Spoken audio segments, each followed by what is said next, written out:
Good evening, America, and all the other lesser nations. It's your boy Donnie, former president of the United States, and really the best president, quite frankly. I'm here tonight to tell you not to be like China and instead donate to the OCA podcast. But don't just take it from me, the greatest and most loved president of all time. Listen to these other satisfied customers. I think of the host of the OCA podcast as my 5.5 additional children, and like a good American father, I support them by donating to their OnlyFans. If only I had started donating earlier, Uncle Ben might still be alive. I've never met my real dad, but that's okay, because after donating all my savings, the host agreed to be my new dads. I punched the change out of his coin purse who'll donate to the podcast. No, not my coins! Yes, your coins. It's time to donate to the Patreon! All right! The OCA podcast needs my money more than my sister Serenity. Donate today.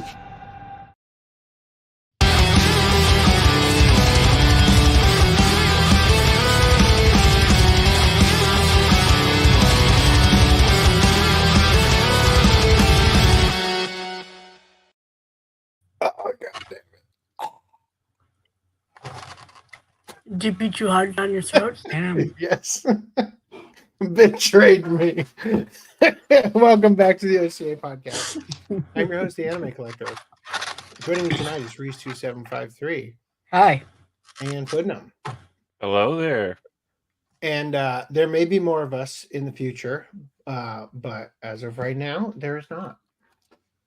Let me pull up the doc and that thing I'm going to need. If you guys would like to support the OCA, oh, that's not right. Good job, me. All right, let me say that again. If you guys would like to support the OCA podcast, there are a couple different ways you can do that. One is to kick me in the teeth because I did not switch to the correct microphone until just now. Good job, me.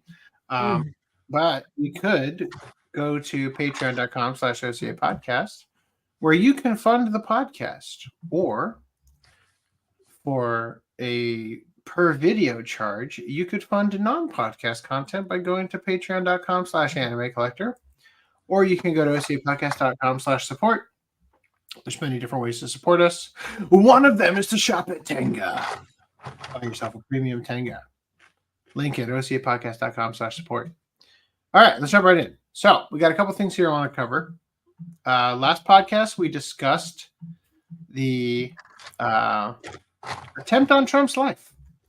I just wanted to showcase, since the would-be assassin has been arrested, his son has also been arrested and charged with child porn possession.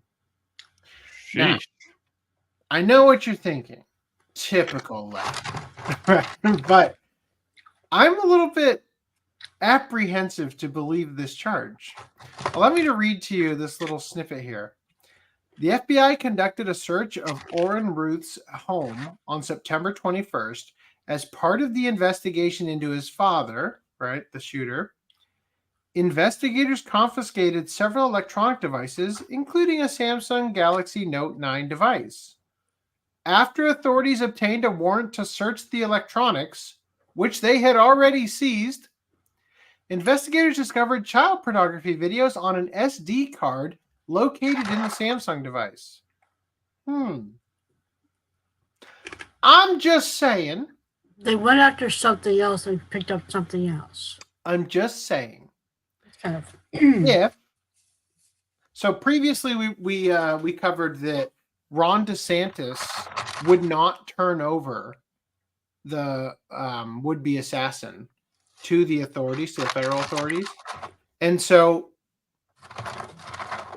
if you need to cover your tracks and you need to ensure that certain people aren't talking about how, oh, my dad was a federal asset, he was turned state's witness or whatever you call it when he got arrested for owning that machine gun, right?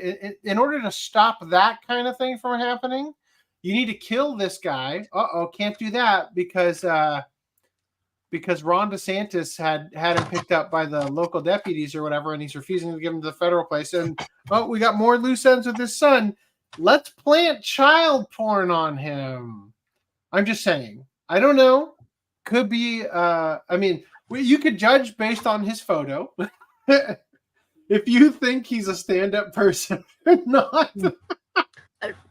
For some reason, I seem to, I'm probably might be pulling this out of my ass or something, but the idea of, they go in to investigate the father and confiscate the son's phone, who's not related to the investigation that they're currently on. They were investigating. But it says they were at Routh's home to investigate his father, right? But they took the son's phone.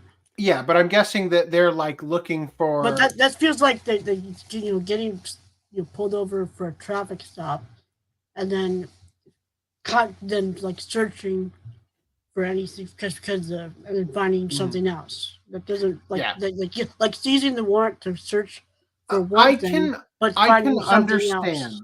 The perception that you would be investigating the next of kin to find out if there was more to the plot, if other people were involved, if he's not a lone gun, all that. I can understand that. At least gives them plausible deniability. All I'm saying is I think it's entirely possible that in order to silence this guy, they have planted child porn on his device, which they had already confiscated. Right? They had confiscated a device that uses an SD card. And then took an SD card with child porn on it from the evidence locker and shoved that shit into the phone and said, "What do we have here?" But then that can be proven where it came from. Yeah, I'm just saying. I think there's a possibility the data on the metadata could be completely sourced. And could be forensically. Yes, I understand it. I'm just saying that if you needed to disappear somebody during a time when you can't let them talk about the fact that the attack on Trump's life was state-sponsored to some degree, this would be a way to do it. An easy way to plant evidence, right? That's all I'm saying. I don't know. He doesn't exactly look like a stand-up guy. He looks, what happens if he looks like the type. He looks like if you took Thor and a twink and a lot of methamphetamine and put them in a blender. Wow. Oh. Isn't that a comic? Say what? Isn't that a Marvel comic already?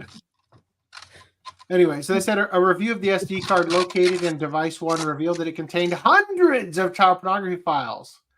Quote, "These files include videos from a known child pornography series created outside of the state of North Carolina, where we acquired the thing and shoved it in his phone," is what I'm reading that as. Anyway, I'm just saying, I don't know. I just wanted to kind of, close the book on this assassination attempt coverage. About it. Yeah, so I do have some other stuff here I saw. Mike Lee, U.S. Senator of Utah, Twitter handle @BasedMikeLee, had this to say. "This was posted on the Ayatollah's website. Truly terrifying and chilling." Now, look, I'm going to play this for you, and I just want you to know that when I first saw this, first of all, the quality of it is very fucking low. And so I legitimately thought I was looking at an actual video, like video recording. And it was pretty scary at first because I thought this was a real filmed video. It becomes obvious later that it's CGI, reenactment or whatever. But on a small phone, on the tweet, like at first I was like, damn, like where did they get this footage, right? Anyway, we'll watch it now.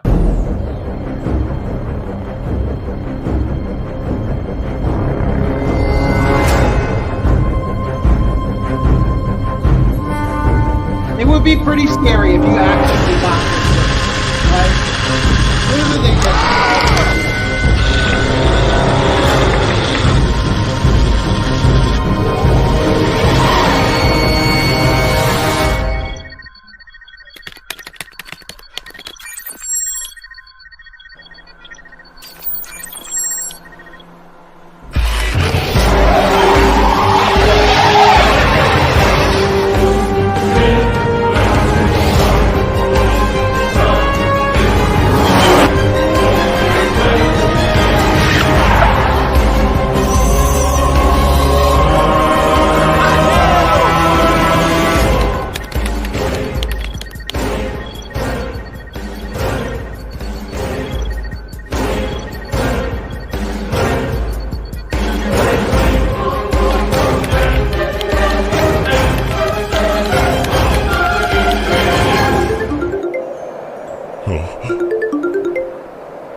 Revenge is definite. Oh.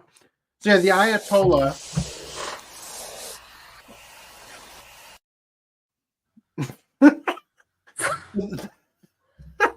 The Ayatollah is like the religious leaders in Iran, right? And there's been this was uploaded in January 2022 to the Ayatollah's website. Okay, so there has been a marked effort to convince the American people that Iran is behind the terrorist attacks. In fact, speculation is such that like if you go with the tinfoil hat view of everything that happened in the first assassination attempt, with the photographer who was shooting with the high shutter speed and all that stuff, like settings you would never use unless you were trying to capture a fast-moving object, that it seems like the effort was to set up a false flag that Iran assassinated President Trump for the death of Soleimani, right? And that would be the pretext needed in order to wage war in Iran, which is a place we've been attempting to wage war in for quite some time. Good old fucking John McCain comes to mind, constantly beating that drum every step of the way, trying to get us there. And the American people have as of yet not been swayed, thank goodness. So anyway, I don't know, just throwing that out there. And then I saw this. I didn't cover it during our coverage. I intended to, but didn't find a good place to throw it in. So just a quick, recap of presidential assassinations. Amiri King here says, just a reminder, 4 sitting U.S. presidents have actually been assassinated: Abraham Lincoln, James Garfield, William McKinley, and John F. Kennedy. Ronald Reagan is the only U.S. president to have been injured in an assassination attempt while in office and survive. 2 former presidents, Theodore Roosevelt and Donald Trump, have also been injured in attacks. Every politician targeted in each assassination attempt was a member of the Republican Party, with the exception of one, JFK. Every violent perpetrator was a Democrat, a socialist, or a commie. Do with this information what you will. So anyway, just throwing that out there. Wanted to make sure that I got all that stuff out. And now, as we go into pickups, I would like to show. So I'm attempting for game night to connect my PlayStation 2 so that my son and I can play Silent Hill, and we're going to stream it to Twitch. And I showed you guys that I bought that PS2 connector thing. And then I found the one I had previously bought. So now I have 2 of the exact same one. And both of them don't work. So that's been a journey and a half. This arrived today. Now I just want to ask, if you were to see this in your mailbox, now it came in an Amazon box outside of this, but what is your idea of what this might be? A return that is garbage? A refurbished product, possibly? Because this is my 4K 60S Plus Elgato, which I got because I thought it was going to be necessary for PS5. PS5, yes, thank you. But the thing is, it's actually not necessary, and I may send it back because what actually was preventing the Elgato from working before is seemingly HDCP, which is like a copy protection for HDMI. And so I had to buy a splitter for my HDMI, which bypasses the HDCP. And all of a sudden now I can get it working. So I don't think I probably need this, but I'll be honest, I kind of like it because it has a spot for an SD card. So while you're using it, you can also be recording the footage out of this correctly to the SD card, which is pretty fucking great, right? So anyway, I don't need to waste any more time on that. But StreamYard can only stream up to 1080p. I was planning to stream through StreamYard so that I would have separate audio with the local recordings in case I wanted to do anything with the footage. I doubt I will, but just for the option. I I mean, obviously, streaming Silent Hill 1 on PS1 at 4K doesn't sound like the greatest idea, but once I get to Silent Hill 2 Remake, I bet it would be a good idea. So, anyway, those are my pickups. You guys have anything before I go to the Discord ones? I don't have anything. All right. Bobby Hill says, Meh movie. I remember that. Trigun Meh movie. Oh, that's right. It was called Badlands Rumble, and it was kind of meh. And Randy got the K light standy thing. Otaku lamp. Otaku lamp. Yeah. Otaku trash, right? So Randy, if you need mine, just hit me up. Yeah. All right. I'll ask you again when I see you. All right. So I've got a couple of articles we're not going to read, but we're going to read the headlines for because they are going to set the tone for tonight. Article number 1, which you can't read. Article number 1. Wokeness is dying. We might miss it. Press X to doubt. To which everybody said, fuck no, we won't. Article number 2. Police force's first ever black female superintendent is demoted over cheating scheme to help fellow minority cops get promoted. By the way, this was in Toronto. So be proud. Be proud. You got your first black police superintendent or whatever the hell they said, police chief. Right. No, superintendent. I was at the first time. Yeah. So I am just throwing this out there. This is the end game of DEI. Okay. Is it possible to have a superintendent who is black, who is honorable and fulfills their duty? Absolutely. But when you choose specifically to give it to somebody who did not earn it in order to check a box and be the first town in Toronto to have the black female superintendent, what do you know is going to happen? But failing upwards allows people to fail their friends upwards too. Once you give people that power, see, that's the thing. If you put somebody in a CEO position, for example, that gives them enough power to do real harm to the rest of the company, right? Mm-hmm. Likewise, breaking, former DEI manager for Facebook and Nike sentenced to over 5 years in prison for stealing over $5 million from the two companies. Shocker. Diversity manager Barbara Furlow smiles. I'm sorry, that's her fucking name. Barbara Furlow Smiles, terrible name, has been sentenced to prison after pleading guilty to wire fraud after she utilized a scheme involving fraudulent vendors, fake invoices, and cash kickbacks. After getting fired from Facebook, where she stole $4.9 million, the DEI manager went to Nike and did the same thing. Are you serious? Like, she got 4.9 from Facebook. Out of the $5 million, 4.9. And Nike only let her get away with $100 million. And Facebook's like, no, she can have the 4.9 million. Like, just, I don't want to appear racist. So let's just go ahead and quietly sever ties. She can have the money.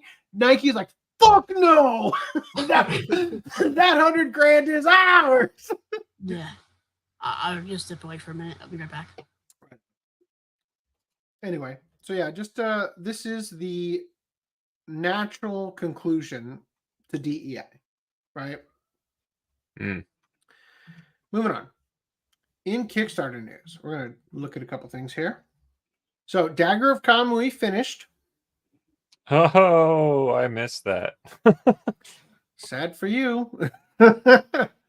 It got $119,570. So, good for them. I hope Robert J. Woodhead gets a nice retirement package out of that. And then George thinking about it now, actually I win because they're gonna release the actual complete edition later on retail. Probably. All right, and then Teenage Mutant Ninja Turtles Evolution, Mutation, and Reboot has well exceeded its goal. Once again, it is celebrating 40 years of Teenage Mutant Ninja Turtles. So basically, every iteration of the comics and the cartoons and everything over the past 40 years is going to be explored in this documentary. So, including toys. If I recall, the actual cost for the physical edition is outrageous, though. Like, I'm not gonna. Yeah, the digital download is $60.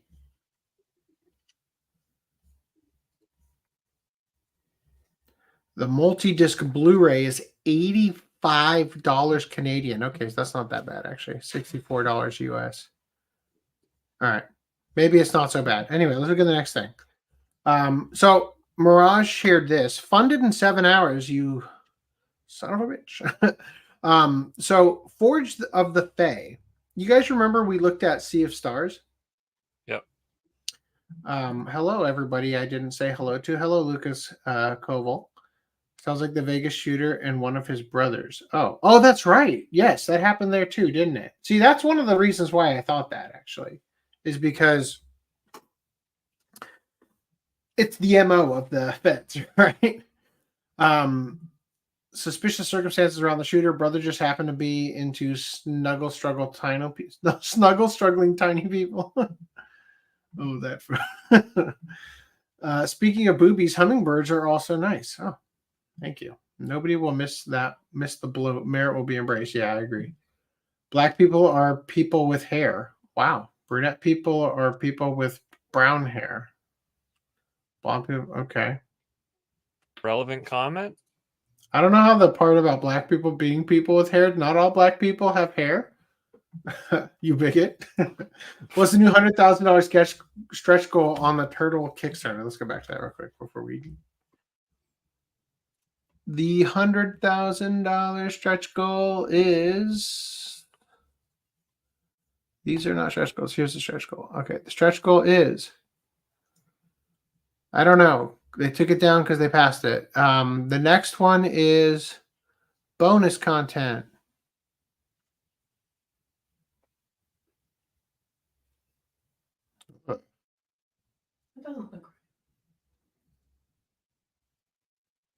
Sorry, I got distracted by you reintroducing. So this is their, what is this, their next project? It's a documentary. Oh, wait, we're still on the TMNT. What's that other thing? I went back to. I'm going to come back to that. I'm going to start the timestamp over there. All right. Yeah, I don't know what it is, buddy. I'm sorry. Black people are people with black hair. Oh, still, I don't know. What are Asian people? Have brown hair. So you just don't want to say nappy hair. Anyway, Forge of the Fae. All right. So you guys remember we had looked at Sea of Stars. Yeah. And the thing about Sea of Stars is that it was basically Chrono Trigger not reimagined, but like it was like a spiritual successor and sort of like picking up the mantle where Chrono Trigger and Chrono Cross kind of left off, right? In theory. Very similar, except more so this one is inspired by Breath of Fire, right? Breath of Fire 3 and 4 specifically. And much like Breath of Fire 3 and 4, and much like how Sea of Stars got Yasunori Mitsuda to do some of the background music, this, which looks fucking great, right? Am I wrong? That looks fucking awesome. Would you play that game? Has Aurora Borealis and everything. So this has what's her name? Yoshino Arai? Is that her name? Yoshino Aoki. So the composer of Dragon Ball, I'm sorry, god damn it, of Breath of Fire. Wow. We got You guys made that joke about my stroke quota, and it's already I've made up for lost time. Yeah, so the writer for the music for Breath of Fire is going to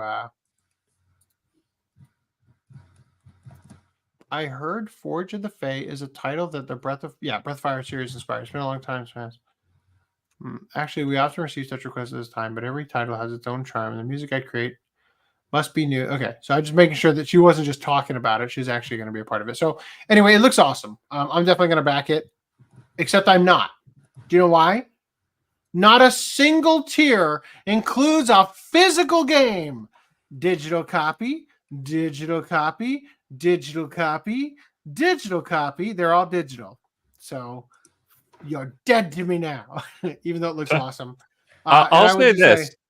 Even though Sea of Stars was a massive letdown when it came to like being a spiritual successor to Chrono Trigger, because it like lacked so much that supposedly Chrono Trigger had in like a lot of things just seemed how do you put it, like that doesn't make sense, that's stupid, that's stupid, that's stupid, yada yada, and it didn't have these like clever if I recall, the issue was that although it had the visual aesthetic and the music and stuff, it didn't have a story.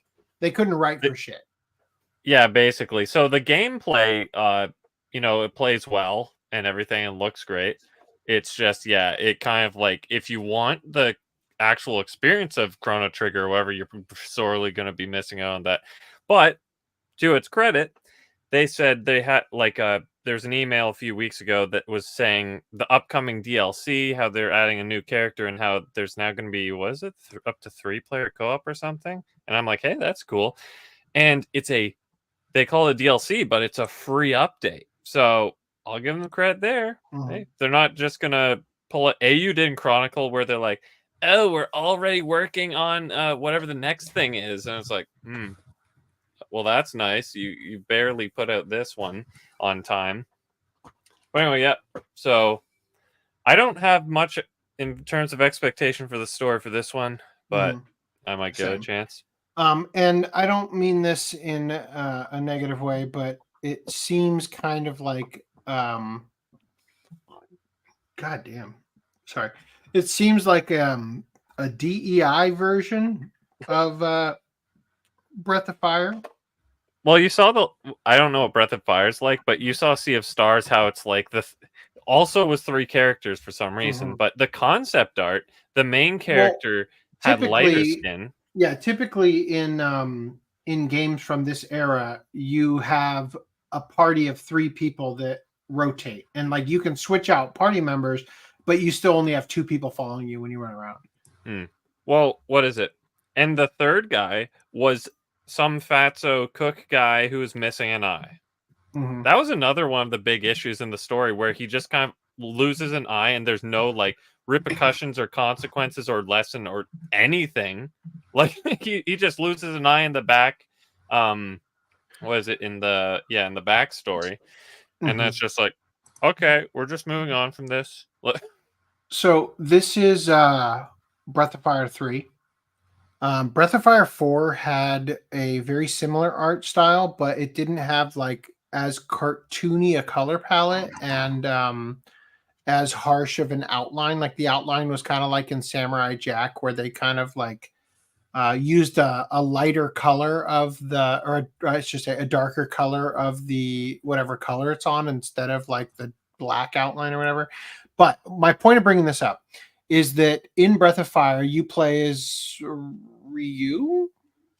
No, I can't remember his name. So I think this was Nina. Wow, they really don't know what other name to pick for main characters in Japan, do they? Anyway, because he's a dragon, like that's kind of part of the thing about Breath of Fire. Ryu means dragon. Okay. Anyway, but the point is that you have your party members. This was Gar and this is Ray, right? And Ray is like a tiger person. He turns into a were-tiger later in the game. And Gar is practically a gargoyle, right? So my point is that like the thing that I dislike about this is that it's like, oh yeah, let's throw a black guy in. And again, it's nothing against him, right? Like Barrett Wallace in Final Fantasy VII does not feel like a DEI insert, right? And I guess DEI isn't necessarily a good term here, because I think about DEI in the term of the physical, real person performing the task, not the character so much, right? I guess I would say a diversity quota is more accurate. Like the The Terminator Zero from Netflix, the main character in that is a black guy, and he seems unnecessary and put in to check a box. He's in the middle of Japan. It's a token. Yeah, tokenized, right? So anyway, my point here is that rather than get a character like Gar or Ray, who are, like half, they're like, what do you call it? Like a demi-human? Is that what they're called? Like a half human, half animal hybrid type or whatever. Like rather than get this, we just get Anne, our Uncle Ruckus. I don't know. Like, Uncle Tyrone. Something like that. Oh, my screen just went dead. It's a sign. Uh-oh. My StreamYard window, I can't see anymore. Hold on. Oh, no. My screen. I really need some new screens. Like hardcore. These things have been in my... I've been using them for close to 20 years. Oh my God. No, it can't be that long. Could it? Nah, at least 10 years though. Anyway. So, so I just a little apprehensive about that. I just don't think it's... let me rephrase that. I feel like it's a missed opportunity, right? Like I don't have anything against. Oh my God, what ugly! He looks better than her. I just feel like it's a missed opportunity, but I don't judge it based on that alone because there's probably gonna be more characters that you'll be cycling through. One thing I will say that I want to bring up is, you see this guy fishing? You know what I see that they're not doing? They're not fishing. And do you know why they're not fishing? Because you need to get the stretch goal to 90K for the fishing minigame. And we all know the best part of every Breath of Fire is the fairy village and the fishing. So we need this to get the 90K so that when the game finally does get a physical release. What is the one that everybody hates? Limited run games release, right? Then I will get it, and it will have the fishing minigame I desperately want. What's that? Well, hold on. I think there's no physical because they're set to have a physical like retail release like they did with Sea of Stars, right? So, but they're not going to they're not going to retroactively put in the fishing minigame once it gets a physical release unless they get to the, you know what I mean? They need to get there first here. Is what I'm saying. Man, this is a great time for my monitor to be doing this. I'm going to move the window down to... hang tight for a second. God damn it. I don't need this tonight. Fuck. Okay, hold on. 1 second.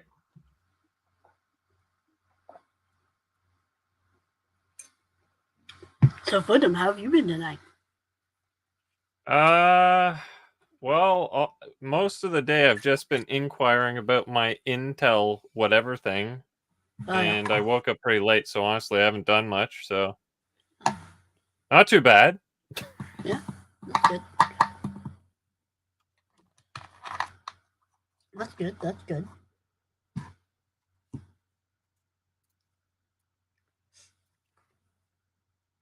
Yeah, if you get a new monitor, you should either get a 144 hertz monitor, or you should get a 4K monitor. Actually, you might already have one.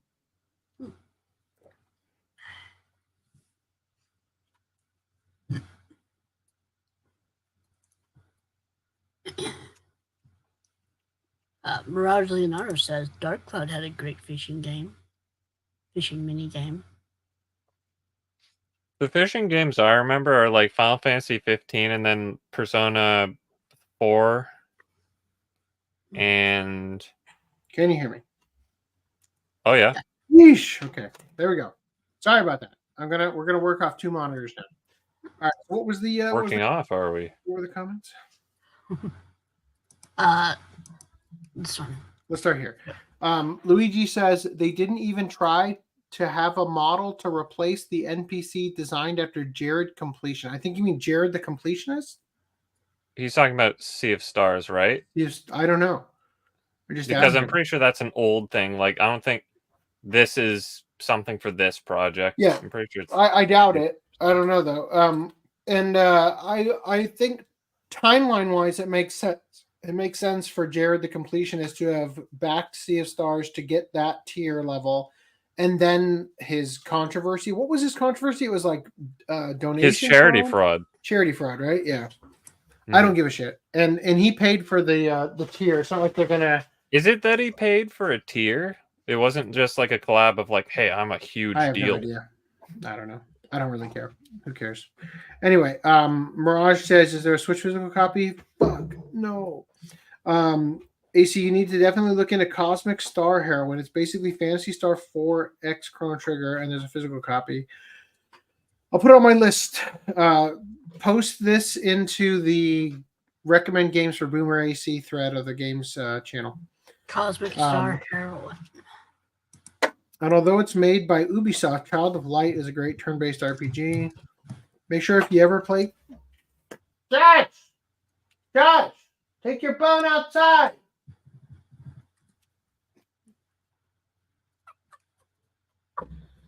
He did a little aggressively. Came back in. All right. Yeah, man. Loud bones. No. Anyway, make sure if you ever play Breath of Fire 2 to play the Game Boy Advance version. The SNES version had a bad translation where yes meant no and no meant yes on your decision in the game. Damn. Breath of Fire 3 got censored in its US release too. They removed an entire building from one of the villages because it was a bathhouse. What's up? What are we doing? You're frozen and you Am I look like frozen? ass. He wasn't frozen for me. I heard him completely fine. Anyway. Oh, you're talking about he's physically frozen. Luigi the Metal 64 says, I support Japanese video games that have 2D anime graphics that are like King of Fighters 13, Blade Strangers, Under Night in Birth, Phantom Breaker, Omnia, and Hunter x Hunter Nen Impact. Wow. I've heard of literally 2 of those. Okay. Say bloat because it means soft like a wimp. Ugly is a bloat sign. Okay. Maybe it's my connection. I also recommend Chained Echoes, aka Chrono Trigger with mechs. I have that one, and there was something about the fighting system that was not jiving with me, so I didn't make it very far, but I could be wrong. Maybe yeah, so I'll just say you've recommended a couple things here, and I just want to make it clear, just so you know. Like, I'll still check out some games, like, don't get me wrong. I just have a long list to get through currently. But I'll just say that I am not a sci-fi fan, typically, right? Like, I can enjoy Dead Space, you know, because it's sort of more horror and all that kind of stuff. But personally, I just don't typically like sci-fi, or the sci-fi that I do like is not good because of the sci-fi aspect of it. Right? Is Steins Gate sci-fi? Wow. What I mean is, he said Phantasy Star and Chrono Trigger mix or whatever, right? And I just like, the thing about it is that if I wanted to play like a sci-fi version of Chrono Trigger, I would play like Xenosaga, right? And that's fine. You know, I just, it's not really my cup of tea, right? Like, my aesthetic is exactly what Forge of the Fae is giving, right? And so that's something I'm excited to play, because it kind of it just sort of has that nostalgic feel to it that I really am eager to get back to. So, and then like the whole thing about Chrono Trigger with mechs, it's like I can enjoy mechs in anime, but it's like it's not the draw for me, you know. So it's not, you're not selling it well to me specifically. It might be a great game, but just like, and I, you know, I might enjoy it if I played it, but it's not something that on the surface I look at and go like, oh yeah, I want that. Also, Sony is still waiting on Legend of Dragoon. Yeah. Ayumi Tachibana from Famicom Detective Club deserves to be the next playable Sumobura character. Okay. Smash Brothers, is that what that's a short form of? You're about 240p graphics now, AC. Oh, well, I guess it wasn't just you, Reese. Yeah. I also support Takamaru from Mysterious Murasame Castle. Okay. All right, cool. I'm good now. Time travel is a gimmick. At least Doraemon did that to meet characters and get some tools. All right. You could say that, but it's one of the best things about Chrono Trigger. So disagree. All right. Okay, let's do this now. Let's get on to the next topic. Now it seems he's frozen again. No, I'm not. Shut up. Do I need to leave? Stop gaslighting It is him. so clear to me, right? I'm going to leave and come back. Is it clear for you, Green Footnote? Your mouth just moved like it was AI. I don't think So- his visuals matter if I can hear him fine. Yeah, Yeah. I can Screen see share. that my quality of stream is at 1 bar, but I am plugged into the Ethernet and everything. Do I seem okay to the audience here? Let me Now you're know. moving now, but Good. like you. You know what? I'm going to skip these tonight. We'll cover those next podcast. We're looking at the quick start page. I don't know if that's what you really want to be looking Reese, at. I think you need to leave and come back.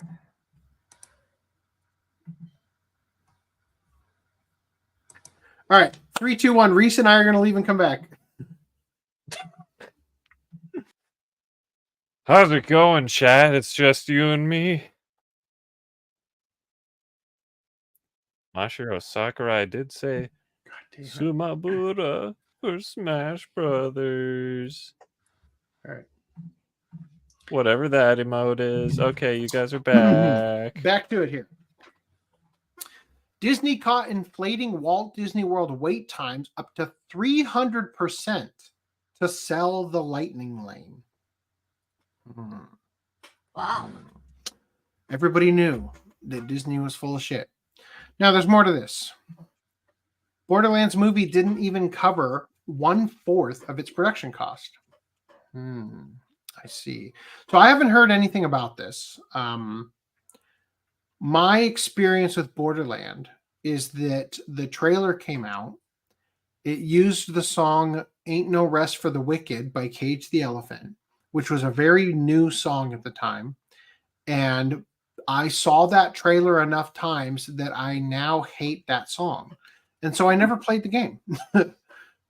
So I'm not surprised. But I don't know if the movie was woke or not woke or whatever, but it did very poorly. And I think part of it is that I didn't even know the movie was being made until it was already out. And I didn't know it was out until like it was already out. So it's like there wasn't any hype or whatever for me to go see it. So, I'm assuming other people feel the same way. We live in a world now. So the thing about marketing is that to be a good marketer, you need to be everywhere your customers are, meaning they can't escape you. They log into Facebook, there's an ad for your product. They go to Twitter, there's an ad for your product. They go to Reddit, there's an ad for your product, right? TikTok, YouTube, everywhere. You want to be ubiquitous, right? And I think it's tempting for the old guard to continue to put trailers on TV. I don't own a TV. I own many TVs. I don't own cable. I don't watch TV, right? So, and I also have YouTube Premium, right? So if an ad is being put, I'm not going to see it, right? And I think that that's a world. Ad block has saved a generation. Exactly. I think that that's a world that a lot of these marketers are just not in. They don't realize if you want people to see your thing, you got to step up your game. You got to have a presence. So I don't know. In other news, Star Wars: The Acolyte's real cost exploded to $230 million, according to new tax documents. So keep in mind that that's including, I'm assuming, the cost for Manny Jacinto and Amanda Stenberg, who nobody expected to cost a couple $1 million. And just all these people like Carrie Ann Moss, who's in the beginning of the first episode before she gets killed, whoever that guy was from freaking Squid Game or whatever. So all of these people, like their entire budget for all that, like 230, to be honest, seems kind of low for a show about Star Wars. How long was it? Off the top of your head? I want to say like 8 episodes, 10 episodes. Yeah. Something like I think it was that. Too long is the answer. Anyway, so the tax documents reveal this. They originally had claimed it was 180 million, but to be fair, to be honest, 180 million might be the cost of the show, and then the additional, 70 million or whatever that is, 50 million, I guess, could be, yeah. Anyway, in other news, Disney leadership reportedly was telling Pixar employees that Lightyear, quote, was a financial failure because it had a queer kiss in it. They have not figured it out yet. I mean, that might be one issue. That might be something that conservative outlets and stuff reported on. Like, hey, this is something you should know in case you were planning to take your kids to this, and might be something that you do not want your children exposed to. But it is not the reason the movie is a trash fire, right? And Disney has not figured that out yet. However, because of the lack of success of Lightyear, former Pixar employee says Inside Out 2 team was specifically ordered by Disney leadership to make protagonist Riley Anderson come across as less gay. So I just want to remind you guys, wokeness is dying, and we won't miss it, right? And I really feel like we're witnessing, and I don't even want to say in slow motion, because it's happening rapidly, right? We are witnessing the death of wokeness and the rebirth of, entertainment, I think. By the way, this film is the highest grossing animated film Disney's ever made because they steered away from the gayness and stuff. Right? Higher than Frozen and Frozen 2? Because they stopped catering to 1% of the population and stopped putting things in. I think about this a lot, actually. This is really stupid. When it comes to pornography, there are certain things you expect to see no matter what, right? Just generally speaking, any category, anything you pick, you're probably going to see the money shot, right? You expect it. There are some things that you are likely to see, but not every time. Oh, stick it in the bum, right?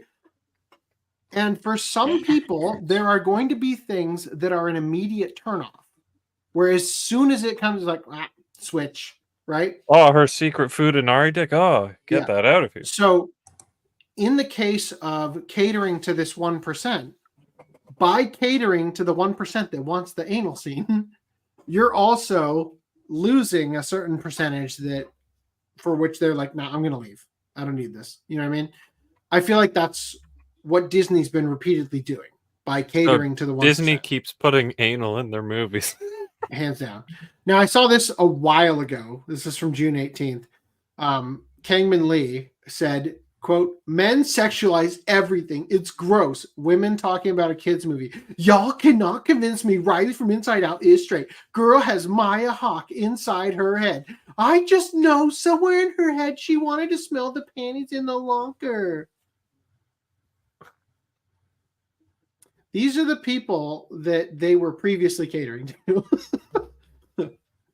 Anyway, I would like to report that I was wrong just 3 days ago, right? And I've never been so happy as to have been wrong. First English dub trailer for Dragon Ball Daima confirms theatrical screenings and the return of Stephanie Nadolny as the voice of Kid Goku.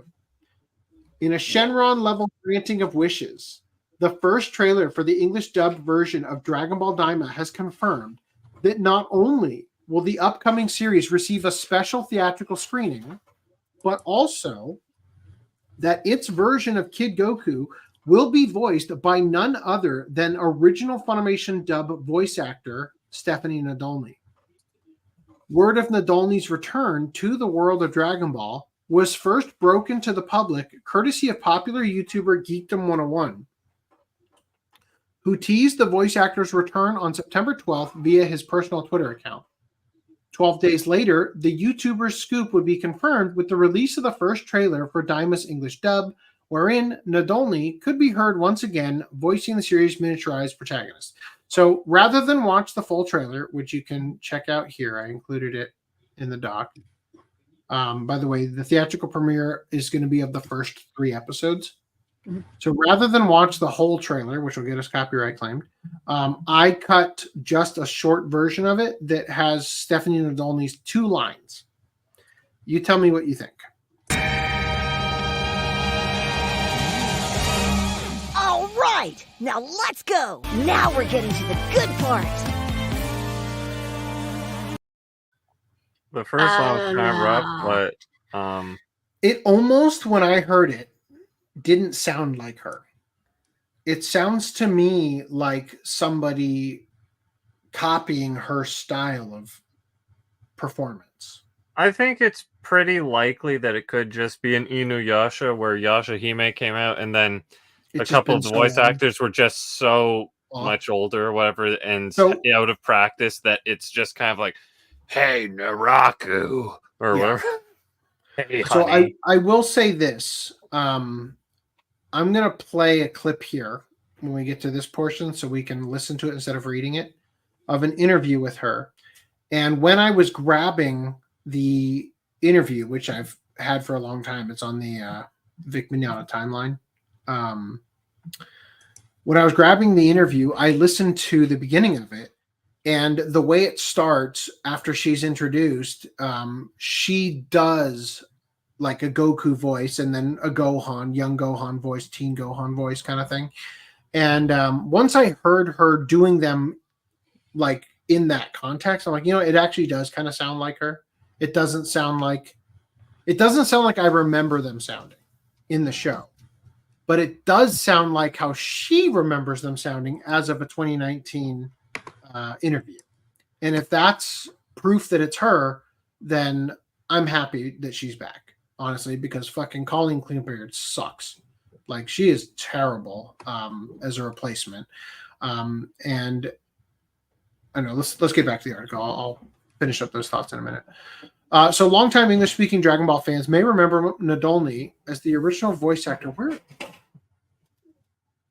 fucking this is why we don't do shows on Wednesday. Neighbors bringing their trash can right next to this wall. The fans may remember Nadolny as the original voice actor for Kid Goku and Funimation's of Dragon Ball. Good job.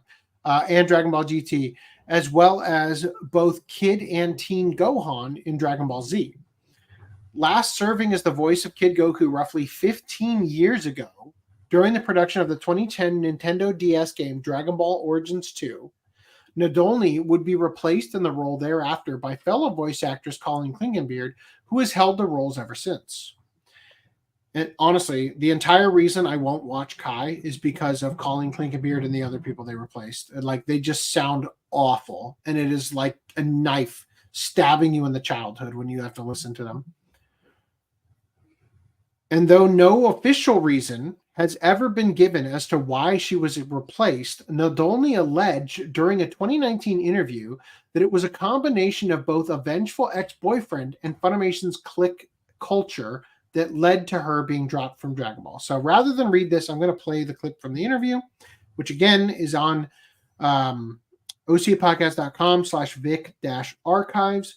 Go to the February 2019 section if you want to hear the entire thing, or just type in Control F Nadolny, right? And you'll find it pretty quickly. So I'm going to play this for you. I had been seeing somebody romantically back from like 2003 to 2009. And when we split, he absolutely, completely freaked out and his ego was affected, and he said, I'm going to ruin your career. So he called all my employees, or my employers. And aired your business? And, wow. Yeah, aired my business. Yeah, whatever. My personal life, that some of it was true, some of it wasn't. And so I think that's what kind of led to me not being able to reprise my character. Really? Was that. And so, yeah, it's just really hard to prove something like that. Right, I know. It's very subjective. But, I mean, I don't want to get into it if you don't want to. I respect that. It's none of my business.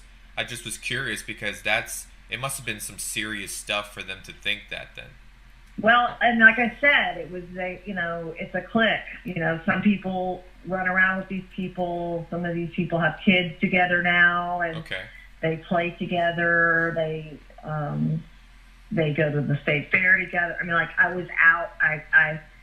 It wasn't on purpose. It's just that over time, I got kind of pushed out of that whole clique, and I was trying to just be professional and make it about business, but right. There's a lot of people from what I understand, just from, making some appearances and things like that that are still flat out, doing this like, hey, these are my friends. I'm working with my friends, and I just, I'm happy for them, but it's like, I really feel like I was unfairly pushed out, and that my personal life should have had no effect on not being able to come back. Because it really hurt. I had no idea what was going on. But I was threatened. I was abused and threatened by this man. And he said, I'm going to ruin your career, and I'm going to call everybody you've ever worked for and just, dog you out and thrash you out. And so I think that's why. If there's any other reason, I guess they call that irreconcilable differences. All right. So that's why they say don't date your coworkers. Yeah, well, I'll just remind people this was, I think, the linchpin of the casting couch allegations against Sabat. Personally, as I've said many times, I think those are blown out of proportion. There are two witnesses or testimonies regarding the casting couch. From one of them is from Stephanie. The other one is from Chuck Huber. And I believe, personally, that the story Chuck Huber is telling, where he doesn't name the person involved, he's telling Stephanie's story. And so I think people saw these two, accusations against Sabat, or against the culture at Funimation in general, and put two and two together, thinking that they were a indication there was a recurring thing happening, when in reality I think it was actually mostly just Stephanie. And what happened was somebody at Okratron, not Chris Sabat, but one of the employees there, one of the technicians she was dating, and that person decided to try to ruin her once they broke up, right? It doesn't make it any better what happened to her, but I'm just saying my personal reasoning behind believing that the casting couch allegations are blown out of proportion is that I think there's a feedback loop between Stephanie Nadolny and Chuck Huber that is making it seem bigger than it actually is. However, with that said, Chris Sabat did come out and try to dismiss fans' concerns about Stephanie Nadolny when it came out, this interview, which again is from February of 2019, when the whole Kick Vic thing just started. And this was on Maven Collectibles YouTube channel. The video has been taken down or privated or whatever, but the archive is up on ocapodcast.com/Vic-archives if you're interested in experiencing the whole interview. So Chris Sabat did come out, and when fans were concerned and voicing concern online, he made some statement that was a obvious, veiled jab at Stephanie Nadolny, claiming that, I reached out to see if she was okay, because she has a drinking problem or something like that. He basically tried to turn around and be like, no, she's just a drunk.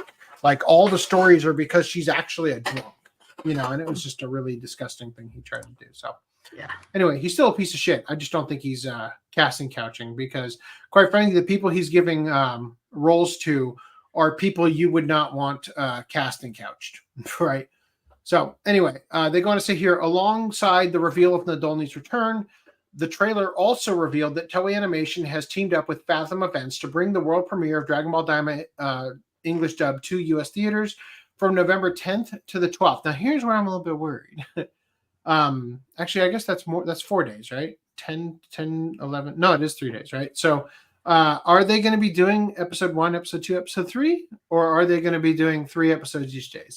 3 episodes each day. I hope, right? Run, Because that would runtime, really I saw the runtime is 74 minutes. So cool. 3 episodes. All right, so that'd be really stupid to have 1 episode a day. November 15th is a Friday, though. So is this going to be the previous week's Friday? Yeah. Oh, 10, 11, 12. That's Sunday, Monday, Tuesday. Kind of a weird day.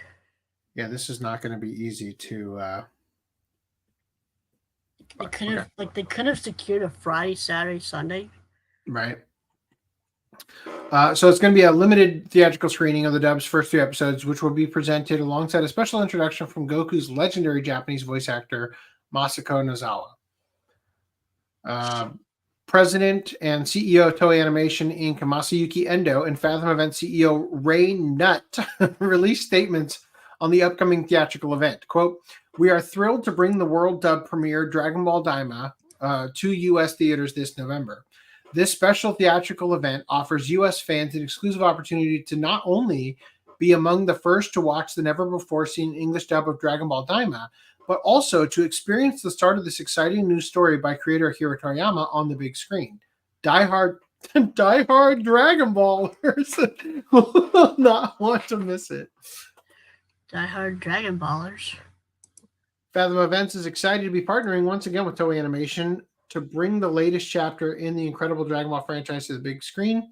This new series is a masterpiece from Akira Toriyama, and Dragon Ball fans will love seeing it on the big screen as it takes everyone into this exciting new world. Tickets for this limited event go on sale starting October 11th, which is the same day that both Dragon Ball Daima's worldwide premiere and the release of Dragon Ball Sparking Zero come out. Cool. I'm just glad that Stephanie Nadolny's back. Honestly, I think I said this before. If she wasn't back, I would not watch the show. Hands down, full stop. That for me would have been a deal breaker, right? I would not watch this shit with Colin Clinkenbeard. I think I could stomach it if Sean Schemmel voiced him with the same normal adult Goku voice. That'd be so funny. Definitely for having Stephanie Nadolny come back. I don't remember if they had a separate voice for Vegeta.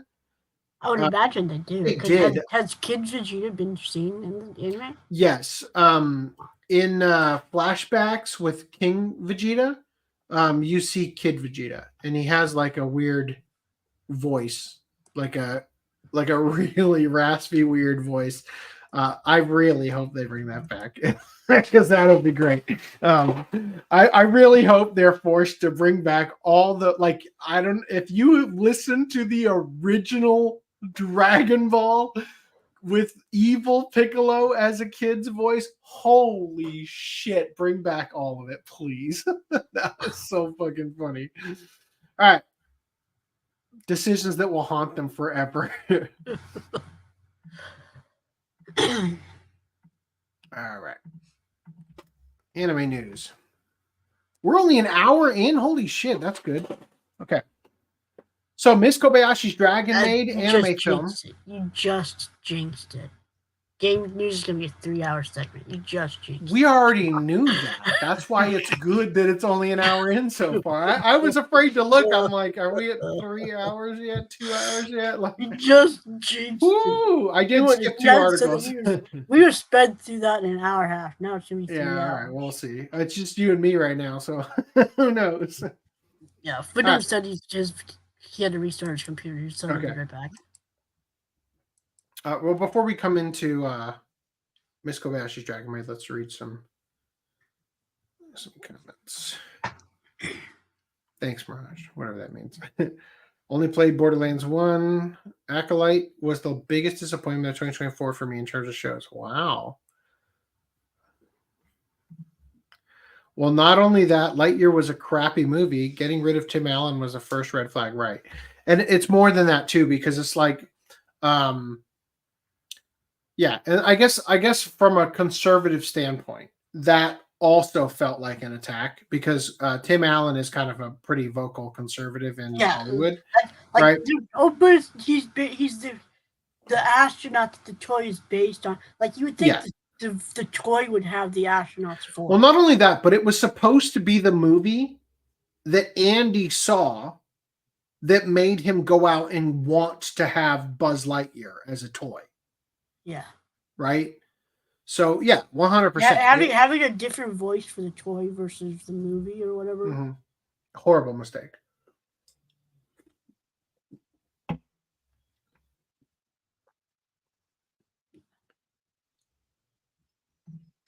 Even the Buzz Lightyear of Star Command VHS movie was miles better than Lightyear. I remember watching that shit. That was And such Riv- a good movie. I love that movie. And Riv says, I think Inside Out 2 would still have been successful, but this level of success was definitely thanks to Riley not being gay. Yeah. And it's like, how fucking old is this kid in it? Yeah, this right? kid is still like probably not even halfway through puberty. We don't fucking need it, you know? Dragon Ball Daima might be like Dragon Ball GT. Yeah, most likely. It almost sounds like Dragon Ball Goku. Okay. Like OG Dragon. Yeah, that's who it is. Stephanie Nadolny voices the original Goku in Dragon Ball. My memory says Goku sounded different. Yeah, I think ages. I think he did sound a little different, but as I was saying, I do think it is Stephanie Nadolny's voice. Like my memory seems to think that he sounded more nasally almost. Maybe you're thinking of the Blue Water dub. Enriv says, to be fair, she hasn't voiced Goku in over a decade. Similar situation is happening with Fairy Tail's dub right now. I don't mind either case, in my opinion.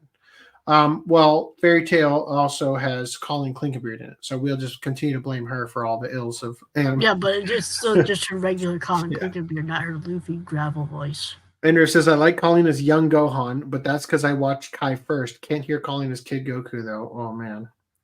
I'm so sorry for your childhood. I'm hyped for the Dragon Maid movie, but God, I'm not happy about the discourse that's obviously gonna happen, right?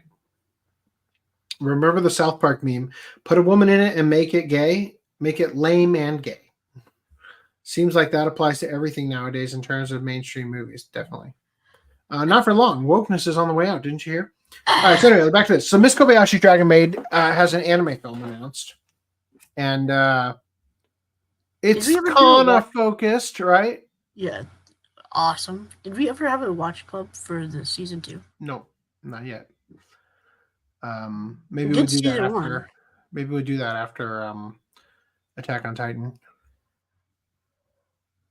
Anyway, well, I guess there's not much to show other than this. I probably didn't have to interrupt. Hopefully Crunchyroll screens it. That'll be you go see it in theaters. If they do, we might have to move up the watch club. Wait, when does it come out? I don't know. I'm just saying if they did, it's going to come out in Japan first, right? So yeah, obviously, but if it's not coming out this year, I don't think I have to worry about it. Like this was just announced. Maybe the like the last part of the trailer, like where all the info is at, maybe has a. It says 2025. Okay, yeah. So I think that's. I don't think we're going to get anything more than that. Yeah, we don't have to worry about it. Probably summer next year. Yeah.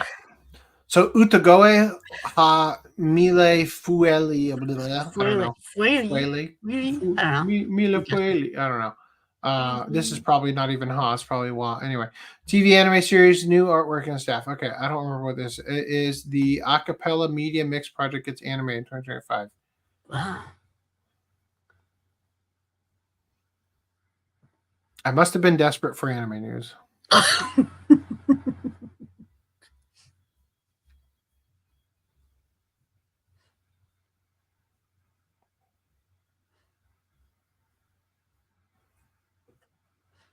Could that music be any louder? I know, right? God. Can you guys hear that music? No. I can't, but my hearing's bad anyway, so I'm not a very good judge. Can't wait till I get copyright claim for it. Let this grieving soul retire. Yeah, Footnum, can you hear music coming out of my headphones or my? I don't hear any music. Okay, cool. Let this grieving soul retire anime reveals new key art and trailer. Oh dear. That guy looks like he won a fight with a wood chipper.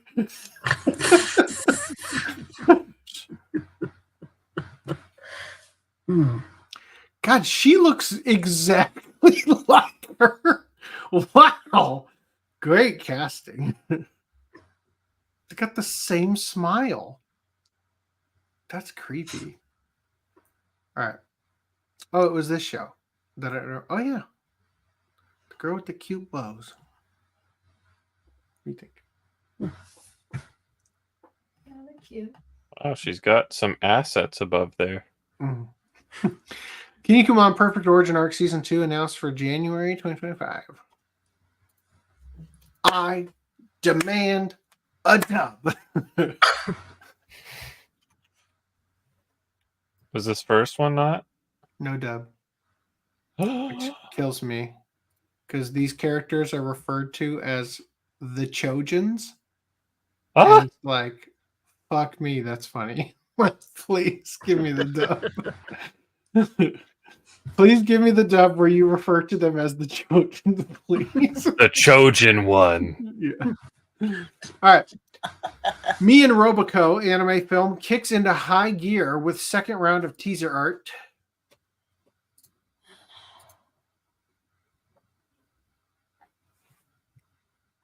That's it. Once Upon a Witch's Death anime hits the street in new visual. All right. When you look at this visual, what do you think of? Or like what grabs your attention? The Victoria era housing. Holy cow, that's big. Yeah, right? Like I can't even see the characters. You put The so much photorealistic. detail. What the fuck? The characters actually look out of place. Yeah, the environment looks too high detail for them. They also seem... Do they seem short to you for this environment? Like their hips are barely reaching the... I don't know. The community dildos. Yikes. Wow. That's what those posts are called, right? Yes. No.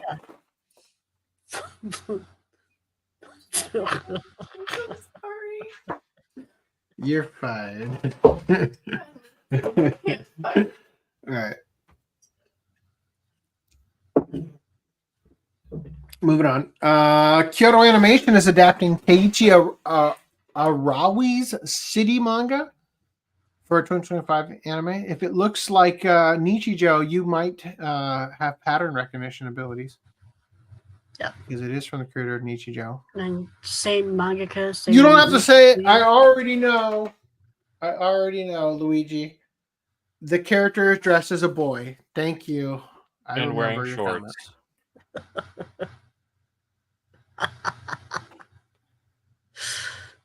Their eyes look more closer together than Nichijou, from what I remember. Dude, is this the first episode? Wow. Okay. Pillsbury Doughman's autistic cousin.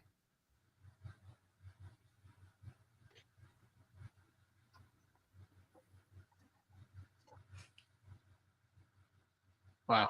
Is there supposed to be no audio? Well, I'm listening to the audio. It's just music, though.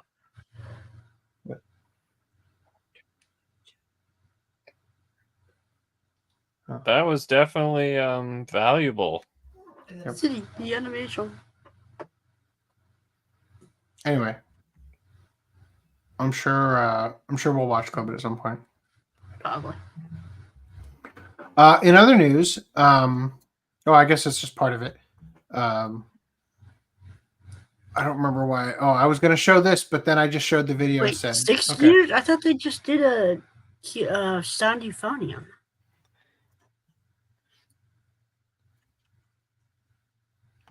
Six-year new TV anime hiatus. Could Sound Euphonium is a continuation, not a new? New TV anime. Yeah, whatever. I guess And then the last one. Gorilla no Kami, a romance fantasy manga, gets anime. Chojin Gorilla? Yeah, see, here's the problem. Turning 16 is hard enough for a young lady, but when you get blessed with the strength of a gorilla, on top of being a noble's daughter, things are able to get a lot more difficult. So she's the gorilla, what was that anime that came out like last season about the pink gorilla that was like eats the fruit and it evolves into the anime girl? Fruits of Evolution? Yeah. Wow. So like the impact of this is dramatically lessened by the fact that we've already gotten this anime, right? Do you think she has Gorilla Group? I think the space says yes. She needs to You extract the fucking Gorilla know Glue. it, Reese. All right, that's our anime news. I hope you enjoyed.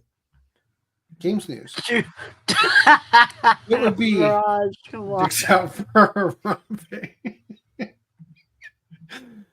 This would be a great time for Randy to show up. If anybody wants to ping him and say, quick. Is he now. the enthusiast of Harambe? Harambis? Hey. I'll just keep opening tabs until we need our token Spider-Man.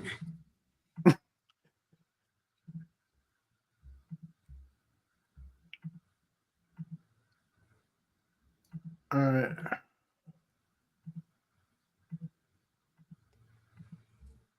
What makes you think that Kyoto Animation cares specifically about Madoka Magica, Hunter x Hunter, Steins Gate, and Yu Shiki compared to Nichijou? Yeah, he did say that one female character from City looks like a male character.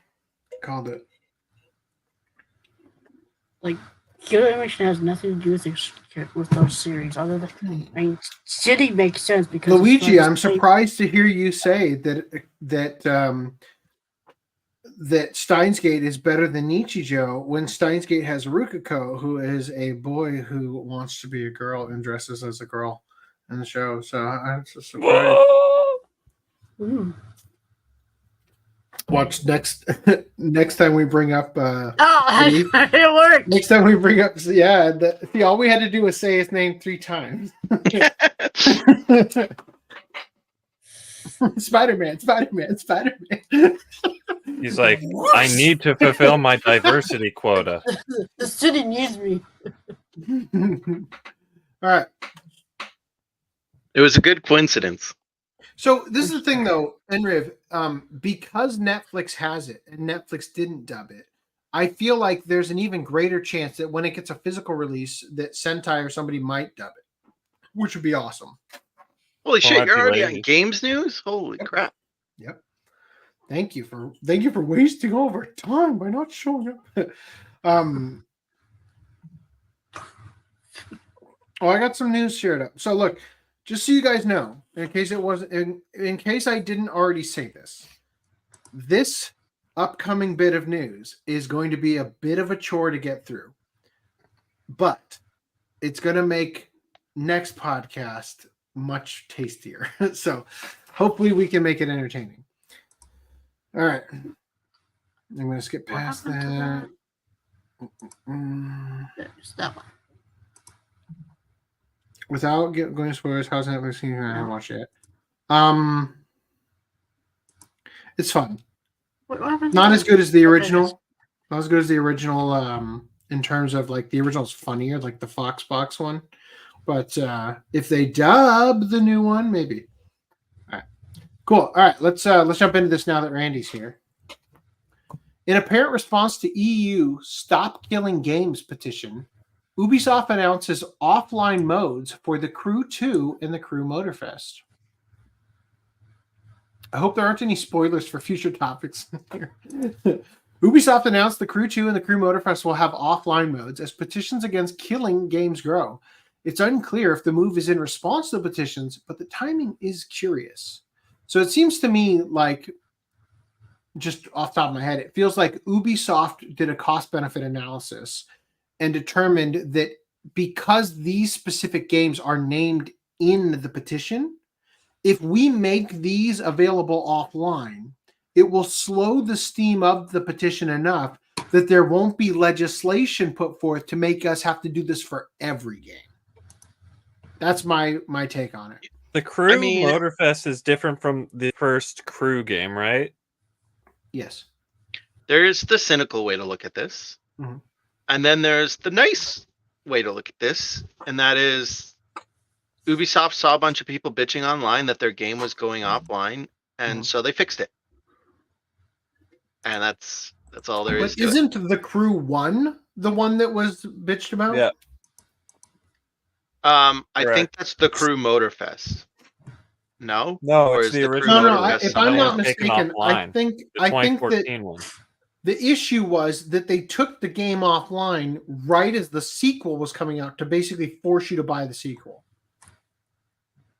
More or less. Okay. So well, then this doesn't fix the petition at all. Exactly. That's why I brought up, is the Morfest different? I think that the article's headline is written from a glass half full perspective, and I'm saying that it should be half empty. Yeah. So during Ubisoft's The Crew Showcase 2024, focusing on the new content coming to The Crew Motorfest, which is the new one, developer Ubisoft Ivory Tower revealed Ubisoft Ivory Tower. Why the fuck would you call yourself that if you're not a pretentious enough company? Ubisoft Ivory Tower revealed more plans for what's coming down the pike. Managing studio director Stefan Abili addressed offline mode as the first item in his presentation. Before going into the thrilling details of our upcoming content, today we want to acknowledge that some of you have voiced concerns about the access to the Crew games. Today, we want to express our commitment to the future of the Crew 2 and the Crew Motorfest. Quote, we are currently exploring different solutions and can confirm an offline mode to ensure long-term access to both titles. Stay tuned for more news in the coming months. Further details were announced on the official The Crew Motorfest website under the Commitment to the Crew heading, and after mentioning the above, Ubisoft announced a sale for both games. The Crew Motorfest is 70% off, while the Crew 2 is 98% off until September 24th. Holy crap. This takes the latter down to just $1 on Steam. In addition, we're already past that date, so it doesn't really matter now. Okay, well, whatever. In addition, the Crew 2 will sell. I'm just like, it seems like desperation, right? We're going to look at Ubisoft's stock price in a minute, and maybe, just maybe, they're trying to eke out the rest of the year with a little bit of a financial bump. In addition, the Crew 2 will sell 4 vehicles for just 1 crew credit each. The Mustang Shelby GT500, Road Force 1, the Frauscher 1414 Demon, the Slick 360p, and the Porsche 959 Raid. The whole affair seems to be in response to the Stop Killing Games campaign, something which Ubisoft themselves unintentionally started. Servers for 2014's The Crew went offline in April 2024, rendering the game unplayable. Ubisoft gave players notice 6 months prior, blaming upcoming server infrastructure and licensing constraints. While older games becoming unplayable isn't a rarity, it inspired YouTuber Ross Scott and his Stop Killing Games campaign. As Ubisoft is a French company, the goal was to petition the French government to ban games becoming inoperable via publishers disabling them, or designing them to cease functioning once they're done with them. This would then ripple out to other nations, along with spreading awareness. Currently, the campaign has taken aim at the European Union, aiming to gain 1 million signatures by July 31st, 2025. In addition, EU laws demand a specific minimum threshold of signatures from at least 7 countries. For example, France requires 55,695 signatures. What a weird fucking number.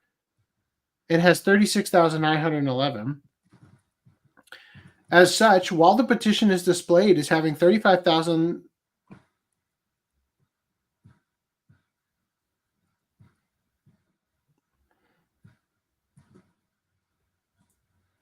What is that number supposed to be?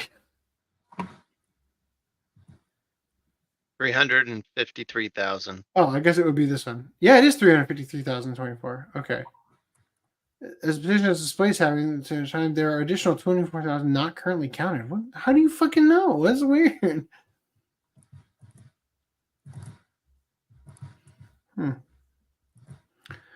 The petition explains that it, quote, calls to require publishers that sell or license video games to consumers in the European Union or related features and assets sold for video games they operate to leave said video games in a functional, playable state. Specifically, the initiative seeks to prevent the remote disabling of video games by the publishers before providing reasonable means to continue functioning of said video games without the involvement from the side of the publisher. Learning from prior experience, it clarifies the initiative does not seek to acquire ownership of said video games, associated intellectual rights, or monetization rights. Neither does it expect the publisher to provide resources for the said video game once they discontinue it, while leaving it in a reasonably functional, playable state. So previously, efforts in other nations included a petition to the UK government. While it only received 27,000 signatures out of a required 100,000, this prompted a response from the Department of Culture, Media, and Sport. While Scott felt the response was pretty terrible, it did state that companies needed to clearly announce if a game would become inoperable at a later stage. Scott felt that this may have meant that shutting down the crew violated UK consumer protection laws, as Ubisoft would have known early in development they'd have lost the licenses for car brands and music. Interesting. That's that music license getting you again. Yeah, but this time the car brands as well. Yeah. I can't imagine building a game and spending, millions of dollars just to license. Oh yeah, Lamborghini. Let us put a Lamborghini in the game.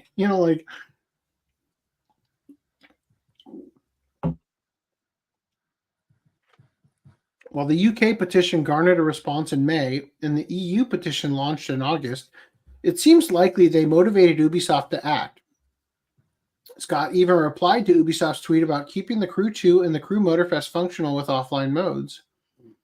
Quote, I don't want to get my hopes up, but I'm hoping this is a response to which way the wind is blowing on consumer agencies in multiple countries investigating the legality of disabling the Crew 1 as disabling the Crew 1 sold as a one-time purchase with no expiration date. Time will tell how many games follow suit with permanent offline modes, but for now it appears the pressure is working. Damn. Good news, huh? What do you guys think? I said, I think it is good that they're doing it, but obviously if it's not the game that they were bitching about, then there's more work to do. Yeah, but I wonder if they could even do it for the game they were bitching about, because the game they were bitching about is the one where they're like, yeah, well, we don't have the license to the cars and stuff anymore. Yeah. Like part of that contract is that you can't continue to play it. But I'm pretty sure there's physical copies though. So it's like, what's the point in having a physical copy that you can't access? Like there's plenty of games that have expired licenses for cars and songs that they're not preventing you from using.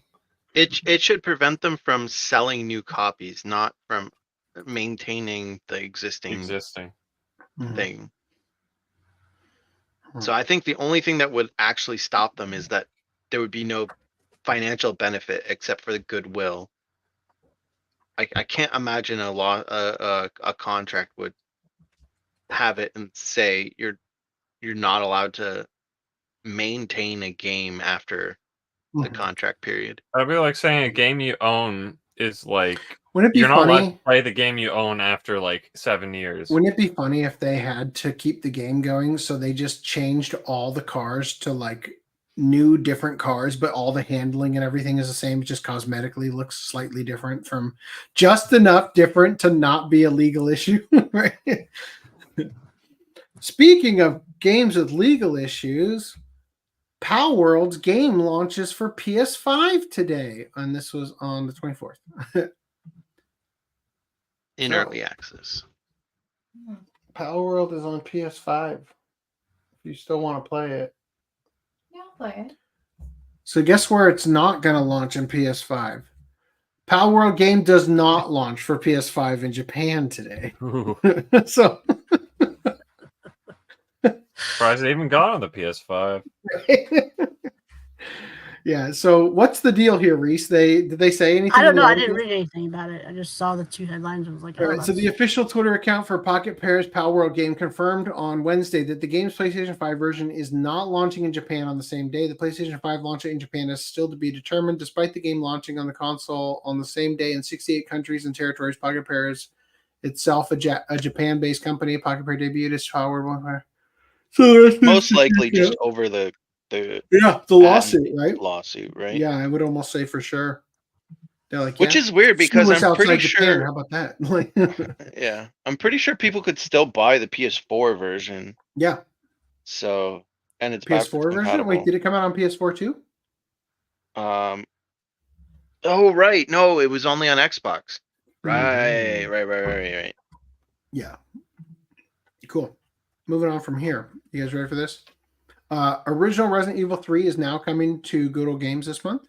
So just keeping this going. I don't know anything about this one, but as I said with Good Old Games' release of Resident Evil 1, it is the only way in the West to play the English version with the uncut full motion video. So I presume if there was anything like that that they could restore, as I said this with Resident Evil 2, they'll probably also do it here. So if you were looking forward to playing it, there you go. And now let's talk about Goblin Cleanup, an upcoming co-op cleaning game with Goblin Maids. All right. I guess it was a Kickstarter title, huh? I have got for you here a trailer we can look at.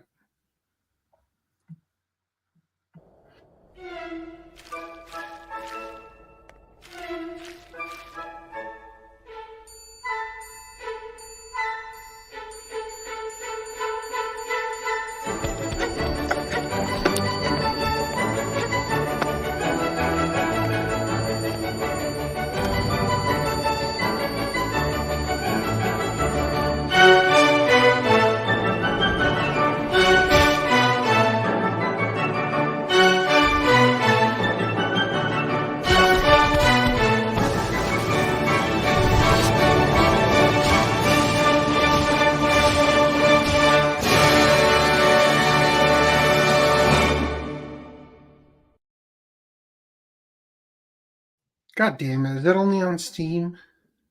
That looks fun as fuck. Right? God, it's only on Steam. Ah, no.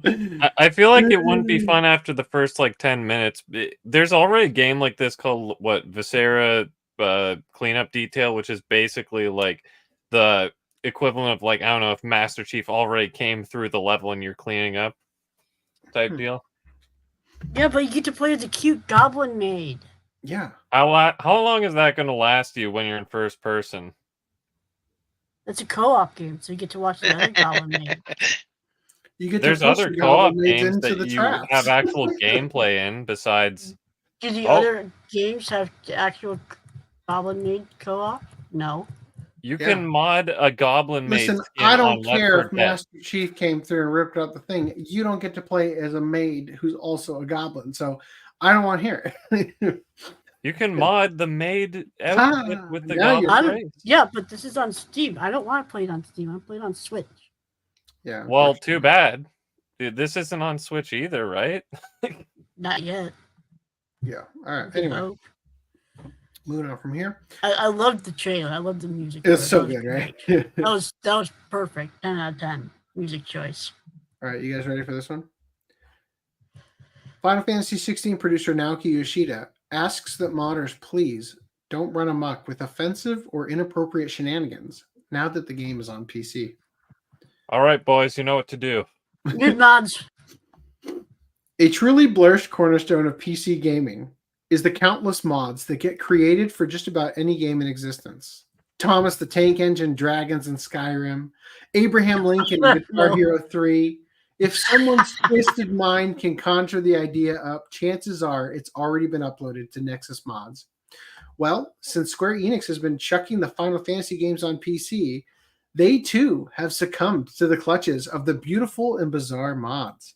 There's the Final Fantasy VII Remake mod with Jacked Up Aerith, which I just had to share this. Oh my god. Final Fantasy VII Masterpiece mod turns Aerith Gainsborough into Aerith Gaines, bro. 10 out of 10 mod. 1 million out of 10 for that headline. That wow. All right.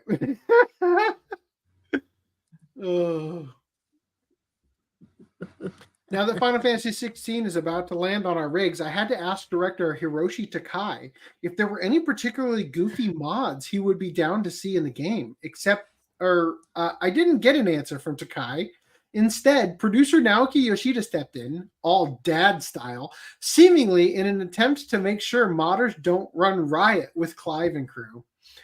quote, if we said it'd be great if someone made XYZ, it might come across as a request. So I'll avoid mentioning any specifics here. The only thing I will say is that we definitely don't want to say anything offensive or inappropriate. So please don't make or install anything like that. And then she goes on to say, I mean, I get it. I'm going to jump over here for a minute. Yoshida's hope isn't entirely unexpected, both in the gaming industry and his own experiences. Offensive or inappropriate mods can generate the wrong kind of headlines when noticed, which can generate bad PR for a company. For example, a Street Fighter 6 tournament in August 2023 accidentally broadcast a nude Chun-Li mod to viewers. Capcom later told developers they should be concerned over mods that are offensive to public order and morals, and that they could be mistaken as an official part of the game, causing harm to the company. You're right. I definitely think that they intentionally put in nude Chun-Li into the base game. That's how games work. Definitely. Yeah, totally.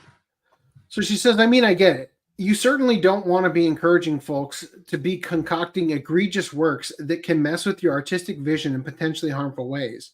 But also, dang, Yoshida not even Torgal the Tank Engine, Crop Top Clive, Jack Jill, some funny little twists of the Akon designs. That being said, some or all of these things will definitely be happening. But it would have been neat to hear what Yoshida and Takai make of some of the series' most cursed mods. Whatever does end up gracing or terrorizing Nexus mods and beyond, I'm looking forward to seeing that. I'm looking forward to seeing what ways modders inject their own brand of humor into Final Fantasy 16. Just make sure you behave, will ya? I've been waiting over a year for the darn game to hit PC. I don't want Yoshida to turn his car around. All right, and then I have this last little bit here from Sakagi Complex who said, Naoki Yoshida previously had an odd outburst when he told fans, nobody said anything about Final Fantasy 16 coming to PC. So it appears Yoshi P has already had it out for PC gamers. All right. Sony is set for another Concord debacle, as Marathon will reportedly be a pay-to-play game. Are you telling me that Sony had two, whatever those are called, shooters that are like competitors to Overwatch coming out? Arena shooters? So Bungie is considering a premium pay-to-play model for Marathon, priced at $40. This has raised a few questions, considering Sony's past attempt with Concord. I didn't cut it all out.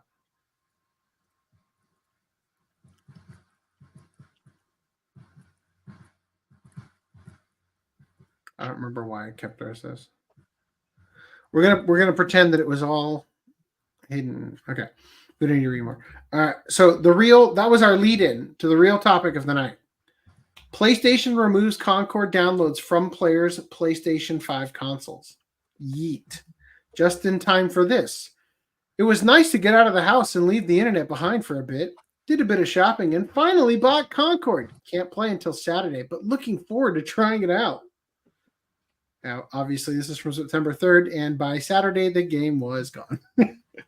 Right? So they've removed it from your console. And wouldn't you know it, we were all busy that week. Please release Concord again, says a change.org petition. Yeah, it's not doing so well. 2,587 signatures. But do you want to know how many people made it to actually play the game? Less than 700. Yeah. No one wanted these PS5 Concord discs until Sony stopped making them. eBay prices have risen quickly, less than a week. No. You don't understand. What actually happened is Sony is trying to recoup their losses with artificial scarcity by selling games that are useless. Now, here's some comments that I wanted to pick out. Quote, I am a proud homeless, non-binary gay living on the streets of California, and my transgender dog, he thinks he's a cat, ate my PC cords, and I wasn't able to play this masterpiece called Concord. Please relaunch the game so I can play and fight against all these bigotry Nazi gamers that didn't want to spend their money in this incredibly gay Activision game. You'd think that they'd want to include bigot Nazis as enemies in the game or something, right? This person said, I was too busy tending to the family. They all love Concord. And my pets, they're all named after Concord characters, to play Concord during that week. Now that they're out of the situation, I have all the time necessary to boot up some Concord. Sony, if you have any Concord in your heart, please Concord as Concord fans with more Concord. I was waiting for this game for so long, but at the launch, I accidentally had diarrhea and was on the toilet for 2 weeks straight. So I didn't have any time for Concord. Please bring the game back. I'm starting this petition while shitting my feelings out because of the Concord shutdown. Hashtag too busy shitting to play Concord. Does he usually intentionally get diarrhea or what? All right, so continuing from here. I mean, it was a guy in Vietnam, so I don't know. Moving on. All right. Rumor. Concord reportedly cost $400 million to develop. That does not include the cost of what it cost Sony to purchase the developer, Firewalk Studios. So, Colin Moriarty put out this video here. It's 9 minutes long. I cut it down to about 6.5 minutes. All right.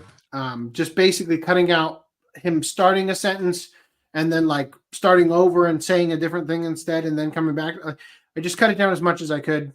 So he said, it says here, Moriarty detailed in a video uploaded to Twitter that he spoke extensively with a Concord insider who informed him that Concord cost about $400 million to make. So I'm going to play that video now. I want to talk about Concord. Someone who worked on Concord reached out to me and I verified who this person was and went through all of that and talked to this person extensively. Some of the assumptions that I had made about the game were dead wrong as far as how much it cost and how much Sony really lost on it. So the big thing that you really need to know here is that Concord cost about $400 million to make. Oh my God. And the story goes that, so in the first quarter of 2023, Concord had basically entered an alpha state. This was before Sony had even purchased the team.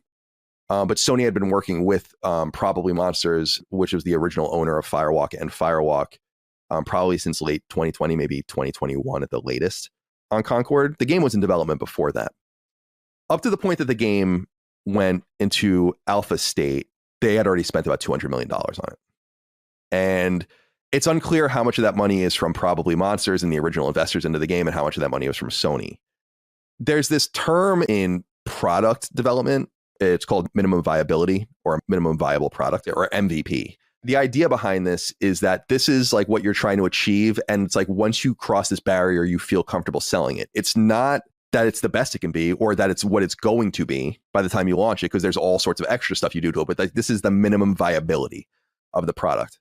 When the game had already had $200 million spent on it and was basically in an alpha form in quarter one of 2023, from that point until the game launched, Sony spent another $200 million on it. The scuttlebutt behind the scenes about Concord is that the game was in a laughable shape when it was shown. And basically, like when the alpha was ready to go and they were ready to get moving towards getting this thing out in the next year or two, it was in such horrible shape that Sony felt like they needed to spend that much money again. So, 200 plus 200 to get the game to MVP status, not to the status of it being like a great game, to get it to just viability. And at that time in quarter one, 2023, there was nothing done. Like a major expense was having to urgently outsource much of the game to other studios to finish building the game out. And that two fundamental things were not worked on at all up to the point in which the game was shown in alpha. Onboarding, nothing about that. Like there was nothing about how players get on, like how they make their character, all that kind of stuff, or, choose their character and get there. And monetization, two very expensive, very specific and boutique things that happen to games like this. It's not only about the ongoing cost, which would be in the millions to keep the game going per month, but that the game cost about $400 million to make, soup to nuts. Sony put most of that money in, and it is not only so, because we had kind of said like this must be Sony's biggest loss ever on a game, and it is. It's the biggest game Sony's ever released from a budgetary standpoint from the first party or second party. So let that sink in. It's crazy. And it's totally unintuitive. There are games that are in development right now at Sony first and second party that are more expensive than this. But as of the games that have come out so far, so think about like Spider-Man 2 and so on and so forth. We know The Last of Us Part 2 cost $220 million. Spider-Man 3 is going to cost about $350 million.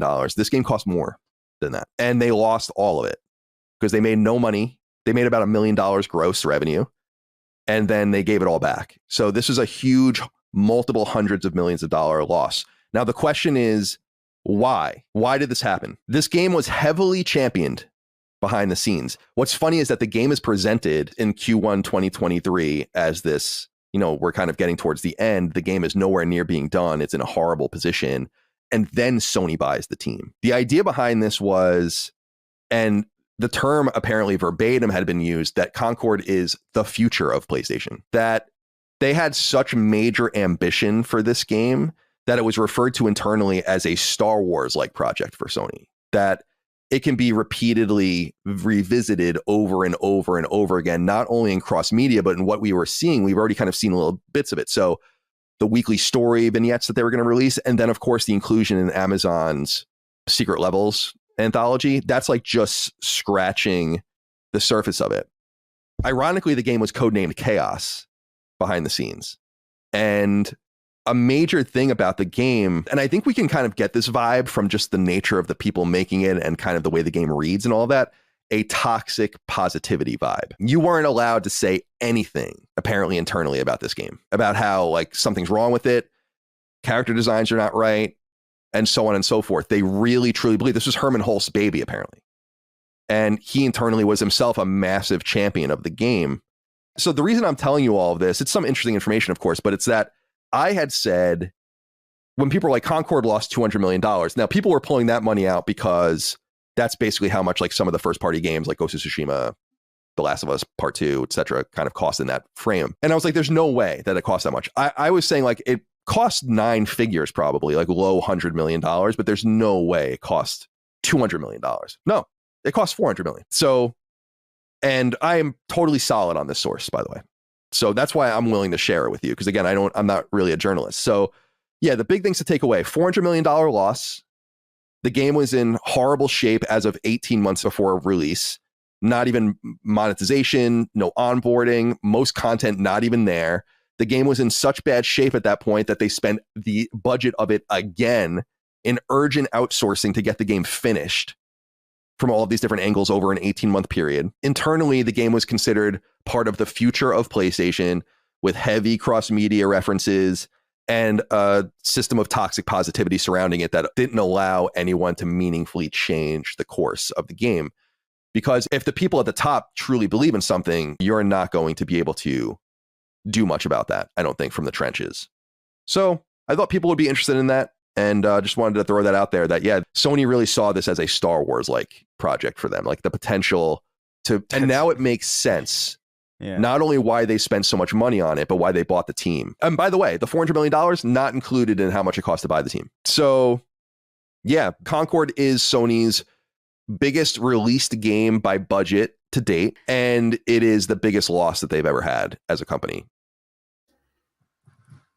How deluded do you have to be to think, yeah, this is going to be like Star Wars?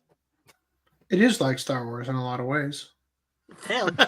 Right? Maybe modern Star Wars. It is. Like... It is Star Wars. It is like StarArs in the sense that if your metric for Star Wars is how quickly it can destroy a company, right? Like, right. Yeah, that's fucking apocalyptic, right? Like $400 million, the most expensive first party game Sony has ever made. And they had to refund every cent of it to the people who actually bought it, which was less than 1,000 people. I would like to just point out that people are disagreeing with that number. Mm-hmm. But that's the number we have. So yeah. And I cut out the part at the beginning. Colin Moriarty used to write for what, IGN? Yep. Yeah, so he was a journalist. I cut out the part where he was like, I'm no longer a journalist. I don't break stories. I only cover things when people come to me, is what he said at the beginning. So I should have cut that part in the middle where he said, again, I'm not a journalist. what he meant by that was, I don't do this professionally anymore. But as a person in the industry, like there was some level of prestige behind him or whatever, that people went to him because he, has written stories like this in the past. All right. Now, let's continue here. They say, the idea that the game had a toxic positivity vibe rings true, given a source close to Probably Monsters informed that Park Place that Probably Monsters had been shaken to its core due to not only the game's failure, but to the extent that it failed. So I just want to point this out real quick. Based on what they said, I don't know if this can be trusted anymore. But they're saying here, this is insane. Ghost of Tsushima budget, 60 million. Concord budget, 400 million. Colin was saying there that the estimation that Concord lost Sony $200 million was because that's the sort of overall average price of first-party games. And he mentioned Ghost of Tsushima, which here, I don't know what the actual budget is, but here it says 60 million. Now, back to this statement here about while the company's employees have been shaken by the failure, one thing that is not shaking them and that they are not even acknowledging is the game's embrace of woke ideology and diversity, equity, and inclusion, right? So hold on. Shaken to its core due to not only the game's failure, but to the extent that it failed. I just want to showcase something real quick. I'm going to grab it from off screen. I wanted to include it, but I couldn't figure out a place to. So let me just grab it now and toss it in.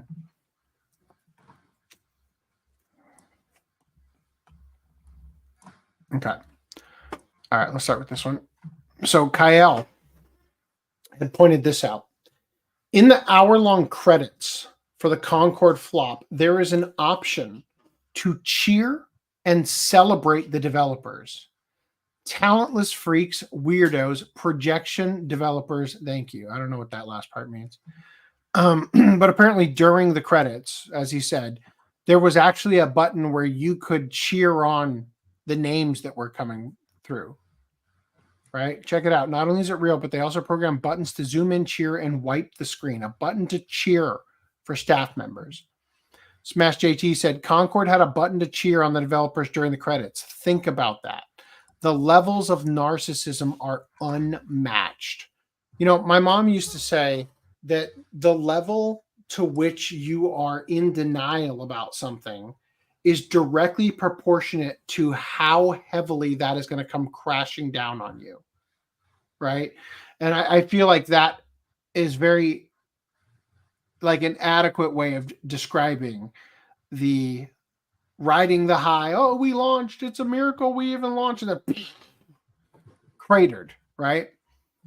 So let me throw this in. Are you highlighted? I can't even fucking tell anymore. Am I holding the wrong button when I do that? Oh my God, I can't even find it. There's too many goddamn tab folders now. There it is. Old duck. Oh, yeah, it wasn't highlighted. Great. Oh, God damn it. Now they moved. Oh, it's at the top. Good. Okay. All right. So back to this.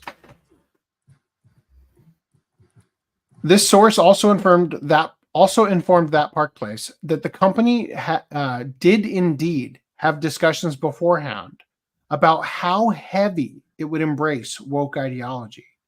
As shown in the game's final product, it does not appear that dissenting voices were able to bring any reason to those wanting to insert the woke ideology. And now it appears executives want to bury their heads in the sand. Was it Concord we were talking about before, where the head of the studio was like trans and identified themselves as a professor and forced everybody to use that as their pronoun or whatever and call them professor? Something like that, yeah. Was that Concord or was that Dragon Age? Dragon Age. I want to say it was Dragon. Concord. I don't know about I'll just say Was that Dragon Dusk Age One? definitely has a trans game director or whatever. Yeah. So it's possible that both have that. Like, just so we're clear, like if we say it's Concord, it doesn't mean that that portion of it doesn't also apply to Dragon Age, as we will see tonight. Yeah, but just I'm just as a reminder, that was a thing we covered. I can't remember. I think it was Concord, but I don't remember off the top of my head. So he goes on to say, if what Moriarty and his source claim are true, Concord is an even more epic disaster than originally imagined. It appears to point to massive incompetence and managerial malpractice at Sony and PlayStation. Serious questions must be asked about PlayStation CEO Herman Hulst after the new Concord report. The moment Concord was revealed, many quite rightly signaled the flop alarms. How come the average PS5 gamer could see Concord was a flop waiting to happen, but PlayStation's top brass thought they were cooking up this generation's biggest new IP? Where is the disconnect, and why is it laughably massive? Well, unfortunately for Sony, if the new report is true, the disconnect is strongest with the guy they recently promoted to PlayStation co-CEO. Back in May, a couple months before the Concord incident, Sony promoted Herman Hulst from the head of PlayStation Studios to co-CEO of PlayStation. During his time as the head of PlayStation Studios, Hulst didn't just oversee the development of Concord, but was no doubt a key component in the studio's acquisition. This is, of course, assuming the new report is true, because the new report claims Hulst, among others in leadership positions, championed Concord. More than this, though, the game was described as, quote, being his baby, end quote. The implications of this are obvious. It took one trailer for your average Joe Schmo gamer to know the fate of Concord. Meanwhile, Hulst was at the helm of its development, thinking it was about to be, quote, the future of PlayStation. The level of disconnect is tremendous.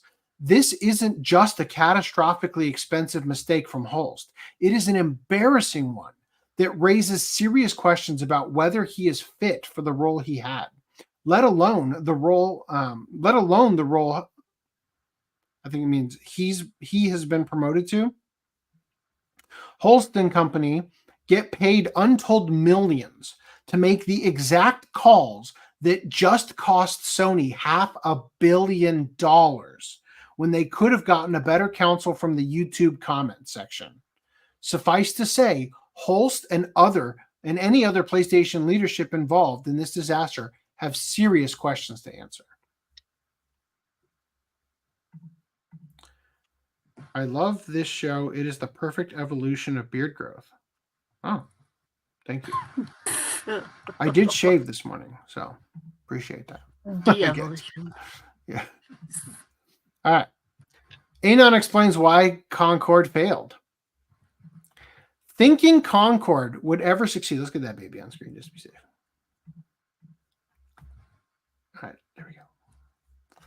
Thinking Concord would ever succeed when it's competing against Overwatch, which has a dozen porn star tier females. Concord has a bunch of ugly, fat something or other that nobody finds appealing.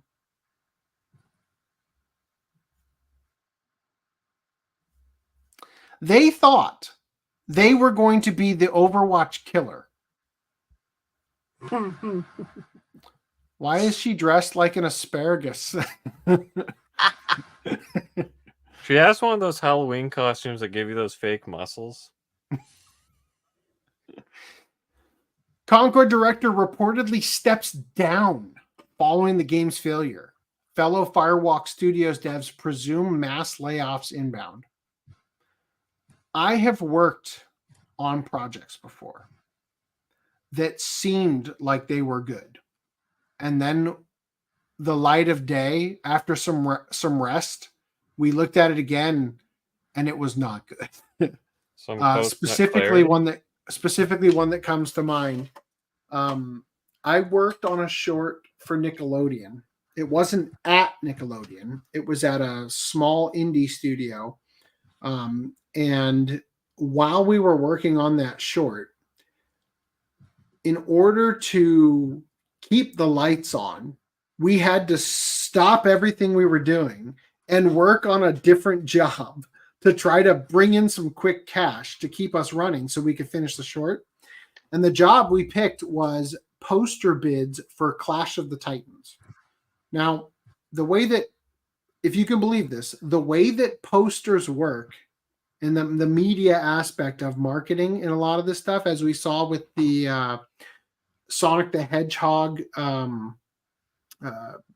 marketing package that was leaked that one time, that seemed to show a different design for Sonic than the original design and the one that ended up being in the movie. Those marketing packages are not put together by the movie studio. They're put together by an entirely different entity, right? And so what you do is you advertise yourself as being, you know, a studio that creates movie posters or whatever.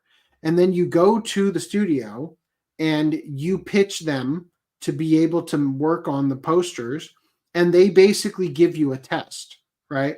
So that they can weigh your skills and what you can produce quickly against a bunch of other studios, right?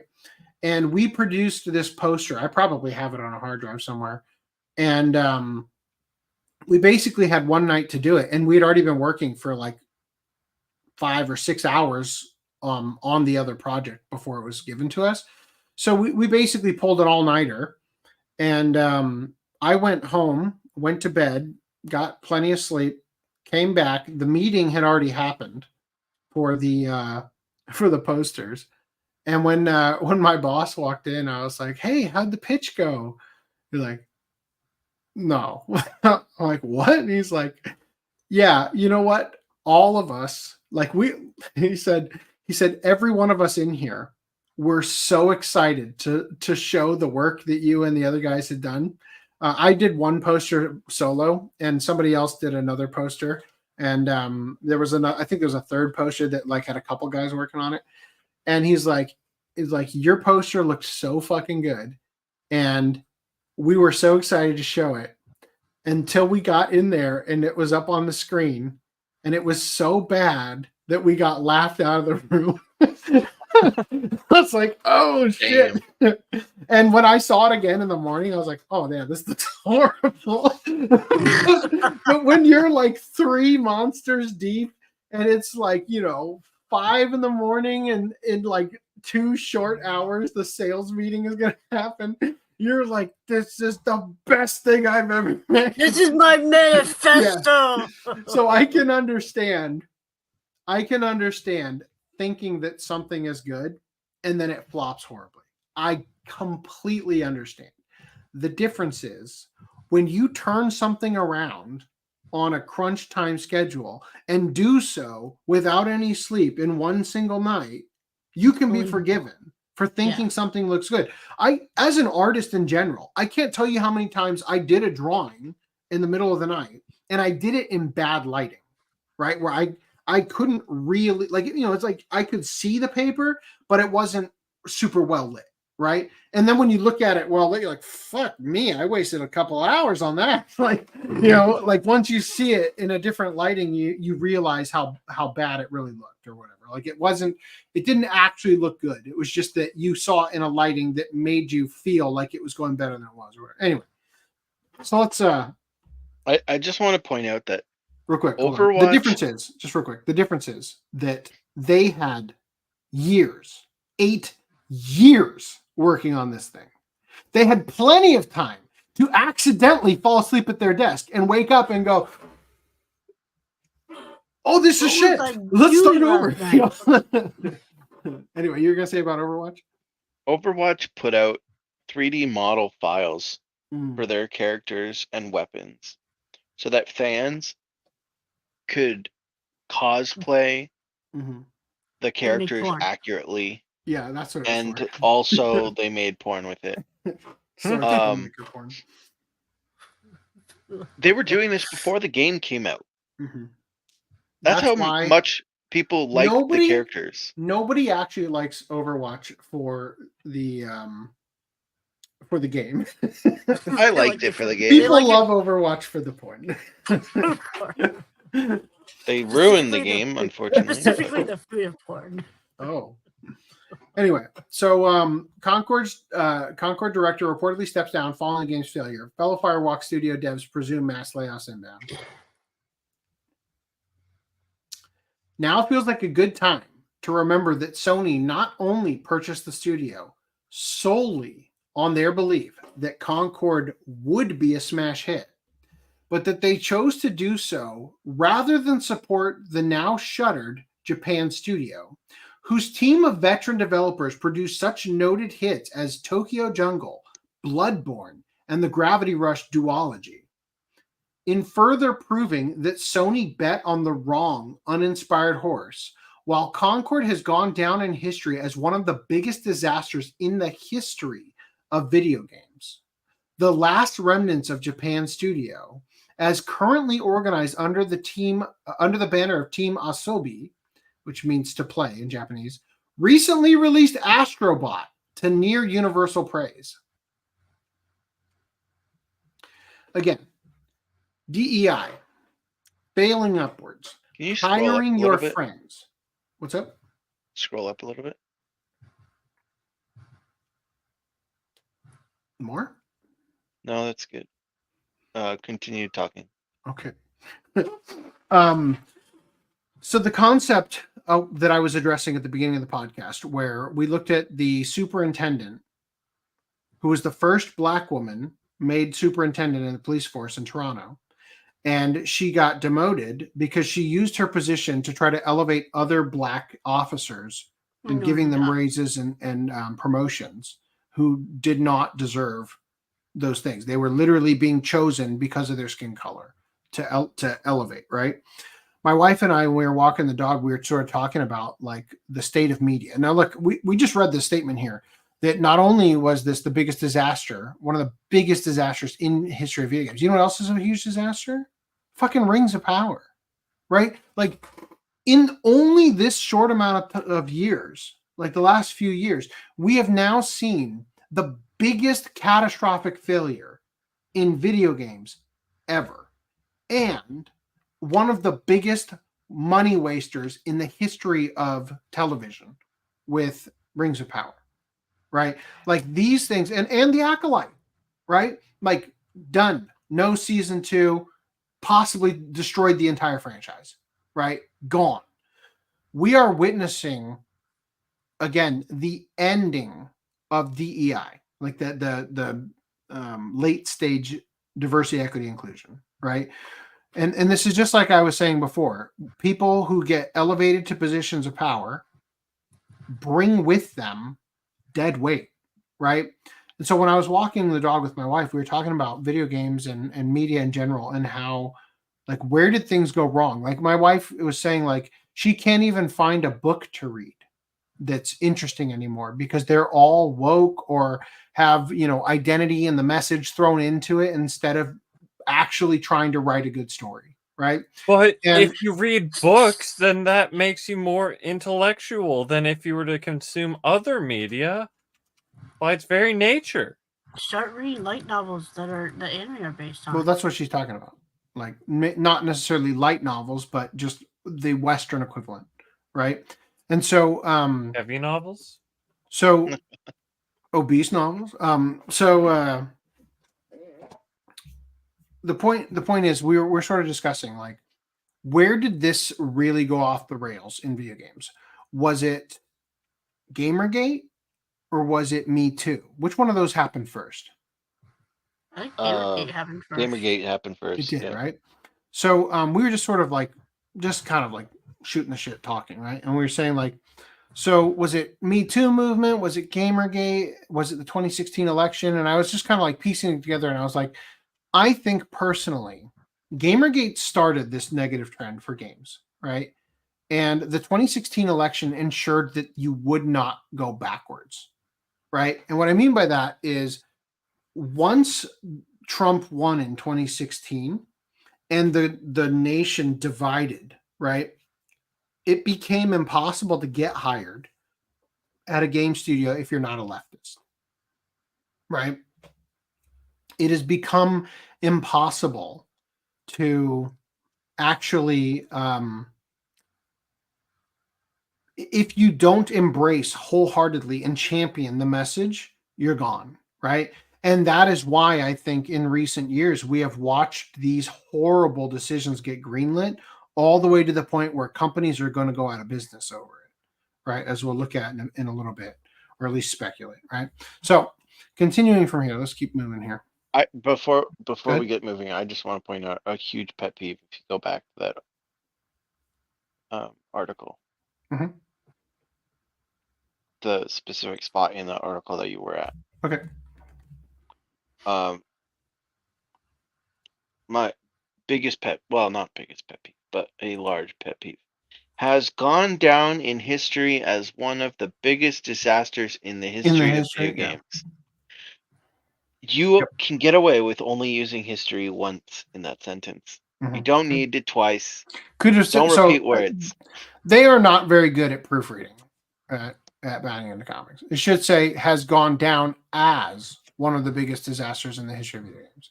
Yes. And I bet you they started writing has gone down in history as, and they're like, then they thought of the other thing and, tried to backspace or undo and then forgot to, whatever. Yes. Big pet peeve. All right. Enriv says, I can only think of like 3 Overwatch characters that are porn star tier, LMAO. I mean, like all the female characters, right? Like Mercy, Tracer, Eva. Yeah, Ash, Diva. Yeah, May. yeah. I mean, seriously, I don't even play the fucking game, and I can think of half of them. What's the one that's the like blue skinned one? What's her name? Widowmaker. Diva? Yeah, it is Widow. So. Cool. Anyway, Firewalk Studio senior concept artist reveals employees are terrified of the future after Concord got shut down. Again, the level to which you're in denial about something is directly proportionate to how much you're going to get fucked. So, Amanda Kiefer wrote on Twitter, quote, I was going to DM you after seeing this, but this site makes me pay to do that. So at the risk of getting dogpiled, I'm just going to say this here. A lot affected the art side of Concord, including design by committee, failure of some leadership to listen to the art team, etc. It wasn't the art team. You didn't fucking listen to us. We are so good, but you did not listen to us. The character concept art team, including myself, is going through an extremely difficult time emotionally. And some of the team no longer want to work in games, design characters, or even do art anymore after this. Good. Because of this, posts like yours, though understandable, are unfortunately ill-timed. None of us know which way the wind will blow with the studio. We're worried, sick, and terrified of the future. Not only that, but we have been shouldering the brunt of the emotional labor as executives / directors dodge most of the blame. Behind the scenes of all this talk about Concord and character designs, people's livelihoods are at risk, and there are very real financial consequences that might hurt us even more. That's just what I can say from our point of view. I'm not saying change course or anything. Us artists like being able to use social media to promote our work and get more jobs. But I am saying we see this, and it does absolutely affect us since we just got our teeth kicked in. Ironically, Kiefer's post came just days after she claimed that gamers would not have any games to buy at all because they opposed woke ideology being injected into them. Oh, look, it's Mighty Keef, everybody's favorite Sweet Baby Inc. employee who literally started Gamergate 2 by coming after Cabrutus. Pretty soon, these weirdos will have no games to buy at all. And then I think yes, we're going to do these manually. All right, we found it. Patient 0 on the Concord character design team. This is where the infection started. Just look at the fan art. Amanda Kiefer. They didn't listen to us, the designers. And your art looks like that. Are those boys? Did you put boys in the Ray and Oscar outfits? Is that what I'm looking at here? Those are some boyish faces and some very unappealing designs overall. So don't feel too bad. Anyone notice the difference in her bio now? Someone's ashamed of having worked at Trash Firewalk Studios. So she previously had Firewalk Studios at like prominently displayed in her Twitter bio. Get rid of that. Jade Raymond, after the failure of Concord, asking Sony investors for another $400 million for his upcoming live service game Fair Game, where a group of Zoomers eats the rich and steals money from wealthy corporations to promote social justice. So we looked at that, I think last podcast, maybe the podcast before. Probably the podcast before.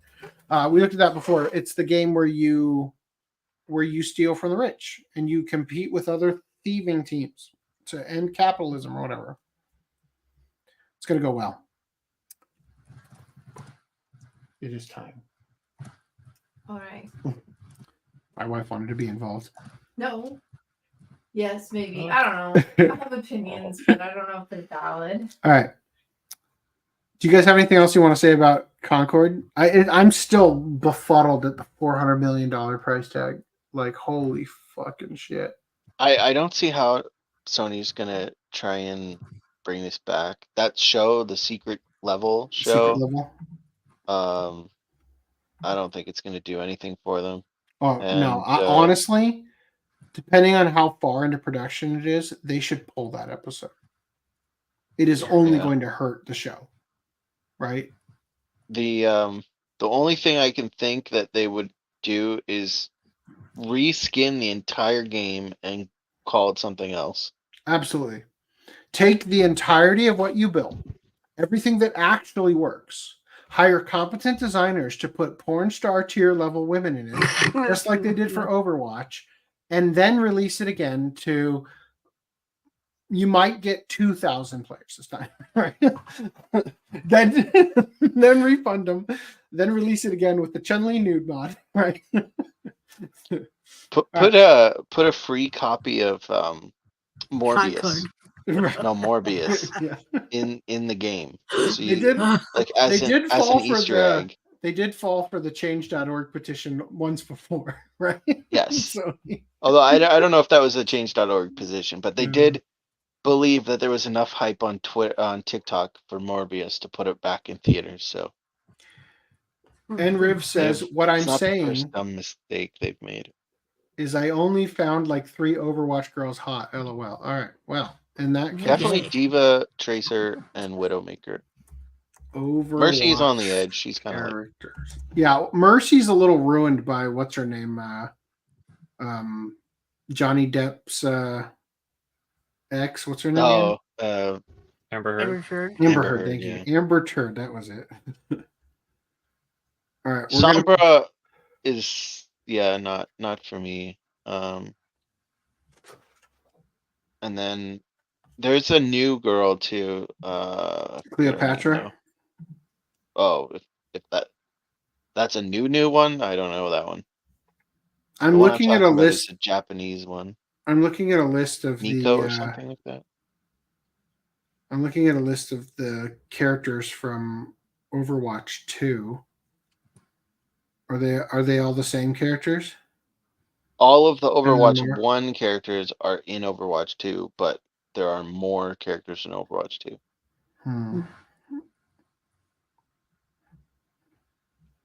They look less appealing. Actually, I agree. The Overwatch 2 designs made them all look worse. The only one that isn't in Overwatch 2 that was in Overwatch 1 is McCree. They changed his name. Yeah, they changed his name to Cassidy or whatever. Anyway, all right, we don't have to play Smash or Pass. We can jump right into Dragon Age. Well, we all know it's Pass. We're gonna skip straight to Pass. Asmongold trashes BioWare's upcoming Dragon Age: The Veilguard. Quote: "It looks like a mobile game. This is actually worse than Concord." Yeah. Oh yeah. Almost immediately into the video, Asmongold lampooned the game for its newly redesigned Canaries. He said, "This guy looks so fucking ugly and retarded. Who the fuck thought this was a good idea to make a character that looks this way? This is the dumbest looking character in the entire game. Like, why would you do this?"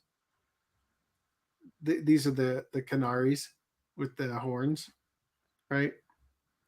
I don't know if this guy is actually. Julie, this is the Canary, I think that's the player character, but there are NPCs that have the Canary. exact same, like, my skin like seamlessly goes into horns look. Yeah, they're I don't know. It's hard to say. I believe the player character for sure is not. You can choose between 4 different races. We'll look at that in a minute. So he didn't stop there. After listening to the IGN host claim that she walked away from the preview with, quote, relief to wave many of those concerns goodbye. Asmongold said, "How can you look at this and think that this is good? How could you do this? Like, I don't understand how." In the video where a player character kicks down a piece of wood to create a bridge, he commented, "That's not how it would look. It's just bad." All right, let's showcase that real quick. I could have sworn I was choosing to skip this, but all right. I'm guessing part of my highlights didn't work.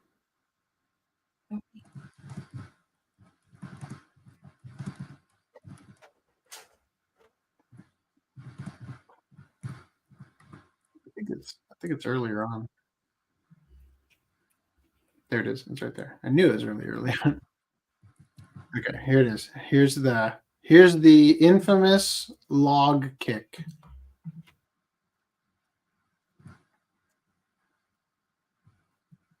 Yeah, I don't know. It looks pretty bad. When I first watched it, I felt like it was a stutter in the connection, and it like dropped a couple frames. Oh. Yeah, it looks pretty bad. Yeah, I guess it doesn't. Yeah, because it goes from falling normal speed, and it fucking ramps up the light speed here. And so the reason I felt before, and I don't know, I'm still kind of on the fence about it. The reason I felt before that it wasn't actually meant to look this way, and it was it glitched out, is because the motion blur on this, if it actually was going from here to there, the motion blur would be up here. Like it would be in this shape blurred down. So it's hard for me to tell. And it seems like there's okay, so this is it a 60 FPS? Is that why? Okay, maybe he's recording at 60 FPS and the thing is only actually at 30.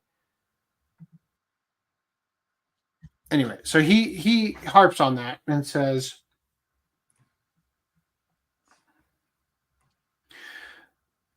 no weight to it at all. It's not that there's no weight to it. It's that the acceleration is totally wrong. I want you to understand that if you can't get this right, the odds are you can't get anything else right either. This is the exact type of thing I was talking about with mining canary problems in video games. This is exactly what I meant. Poor physics for even a piece of wood. If you're going to call it a nitpick, I'm going to call it a pattern, he said. And I guess when the game comes out, we'll see who's right. A little bit later in this video, Asmongold compared the game to mobile game Raid Shadow Legends. Yeah, my highlights are definitely all over the fucking place. Raid Shadow Legends saying, quote, I feel like Raid Shadow Legends has a little better graphical style than this game. I do really think so. All right. I'm going to skip the rest of this because I'm pretty sure my highlights were to not cover that. All right. Dragon Age the Veilguard retail pre-order sales are piss poor. YouTuber Dr. Disaster shared, quote, I have an acquaintance in the retail world, someone who runs 9 stores that sells video games. And I am hearing that these ratios that we're seeing in damn near every video released for Dragon Age the Veilguard, those ratios are correlating with piss poor pre-sales data. People are not connecting with the Veilguard because Dragon Age games are supposed to be dark and gritty, and this just looks completely soft. Well, the joke was back when they had the reveal of Veilguard and Fable or whatever. It's like, I think they mixed up the aesthetics here. Stuttering Craig, who owns and hosts the Side Scrollers podcast channel, informed That Park Place that his retail source, who previously indicated that pre-order sales for both Star Wars Outlaws and Assassin's Creed Shadows, pre-orders for Dragon Age: The Veilguards are, quote, not Astrobot numbers. Which is a weird thing to say considering Astrobot is free, right? Astrobot is not free. Astrobot's Playroom is free. Oh. Right. The deluxe. I still think it's kind of a weird comparison because if it's literally like the best selling game PlayStation has this year, like nothing's selling that well. But yeah, anyway. For sure. So the deluxe edition of the game was 14th on the PlayStation Store for pre-orders, while the base game was 20th. So just bear with me here. So if this is spot number one, right, you got EA Sports. Then you've got Call of Duty Black Ops, or this is Black Ops 6 Vault Edition cross-gen bundle, Dragon Ball Sparking Zero, which is $109. EA Sports again, Dragon Ball Sparking Zero again, the non-Ultimate Edition, right? Sparking Zero, look at that. Fucking unbelievable. Mortal Kombat 1. And then over here, Silent Hill 2, just barely beating Dragon Age: The Veilguard Deluxe Edition. And then Silent Hill 2 Regular Edition, just barely beating Dragon Age: The Veilguard Regular Edition. Assassin's Creed Shadows over here and over here, right? So like this game is still performing better than Assassin's Creed Shadows, right? Over on Steam, Dragon Age: The Veilguard is currently the 42nd most wishlist game according to Steam database's most wishlist upcoming Steam games. It has 59,441 followers. And honestly, I don't know how this works. I don't use Steam, but does this number, is that tied specifically to the game, or could that be tied to the franchise? Is there any possibility that this game's numbers... It should be the game. It should be the game. Okay, well, regardless, I still think that the only reason the game even has this high of a number count is because people who are fans of the franchise had, followed it or whatever before it even got to the point where they showed how much of a disaster it's going to be. I mean, they could have seen it while searching up the other games to buy on Steam and then thought, oh, yeah. Yeah, but I'm just saying, like, previously it wasn't even called Dragon Age: The Veilguard. It had a whole different name, but then they're like, oh, we're going to make it about, like, the good guys. Yeah, it was Dreadwolf before, right? So, as noted by Dr. Disaster, this information comes in the wake of a hands-on preview of Dragon Age: The Veilguard uploaded to IGN's YouTube channel that currently has 321,000 views. It also has over 17,000 dislikes and just 11,000 likes. Who knows? These numbers can't be trusted. Of note, Asmongold's roasting of the aforementioned IGN video has over 725,000 views and has over 22,000 likes and just 836 dislikes. Once again, you can't this guy. And I am very sorry about my highlights being missing because we set all this up for the last podcast and then moved it. And when you do that, can't guarantee. Anyway, so here's Stuttering Craig. This is where I should have jumped over to this. FYI, my retail insider says Dragon Age: The Veilguard has 1,069 pre-orders total in their 900 plus stores. To put that in perspective, Zelda Echoes of Wisdom has had over 4,400 in just the last 2 weeks. Now, Dragon Age: The Veilguard's character creator has an option for top surgery scars. Is that like on for a console? Yeah. Okay, like the Dragon Age was originally on Origin. Origin was named after Dragon Age Origin, right? That was what you downloaded to play the original game. So all of us really, well, you probably could have got. Well, I don't know if you get the original one. I don't think so. That's just the launcher for it because every game company, major game company, has their own launcher. Yeah, I'm just saying. And then it got changed. I'm just saying that like Rockstar has their own games launcher. Dragon Age had their own games launcher. Yeah, but now you can I think is it BioWare? I don't know. Mhm. That has it now. They have their own launcher, but it was originally like a PC Mhm. game, I think. And so Origin was EA's launcher. yeah, it was. Yeah. So my brother got the Mass Effect trilogy that came out, when was it, a year or two ago, and that one launches through Origin despite him buying it on Steam. Oh, that's awful. But the great thing, like the thing about Dragon Age is the story and the customization, and people were like it because they can mod it. So they would probably do more digital pre-orders. Maybe. I mean, just like the original But lovers. of the it's game. not.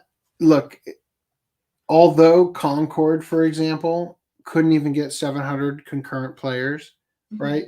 1,000 pre-orders is still ridiculously low.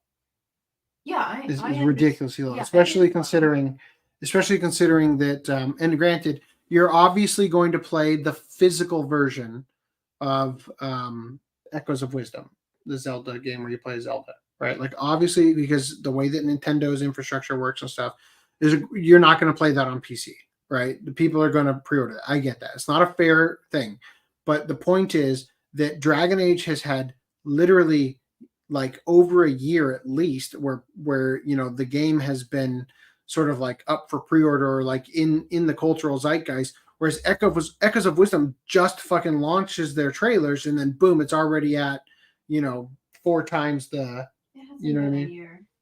I'm just saying, it's been a very short amount of time because we didn't really know when the launch date was even going to be until either last month or the month previous. It was like, oh, when. Yeah, but you've had a year of Dreadwolf and then it being changed to the Veilguard and all that stuff, and you've got 10 years of hype from the last game. Kind of. I'm not sure. Honestly, I don't think they had a clue if it was going to come out on time because there were no, really, because they kept because they only spent 10 years not releasing it already. So. I know, but they were like, we're gonna create, we're gonna make Dragon Age again after Inquisition, and then all of a sudden it's like their whole studio fell apart completely, and then they released another garbage game that was just horrible. And it just never happened. And we were all sitting there twiddling our thumbs. That's why it took 10 years. I think everybody got fired. And now with all of these people that they hired on and scalped from Sony. Again, and I'm just going back to my original point. 2016 ruined games. In fact, it ruined the trajectory of games because they were so triggered by Trump. I'll try to find something real quick. You back the fuck up. You're supposed to lay on his blanket. No, you're gonna chew up my shoes and that bone, and you're gonna make tons of fucking noise. The answer is no. My brother who loves was it Mass Effect and all that? He wants it Dragon Age to do well because otherwise he feels like this is the last chance for BioWare. And I basically said, and he hasn't seen the release reviews or trailer, whatever you want to call it, yet, because he's reluctant and scared. And I said, well, let's be frank. If they're still screwing up games, if they die, I mean, maybe it's for the best. Just kill it. Don't was it put it out of its misery type deal? Though Mass Effect 4 is still a thing so far. Well, also, like the company, who knows how many of the original developers of the games that you liked still work at that company? Not many, right?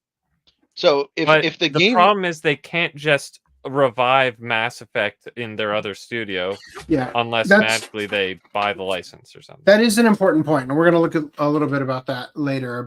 And I've always said this, like from the beginning of the podcast. Something people have to remember: corporations are made up of people, and the reason you like the company. Really, corporations are people too, my friend. But the reason you like a company is because of the decisions made by the people who work there, right? And on its face, this is the problem, is that like, you know, the company, you don't know the person behind the scenes that made the thing that you like about it, right? And so when that person leaves, all you get is the thing that you associate with being good starts to become less and less good. And there's like a period of cope where like you try to convince yourself that it's not that bad and that it's like, just hold out, they're going to improve. A couple of bad, games isn't the end of the world. It's like, no, it's done. The person who made it good, like, they fucking fire the guy who made the Batman Arkham Asylum game so good, right? The original writer, and replaced him with a bunch of lesbians or whatever. You know what I mean? Like, it's done. It's over. It's never going to go back to what it was, right? That's the point. It's a colonization of your hobby, right? Now, I found this. I want to share this with you guys. So this guy here said, babes, I literally have my name in 5 AAA titles. Believe me when I say the gaming development world is overwhelmingly left-wing, and they truly can't abide you and your ilk. I get that you are desperate for validation, but you're not going to find it from the majority of devs. That's okay. You're not going to find a majority of customers. So B says this. This is the main reason why you have so many buggy games and broken products. They will flat out not hire anyone that's not a radical leftist. It's not just race, since they won't hire a conservative black person either.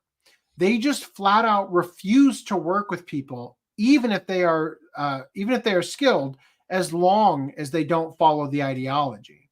So this is the end game of DEI, right? We are at a stage now, and again, I have said this from the history of the podcast. There's 2 types of people: individualists and collectivists. Individualists believe in working for things and earning it on their merit and being recognized for, what they've contributed. Collectivists cannot compete with top tier individualists. The way that they compete is by coming together, forming unions, doing tasks that allow them to utilize and leverage the power of the group over the power of the individual to force the individual out. The only way to overcome and defeat the competent individual is to come together and force them out of the workplace. This is what happened to Vic. This is why people come and dogpile and destroy, because it's the way that they get rid of competition they can't compete with. And this is exactly what happened in the gaming industry, is that every person worth a damn that isn't a woke leftist, and most people aren't super heavy into politics.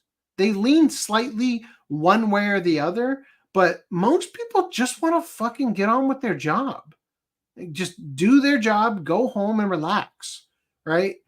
So I just think that it can't be overstated how dramatically,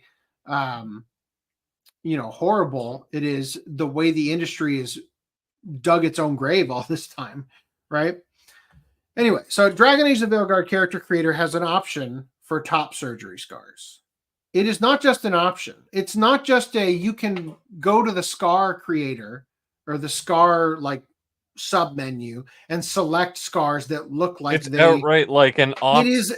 It is right here, an actual toggle on off for top surgery scars. Okay, that's even worse than I expected.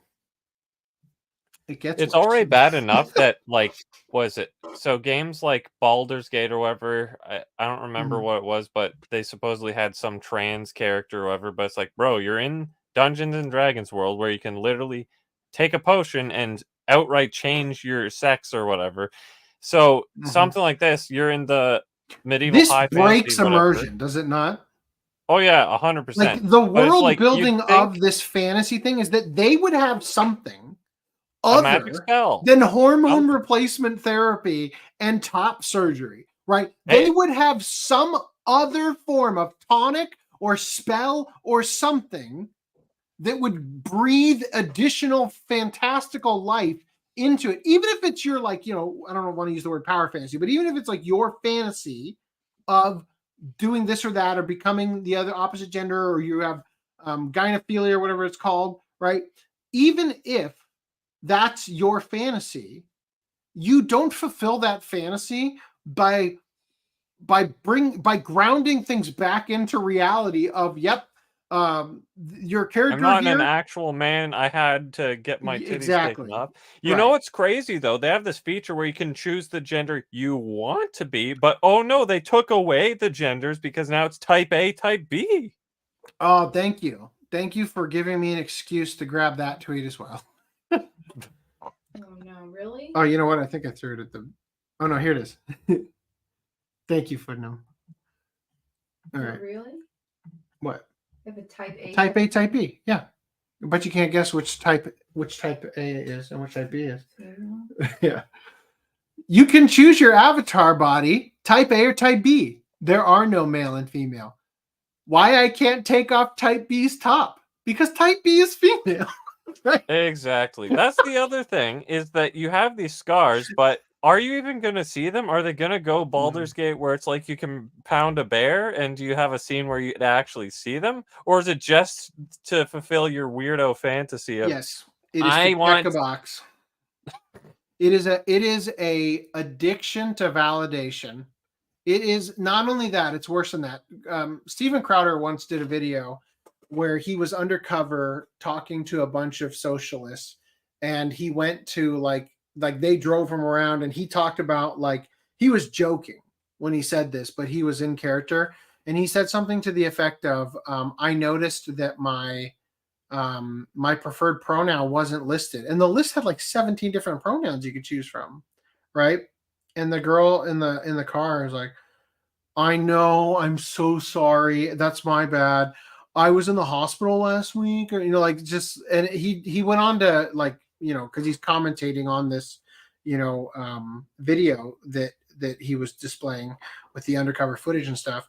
And he basically just acknowledged the fact that, like, everything about this is entirely for self-gratifying identity bullshit, right? And it's like, I talk about this a lot. I've talked about this since the beginning of the podcast, but I witnessed in the political realm what we're seeing in the social realm years before it got here, because I watched as political parties splintered off into smaller and smaller versions of themselves in order to satiate this hipster mindset people have, where they need to be able to identify with some unique thing. And the way you make something unique is that it has to keep getting defined further and further until the only person it applies to is you, right? And so on the right, for example, you had Republicans, and then you had the Tea Party, right? The Tea Party Republicans who came in, and then you had, the small L libertarians, and then and it just keeps siphoning down, right? Alt-right, all the different types, right? It just keeps getting smaller and smaller and splintering off and having these additional adjectives added to describe it, right? On the left, you have the same thing where you've had the liberals and then the progressives and then, the democratic socialists, right? And you just splinter it off into further and further smaller categories that start to get more and more ridiculous, because people just want to be able to say that they are something, and almost like when you brag that you're vegan, so to speak, you have this like piety about it, but about something that fucking doesn't matter to anybody, right? And so let's get back to this here. So they said that they added the top surgery scars, right? So back in July, it was revealed that the character creator has inclusivity at its heart. The character creator allows players to choose between 4 different races: elves, Canari, humans, and dwarves. It also, quote, allows for more detailed looks at each and the ability to choose pronouns with she, her, he, him, and they, them, separately from gender, select different body types, and more. Furthermore, the character creator also features full nudity, because the game is a mature RPG, according to Bush, which is the game director we'll look at in a minute, who is a man pretending to be a woman, according to that Park Place. Apparently, the full nudity is needed to choose your character's undergarments. Yes. So, according to copying Baldur's Gate, because no games besides maybe Cyberpunk were doing that before now, but it's like, well, the cat's out of the bag, I guess we can just run wild now. So, as I understand it, there actually is no nudity in the game. nudity is, imagine a Barbie doll where you take the clothes off and they have where they would have parts, right? There's no definition because it's a Barbie doll, and they also painted underwear on top of the skin. That's the nudity, as far as I can tell from the game, according to some videos I watched at the character creator, people talking about it and explaining how the dynamic works with nudity in the game. They even go so far as to say that the type of underwear you choose will actually default back to the vest, which is basically the full upper body coverage, if your gameplay settings are set to non-explicit or something like that. It's like, non-explicit? Like, what the fuck is explicit about the shit you're showing me, other than that the guy, type A, can be topless, right? Like, fucking ridiculous. Anyway, quote, you can finally dye your hair with non-traditional colors. Oh my God, game changer. He concluded, revealing there are 4 voices that one can choose from. They include English masculine, English feminine, American masculine, and American feminine. I'm sorry, don't you mean type A? English type A, English type B? Like, the pitch of the voices can also be adjusted. The character creator features an option to toggle top surgery scars. Here, let's just play that now. I don't remember where we were supposed to watch it, so let's just watch it now. The character creator in Dragon Age the Wow, that was hideous already. That's not the right one.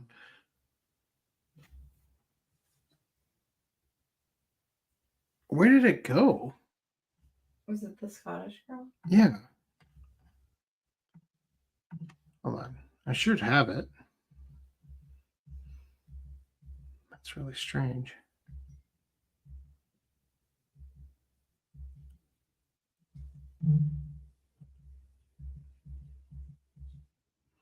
It's got to be right here.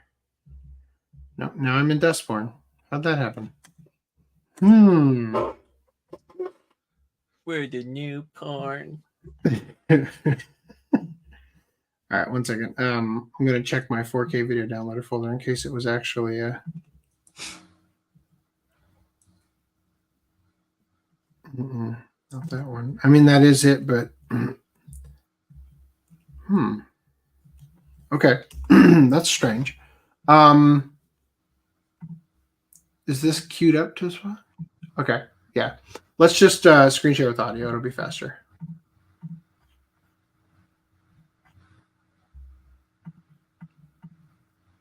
There you go.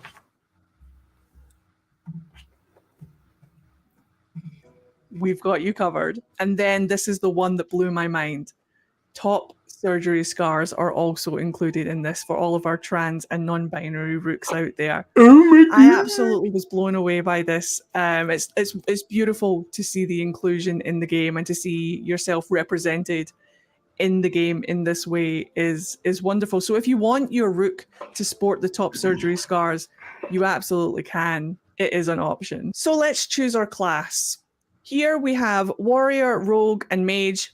You can not only have a look at all of the different classes, but you can set them to the different clothes that they're going to be wearing throughout the game. Their class armor, their small clothes, and their starting armor. And then... So I'm pretty sure...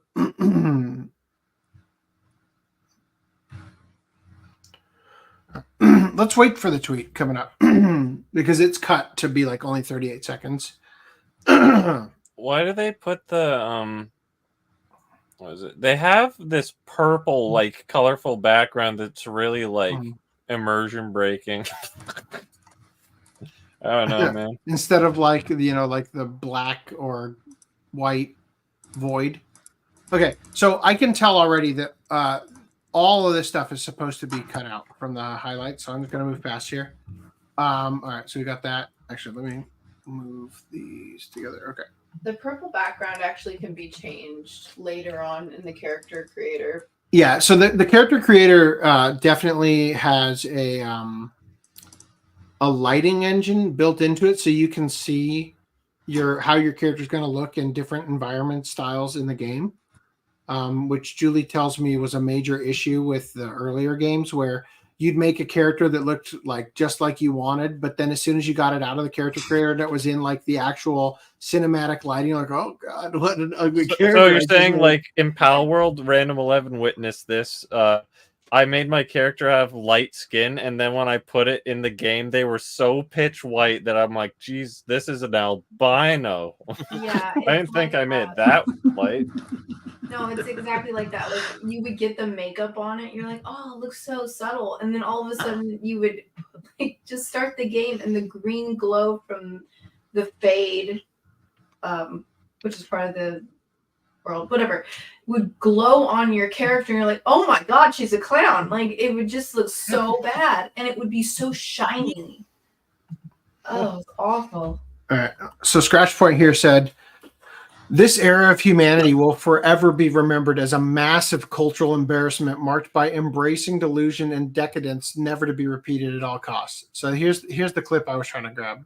He, him, she, her, and they, them, and then your gender is man, woman, non-binary.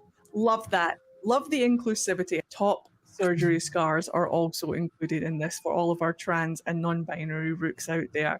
You know, I've noticed they don't have. Genitalia I swapping. cut off my forearm in order to create a fake dick scars. I couldn't help but notice that that's not there. The so exclusivity. I also noticed a lack of what is it? He, her, she, him.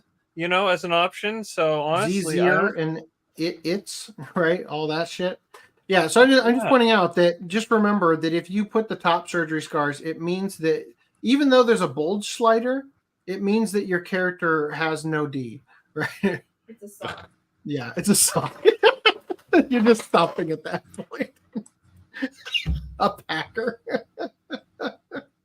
Oh no. I absolutely was blown away by this. It's beautiful to see the inclusion in the game and to see yourself represented. But he, him, she. Yeah, so beautiful. Okay, I would like to draw your attention to this little statue down here. Do you guys see that? It only caught my eye a little bit. The trans colors? Yeah. So let me switch back to the other screen share real quick, because I don't need it with audio this time. All right, let me tell you about this character. It's the Pride Demon. Oh my. Let me tell you a little bit about Pride Demons. Pride Demons are incredibly powerful demons that are corrupted forms of wisdom and faith spirits. They are among the most powerful demons encountered in Thetis and the most insidious. Oh, so what are demons in general? Sounds about right. I mean, yeah. A demon is an oft malicious spirit from the Fade that embodies a sin or negative emotion and that feeds on darker parts of the mortal psyche like rage, hunger, and desire. According to Solus, a spirit becomes a demon when denied its original purpose.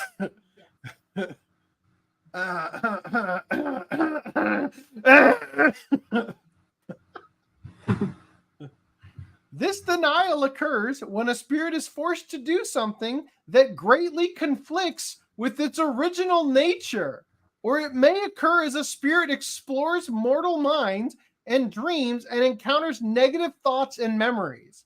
Are we embracing that we're demons now? Is that what's happening now? We're just acknowledging the possession occurring? Well, it's basically just saying, yes, trans people are demons. Wait, what? I didn't say it. Footum said it. Dragon Age the Veilguard lead says experience with The Sims was a big help when designing BioWare's next RPG. How did The Sims 4 handle this? Well, Sims 4 sense. update adds top surgery scars, binders, and hearing aids. Oh, please don't. Yeah. Now everything is starting to make sense with Dragon Age the Veilguard. But that doesn't make Does it sense include for regular Dragon aids Age. as a toggle? A game inspired by The Sims. This is one of those disasters that will live in infamy for decades. Back during the 2000s, we thought EA couldn't get any worse. We were wrong. Woke EA is the worst. All right. This is the video I have preloaded here. Let's watch this one.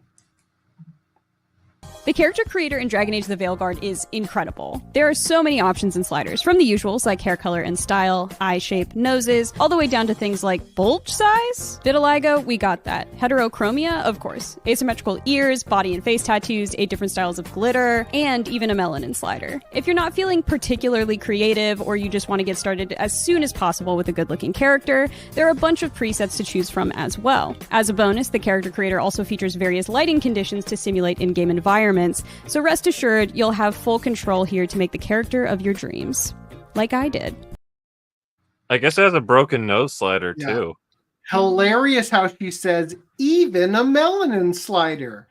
As if every fucking game with the character creator doesn't let you choose skin color. They're just not pretentious enough to call it a fucking melanin slider. I like how they said, "Oh, you can, you can choose from one of the good-looking presets," and it's like I didn't see any until you were going through there. Okay. Every character I have seen in Veilguard looks like this. They do. Where's the lie? Oh my god. Dragon Age the Veilguard. Oh my god. The face actually does good. Can you show that? His bulb slider's kind of It was on TV, so. I mean, it's better than the guy whose dick was hanging out behind him in that one shot. All right. What the fuck are we doing out here, BioWare? So this is the Canary. This is what the Canary have looked like in the previous games. Yes. damn. Den was buff in the first game. You were robbed. Oh man. Can I make a Canary that looks like this? No. They turned it into the Kids Bop Dragon Age. He looks like handsome Squidward. Like fucking awful. Handsome. Oh. Incredible. I can't believe IGN led with this as their first shot of their video praising Dragon Age Veilguard's character creator. This must be that inclusivity I've heard so much about. This is the butt slider at 100%. Max? Guess well, what? if you do type This A, is you can the probably... boob slider at 100%. I love when you came in that morning. I was going to say, if you change to type A, you can probably actually make it crazy big. Just I guess no gamers have a bust higher than B cup. I don't think there is a type A. I think that you literally just morph between both. Oh, I so don't think there is you a have no choice. choice but to have a masculine woman or a Yeah, man. That's why they look so hideous. They're trying to erase gender. All right. Staring at boobs may give a boost to male lifespans. Woke gaming doesn't just hate you, it is actively trying to kill you. Wow. All right. Top surgery scars in Dragon Age Veilguard are real, by the way. You can't have big breasts, but you can roleplay as someone who had them surgically removed to reflect the gender your character thinks they are.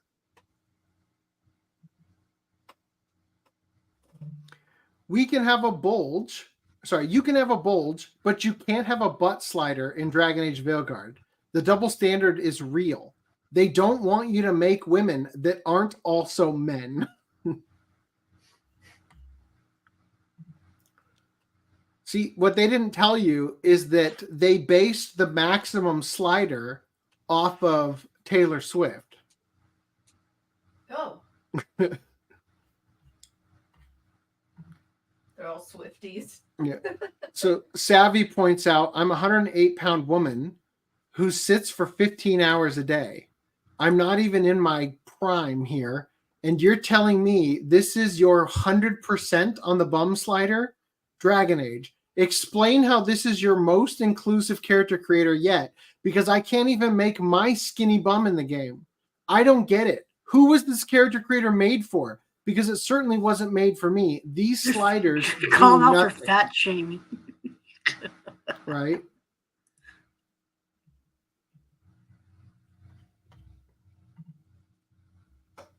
Veilguard looks to be made for everyone except the majority of gamers. Dragon Age Veilguard developers, you can remove breasts and add scars, but we'll close the studio before you ever make a sexualized female character.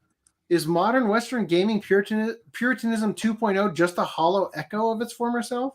Yeah, apparently the Stillwater Police game or whatever this is from 2011.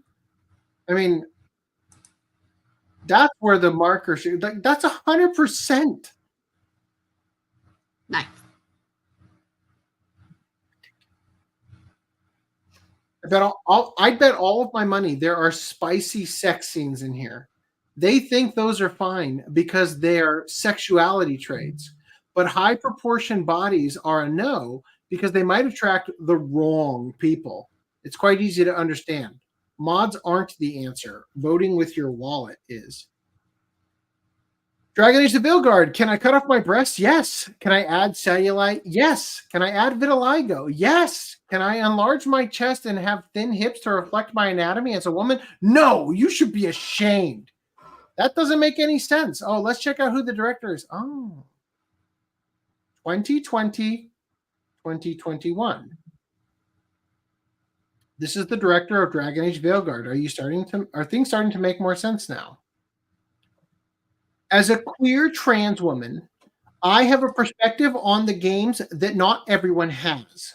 Dragon Age has long been a place where LGBTQIA plus folks can see people like themselves, represented respectfully. It's inherently very queer. And it's such a rare thing for marginalized communities to have representation where we feel proud and powerful in how we are depicted. A younger version of myself, I'll read the whole sentence here. It's so deeply meaningful for so many. I often get emotional when I think about what it would have meant for a younger version of myself to see someone like her in the game. When you say a younger version of yourself, are you referring to the version of yourself from 3 years ago or past 4, right? Because your younger self doesn't seem like they were so eager as your current self. Imagine designing a fantasy world full of magic and dragons and all manner of imagination, and all you can think about is having scars from top surgery and correct pronouns. What a sad, miserable existence. Like, I don't know if you're gonna get to. Are you gonna get to the storylines later? I doubt it. Okay, it's not even the worst part, because Dragon Age is all about, choices you make, right? And they shape your world and the consequences. Yeah, and consequences, and even passing it down from previous games, because the storyline continues, right? From game to game to game. They give you 3 options for storylines. The last game, you could build all the way, like from every choice you made in Origins, and then Dragon Age 2, and then, then you go from there in Dragon Age 3, the Inquisition. This one, they have 3 pre-made options. And the characters that they bring in, if you made huge decisions in Inquisition, just giant middle finger. Like, we're not even gonna. So did they make it so that you could, because the Dragon Age Origins was what, PS3? I played it on PC. But it was a PS3 game, right? It was for 360 gen PS3, yeah. So how do you go from one game to the next and have your decision tree and all that stuff carry over? So in Inquisition, you can. I don't know how you did it in Dragon Age 2. I because it was on Origin for me, I just transferred it over. Mm-hmm. It did it automatically.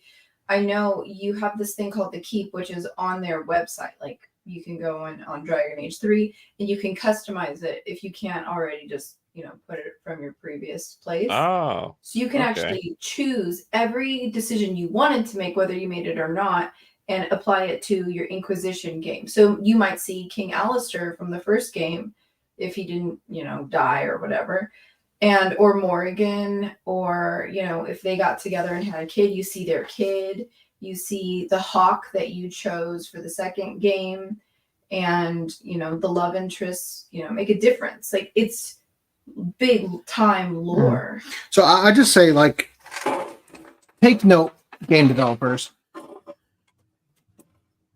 One of the stupidest little tiny things that provides so much payoff for me in video games is in Grand Theft Auto 3, after you do a mission that required you to, I can't remember if you're delivering magazines or you're driving behind a vehicle that is like throwing them out as you're driving.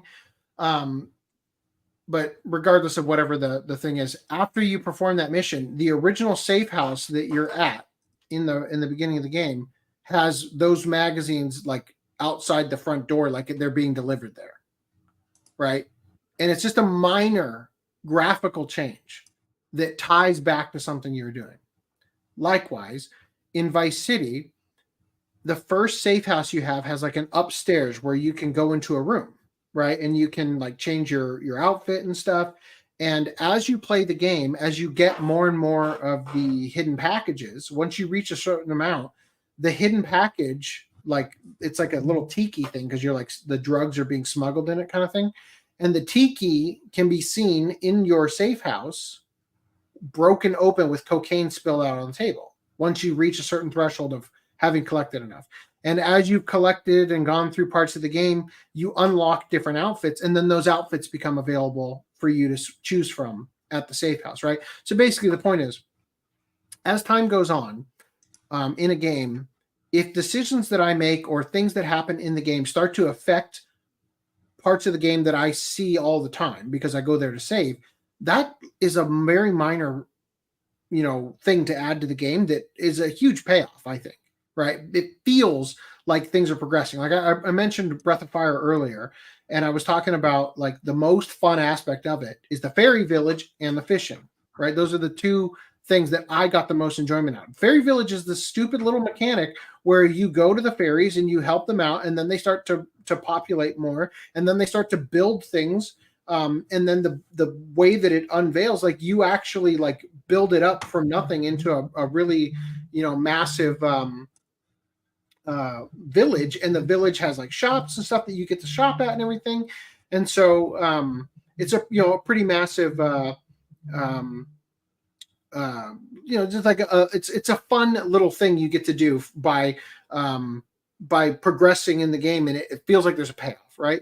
So what you were just sort of talking about like playing these other like games in the series, but having it carry over the decisions you made, that's how you get somebody bonded to the character. Well, it also shapes your world. Yeah. And you have all these relationships with your characters. You feel like an attachment to them.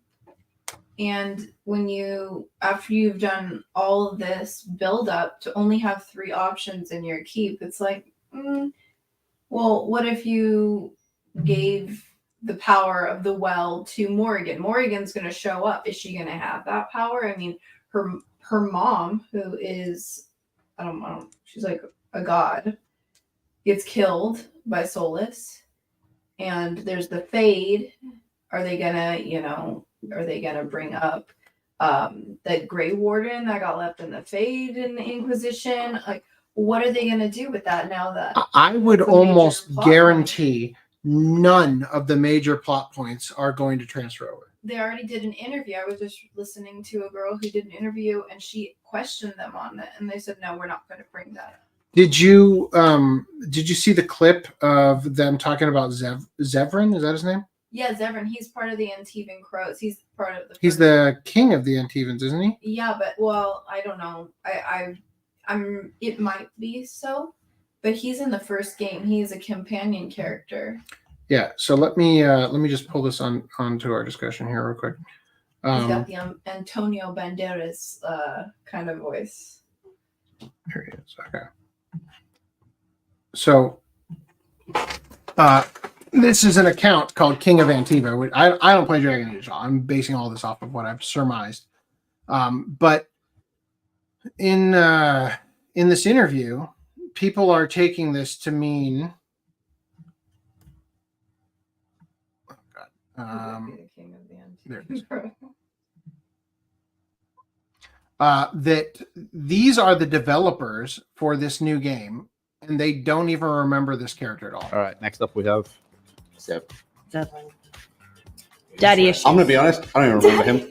I don't remember much about him. I don't remember, but I think banish. Just stay away. A lot of red flags. Wow. Yeah. Well, I feel like I can't go romance with this one, right? He wouldn't be into it. So I'll go befriend. Okay, cool. Cool. All right. He definitely wouldn't be into it because that's a trans woman talking. He's like suave kind of character. He wouldn't be into He it. doesn't look very. All right, next up we have. On the No, old he doesn't. model. No, he doesn't. But He's got the Antonio Banderas. You said. Yeah. Yeah. So this person said, "This is crazy considering he literally makes a cameo in Veilguard as the King of Antiva. Yeah. They don't know their own game." Oh, I'm sorry. Well, I guess I was reading that, but I had it on another window. You just couldn't see it because I switched, and the screen share was sharing the tab. Okay, so let's get back to this. Boy,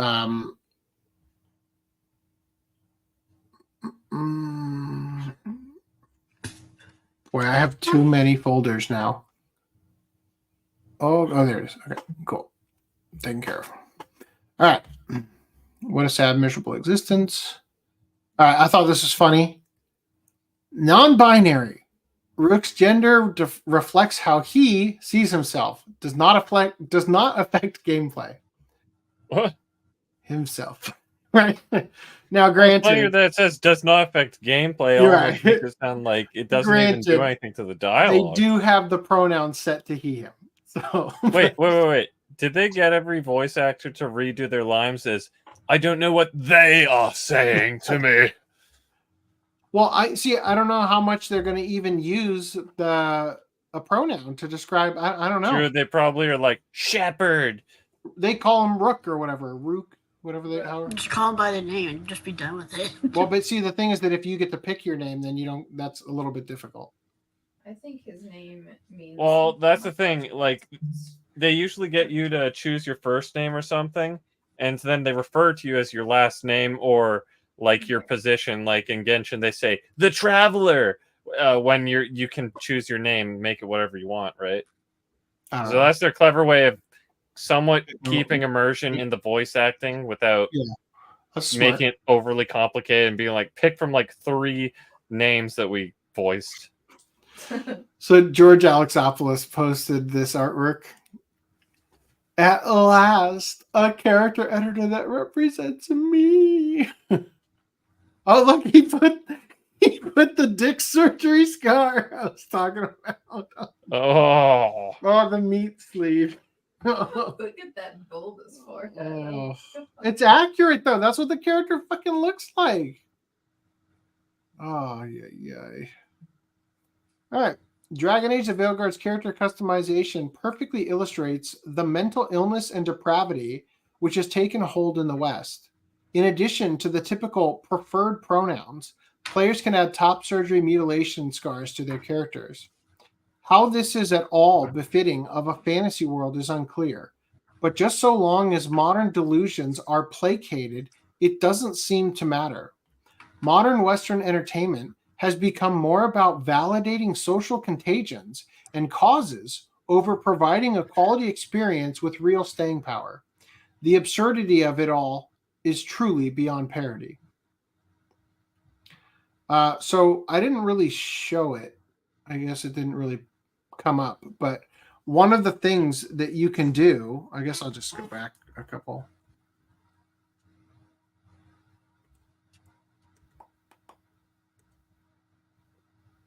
One of the things that you can do down here is you can see bulge size, right? So you can make sure that your character has a biggest dickus. Yeah, like just a perception of something going on down there that you'll never see, right? But when it comes to things you're going to stare at the entire time you're playing because you're going to be running around in third person, you can't adjust, the backside or chest side or whatever in any meaningful way.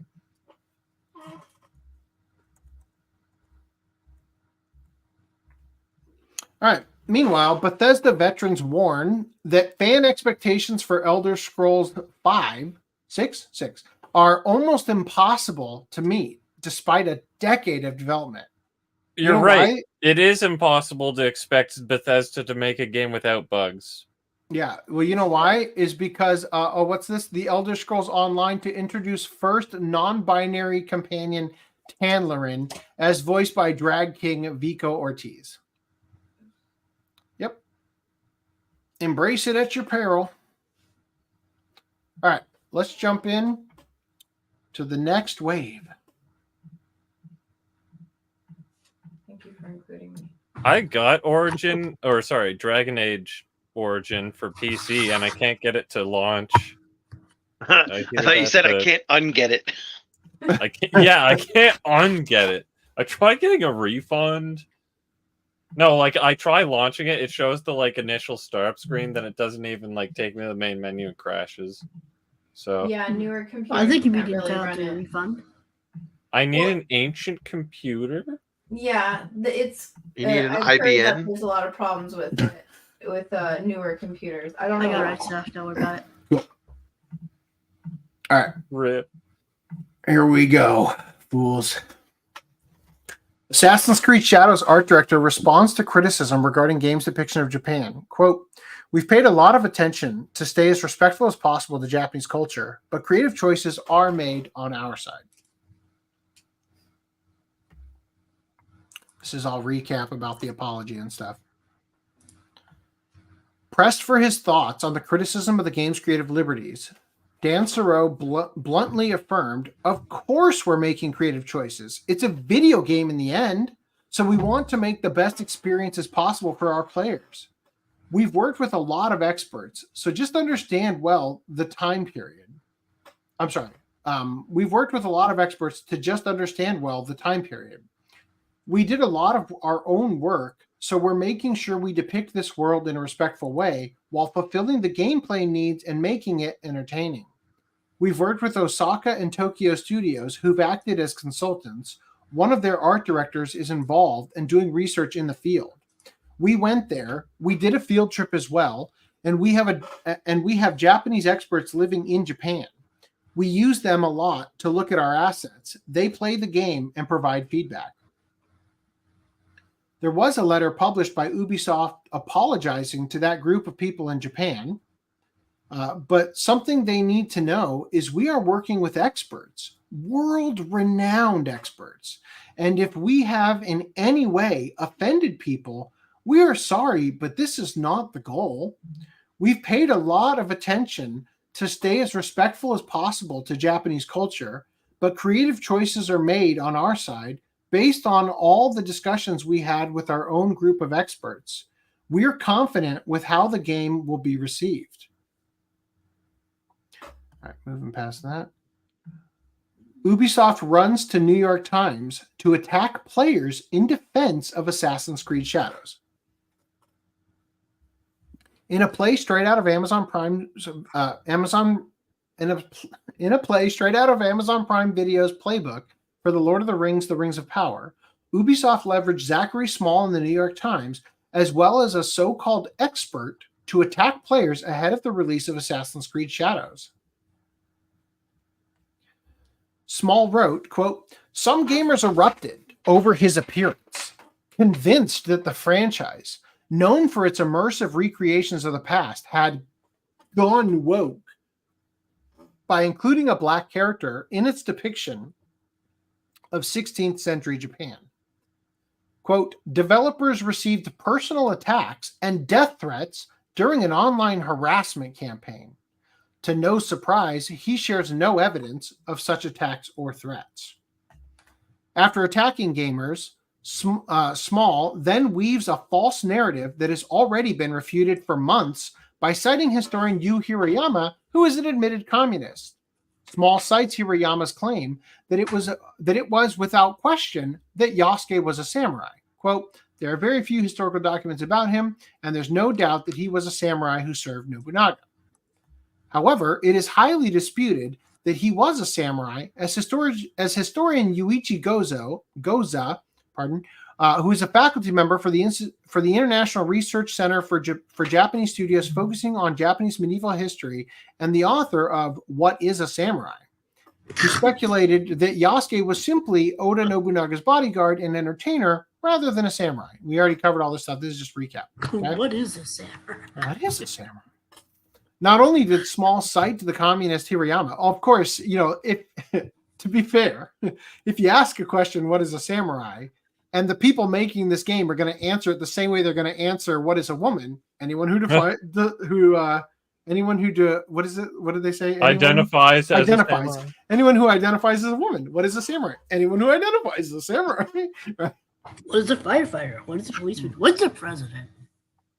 Not only did Small cite the communist Hirayama, but he also cited, note that this is highlighted here, Kazuma Hashimoto, who he describes as, quote, a Japanese consultant and translator in the video game industry. Hashimoto told Small, quote, it was people in the West who were upset with seeing Yasuke as a samurai. Okay? Note this, that Kazuma Hashimoto said, it was the people in the West who were upset with seeing Yasuke as a samurai. This is patently false and makes absolutely no sense, given Small even admits that Ubisoft apologized to Japanese players. In fact, he even noted that a political party in Japan formally asked the government to comment on what it considers historical inaccuracies. Okay, so Kazuma Hashimoto, it was only the people in the West who were upset seeing Yasuke as a samurai. What's this? Japanese consultant cited for New York Times Assassin's Creed puff piece revealed as a former Sweet Baby Inc. employee. Dun, dun, dun.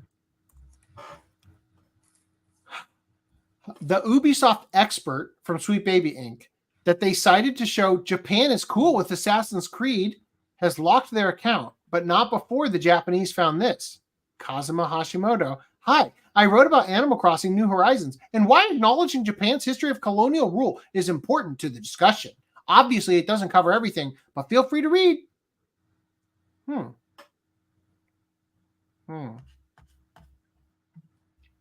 Breaking, Ubisoft, in a last leap of faith, is trying to bend reality by using a Japanese editor to defend Assassin's Creed Shadows in Japan.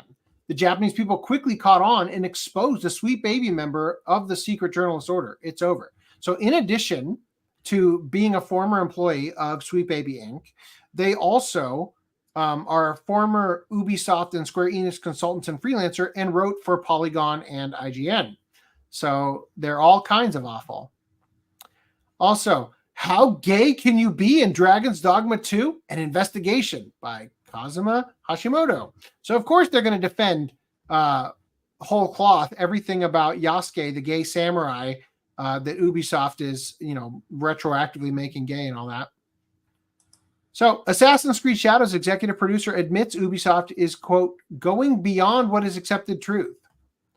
Mark Alexis Cote, Ubisoft's executive producer for its Assassin's Creed franchise, in an interview with the New York Times that Ubisoft uses as a hit piece, the one we were just reading about, revealed exactly what he and his team are doing with the game. Quote, we want people to be passionate about history. What does that mean? Stay true to the well-documented moments and historical figures, but not shying away from having a critical point of view and defying cliches to go beyond what is the accepted truth. Couple this with what game director Charles Benoit told Xbox Wire, and it seems abundantly clear that Ubisoft is in reality trying to rewrite history. Quote, we're at the end of Sengoku era, in a turning point of Japanese history. Assassin's Creed is well known for its depictions of the history and accurate recreation of the world, and it's what players can expect with Assassin's Creed Shadows. We're showing real historical figures, such as Oda Nobunaga, and a lot of events that happened during that time. So you're not only playing in feudal Japan, but learning about this fantastic time period. Ironically, the New York Times also shared that Cote believes this, quote, approach would inevitably open Assassin's Creed to more criticism in the future, but that the developers have had to decide that it was a risk worth taking. Cote previously admitted that he was emotionally broken by Elon Musk for simply posting that DEI kills art. Cote then shared that he believes Ubisoft will convince players of his team's point of view, which we now know is going beyond what is accepted truth, within the first 15 minutes of the game. Quote, Yasuke is very, very grounded in the history of the franchise and how we make our choices. We've got a super mysterious historical character from which not much is known about, and for us, it was what we want in Assassin's Creed. What Elon says is not the game that we're building. What Elon says, DEI kills art. Okay, yeah, I'm sure that makes sense. What Elon says is not the game that we're building. People will have to play the game for themselves. Now get this. This is so fucking specific. And if within the first 11 minutes and 47 seconds, they are not convinced of what we're doing, we can have the discussion. And if after you paid for the game and you didn't enjoy it, then we can have a discussion, right? Like, it's likely Ubisoft knows the game sales are going to be soft as well, and that they've known for quite some time. In the company's most recent earnings report, Barclay's Nick Dempsey questioned Ubisoft executives. Quote, when I look at the second half, clearly, I think we are going to need a heavy contribution from Assassin's Creed. But could it be those revenues would in fact be boosted by multiple hundreds of millions in partnership deals? That kind of range to get us over the line? Ubisoft CEO Yves Guillemot responded, quote, as we mentioned, we expect Shadows to be the most ambitious title of the series. We also anticipate that Star Wars, that is usually a very strong brand around Christmas, should do very well with the busy season, with a strong impact also from content from both games. And also we expect further growth from Rainbow Six Siege, as well as strong impact of Shadows on the back catalog of Assassin's Creed, plus the contribution of X-Defiant. So he's expecting further growth from Rainbow Six Siege. Now, granted, based on the pre-order and like interest on Steam and all that, Call of Duty was like at the top, right behind the soccer game or whatever. So he says, well, we expect Rainbow Six Siege will probably carry us and bring our stock price up and bring our investors money. Oh, except Ubisoft leak reveals disabled wheelchair-bound woman YS93 as next operator for Rainbow Six Siege.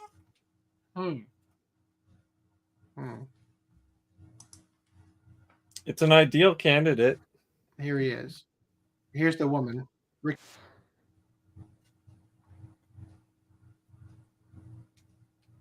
Yeah. So that's what you're going to get out of Rainbow Six.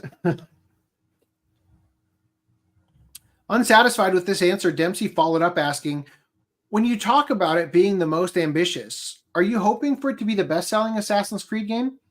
Guillemot responded, at this point, we can say we expect Assassin's Creed to be among the high sellers for the company so far. I think I have something I'm going to move over here. Let's talk about this now. Ubisoft developer, quote, Star Wars Outlaws and Assassin's Creed Shadows are set to exceed sales expectations. They're our most ambitious games ever. Investor just off the golf course. So sales are looking strong, huh? Well, sort of. Please help. Here's the... What we have factored in is a strong launch for Star Wars Outlaws that reflect the fact that indeed it's among the most awaited game of the industry this year and reflecting a really strong positive community sentiment. And also we expect the Shadows to be the most ambitious title of the series. When you talk about it being the most ambitious, are you hoping for it to be the best-selling Assassin's Creed game? Is that how I can read that commentary? Could you talk about pre-orders for both Outlaws and Shadows and how they compare to previous titles? So in terms of, we don't disclose nor comment pre-orders usually. So Savakis once talked about something to do with Netflix that was basically Netflix hides the numbers for when they four-wall premieres and stuff. And basically the idea is that although Netflix tends to do this, the general sentiment in the industry is that you brag about numbers you're proud of and you hide numbers you're not. Right? And if you're not proud of those pre-order numbers, if you were proud of them, if they did look like gangbusters, that's your opening slide. We have 10 million pre-orders. This is going to already earn back. We've already made back our budget, whatever it's going to be, you could say all those things. And then before the game even releases, that signals to everybody in the room, buy more Ubisoft stock, right? Like it's a no-brainer. I mean, that's maybe insider trading. I don't know how that works, if that's too significant there, but if the game was doing well, you would lead with that, right? So from here,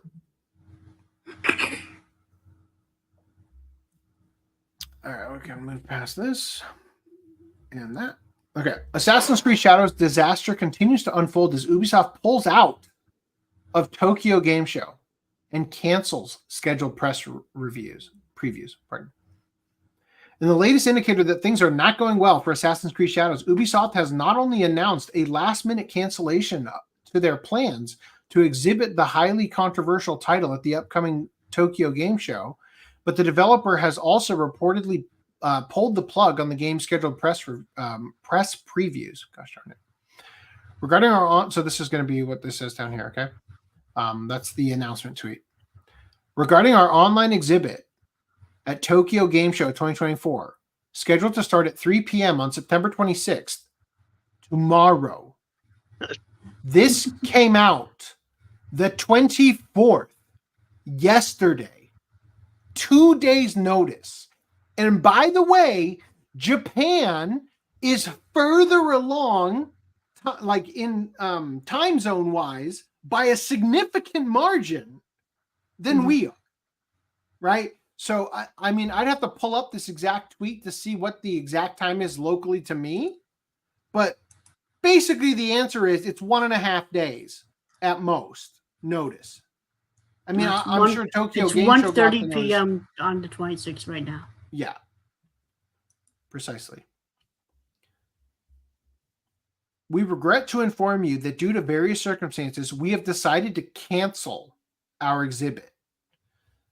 The currently ongoing giveaway campaign, in which the developer is offering a 5,000 yen gift card to 5 random fans to commemorate the official release, will continue. We apologize for the short notice, they concluded. We sincerely apologize to everyone who is looking forward to the release. As if this wasn't bad enough for Ubisoft, just a few hours after this initial TGS, Tokyo Game Show, announcement, the developer canceled the entirety of Assassin's Creed Shadows' upcoming press previews. And in further compounding their Assassin's Creed Shadows related issues, while all this rescheduling is going on, the game has also found itself under fire due to the recent reveal that a planned, I'm guessing collectors, is how you spell it?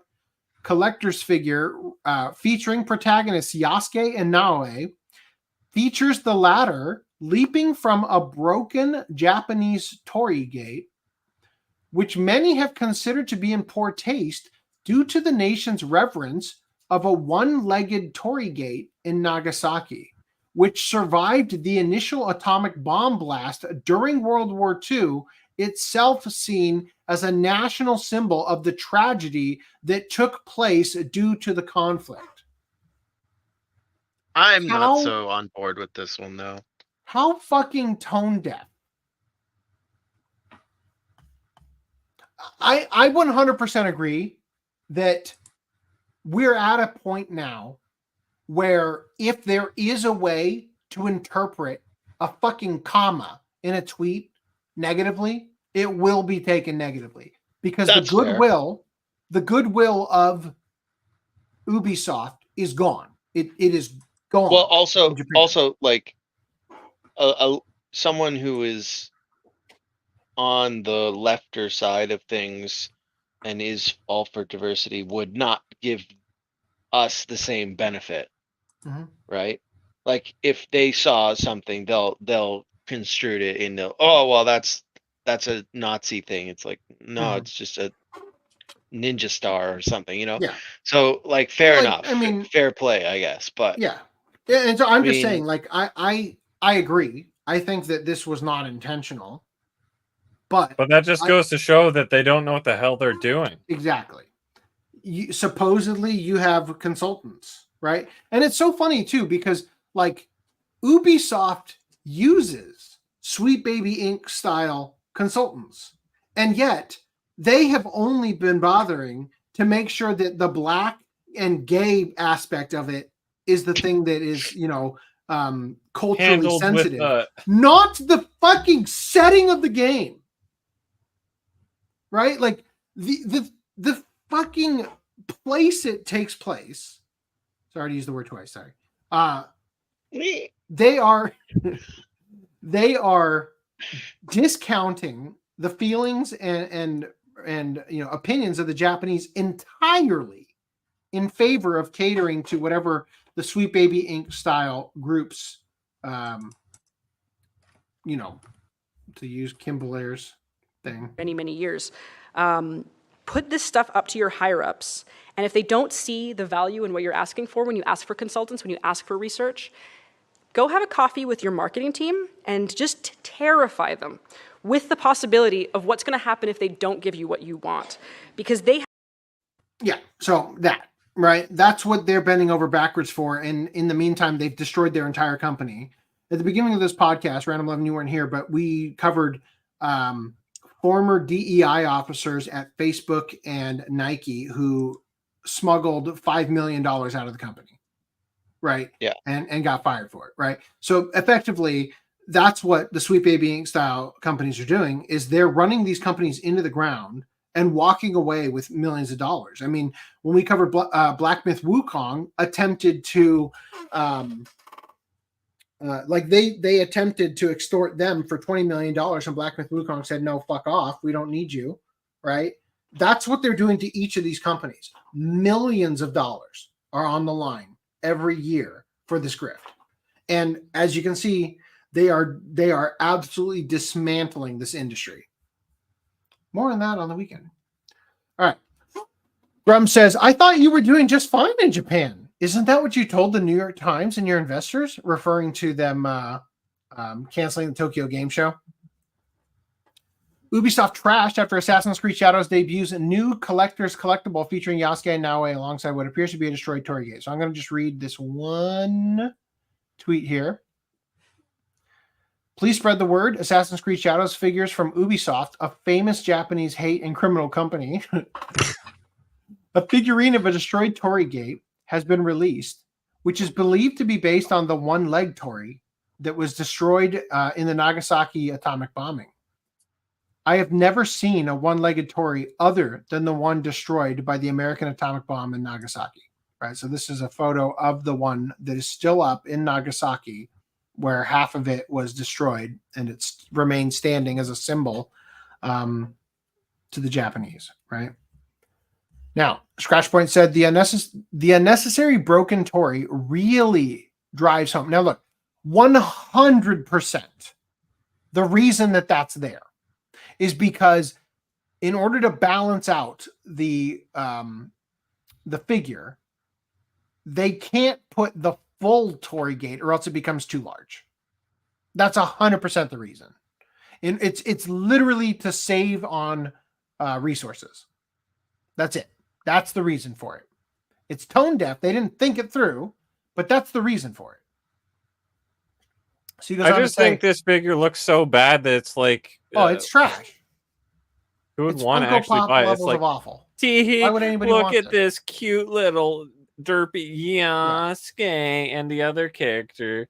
People love these characters. This looks nothing like the character in the game either.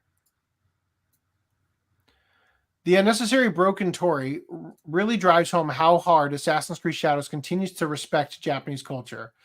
They're sturdy enough to withstand bombs and tsunamis, but the power of Yasuke's melanin magic TM was too much. So historically, they've withstood, you know, I mean, look at this building that got firebombed over here, but yet it remains standing, right? Are they completely made of like, I don't know, stone and stuff? I think these ones are made of stone, yeah. Because the one in the figure looks like it's made of wood or whatever. But even still, you know, the point is that they're sturdier than he's making a statement here like it was Yasuke busting through it that caused it to, you know, get obliterated. I don't think that's the case. Now, Ubisoft has spent $500 million on game budgets before. So they either hired dollar store historians or are intentionally disrespecting Japan. There's no shot this many mistakes have been made. Razor Fist, shout out, says Ubisoft including an artifact from a nuclear detonation, a one-sided arch, in what promises to be the biggest bomb of the year. God is a stand-up comedian. Meaning that this is the remnants of an atomic bomb going off, and Assassin's Creed Shadows is going to bomb harder than anything else this entire year. Ubisoft officially delays Assassin's Creed Shadows to February 2025. There you have it. It is now going to be released on February 14th. So instead of on my birthday, it's going to come out on Valentine's Day. I'm sure that'll help the sales. Sorry, Ubisoft, we couldn't play because we were too busy fucking. Say what? Sorry, Ubisoft, we couldn't play it then. We were too busy fucking. Yeah. Honestly, how much do you think they could do to repair it? Like, why else would they delay it this long? So, I don't know if you saw, but there was this video called Drunk Japanese People Review. You were telling me about it. It's the one where they were looking at the trailer and the trailer had bugs in it that you're like, I can't fucking believe they put this in the trailer. Yeah. So, like, there's floating bullets at one point, just like in multiple scenes, just like a bullet floating off in space. Like an actual bullet from like a pistol, or like a bullet, like a projectile of some kind? No, like they have guns, right, in the game. So there's someone that's up on a pillar thing shooting down at the girl character in the scene. And in the whole scene, First of all, shooting down from above her, shooting down towards her. So what kind of, are they using ball and powder, or are they using cartridges at this time period? Probably flintlock pistols. Or rifles. I don't know.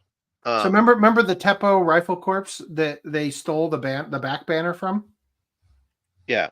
Yeah, so they're going to be using like flintlock rifles. Yeah. Sorry, what were you saying? You can't shoot down with this because the ball just throws out. Hold up, Random 11 hasn't finished his statement. He's like that's another thing. It doesn't work that way. Yeah, so what Reese is saying, cutting him off. Just hold on. What Reese is saying is that when in, like, you know, when you had muskets, for example, the way that you, why is this not, hello, there we go. When you had a musket, you would breech load, right? You'd put the ball in and then you would pack it down, right? So he's saying that if you're shooting a gun like that, if you're aiming downward, the ball just rolls out. You put in rolls right out the barrel.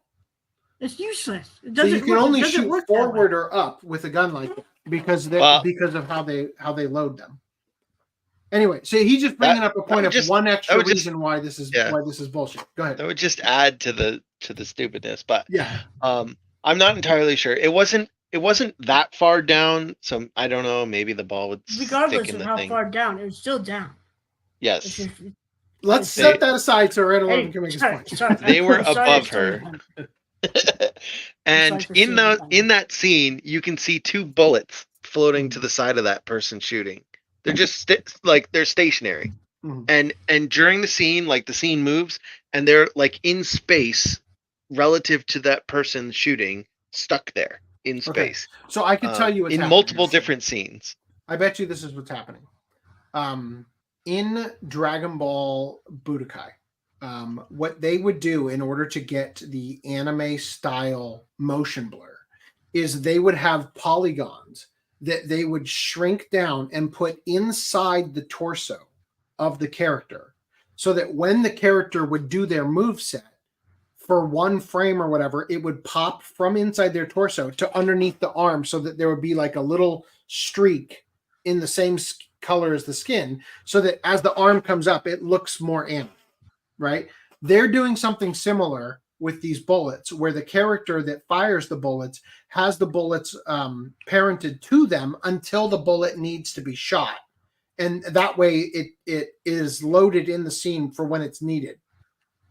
It should be inside the torso or somewhere hidden or shrunk down to such a small size that you wouldn't see it. And then it pops to the 100% scale as soon as it's needed. But it sounds like, for bug purposes, they were testing it, having it parented to the thing. The fact, again, that that's showing up in the trailer is not a good thing. Not a good sign at all. The trailer's usually the reel of all the best parts. Yeah, well, one of the things else that we didn't really talk about it in detail, but one thing we did find in one of the trailers is a truck in the background.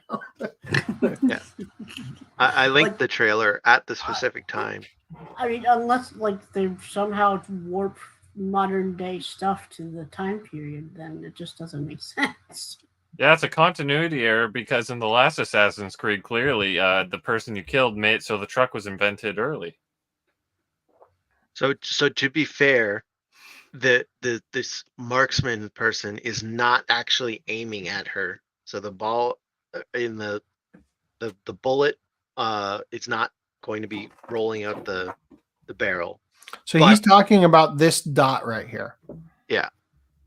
Just so that we're on the same page. And if you play it, it's you can see it's clearly parented to him. Watch. Yeah. Oh, there you go. They were shooting at her. So there you go. Well, that's right. They're there, shooting it. down. They're shooting at Yasuke. Well, whatever. It was him, her. The point is, they're shooting down. Sorry, I thought it was the girl character. Yeah, it's all right. I think the girl character fights him in a second. Yeah, so you can see these bullets. Do you see them over here, just kind of hanging out? Yeah. Keep going forward a little bit, past. You can see it even worse right after this part, right? When they fire, look at there's 3 of them, including the one that's an actual projectile. Yeah, so there you go. Reese's point would be valid if that bullet is going to roll out. Yeah, that looks like a matchlock. Tightly pack muskets when you plunge it. Couldn't it possibly just be held in with friction between the gunpowder and the ball?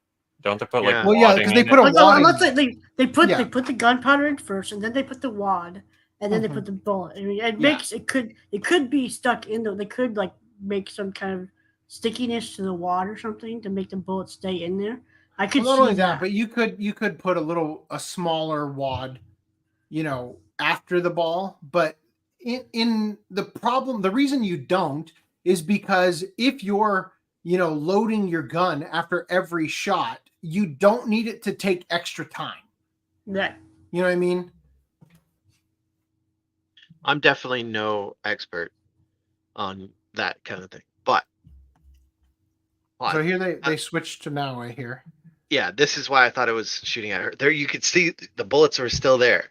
Mm-hmm. As she was jumping down on him. Yeah. And then also in this scene you can see that here she jumps on him and it sprays out of his blood sprays out of his chest. He doesn't have bullets. He's got a bow. No, that's the same guy. No, it's not. Yeah, it is. There's bullets literally next to him. You can see them. Oh, I see what you're saying, because this is the place where he was. And they're saying switch to now way to take out this guy. You You're can talking see about the this two one right bullets. here. Yeah, They're that here. one and that one. You can see the They're same very bullets. hard to see. But yeah, they are there, and they're definitely parented to the guy. Making out with him, I see. Yeah, she clips right through him, and then blood splurts out his chest as if he's been like stabbed or something. Oh my god. Oh. And then if you go That's back just again, his nosebleed, okay, after getting kissed. if you go back to her jumping, you can see that the building that is on the left side of the screen is like there's a doorway. If you keep going back while she's in the air, you can see the building. Yeah, that doorway. Yeah, Oof. there. The doorway on the left is just like in the middle of nowhere. Yeah, like it's like the like staircase. the walkway up to it doesn't even line up to it. Is that maybe a window? If you go back to the Yasuke part, you can see the rest of the building. It doesn't look like a window. It like at best you could think of it like it might be a storehouse where it's like a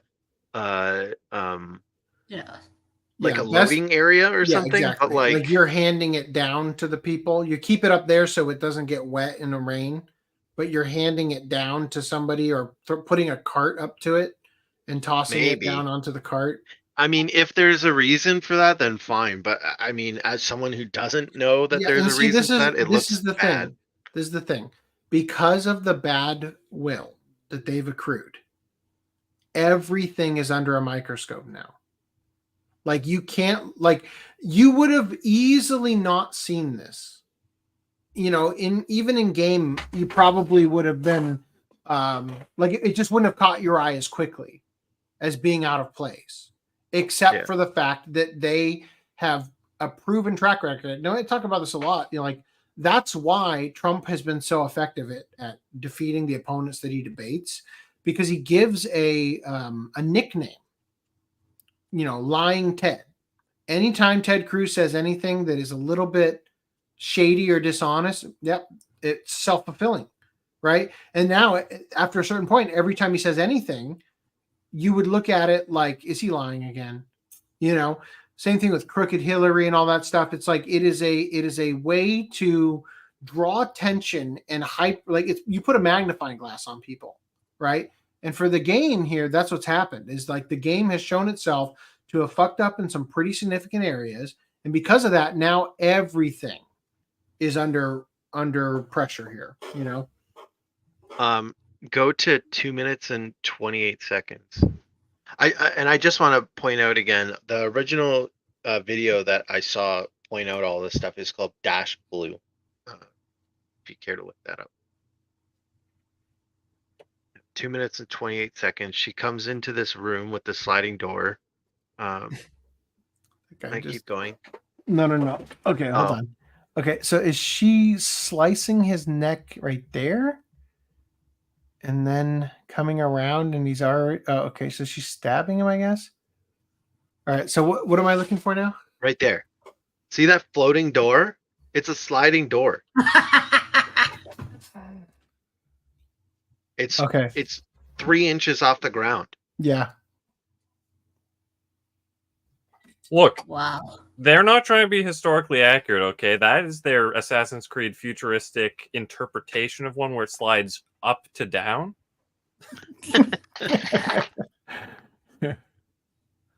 It's to let the mice in the house, of course. I get it now. Yeah, that's what they said. It's to let the mice in.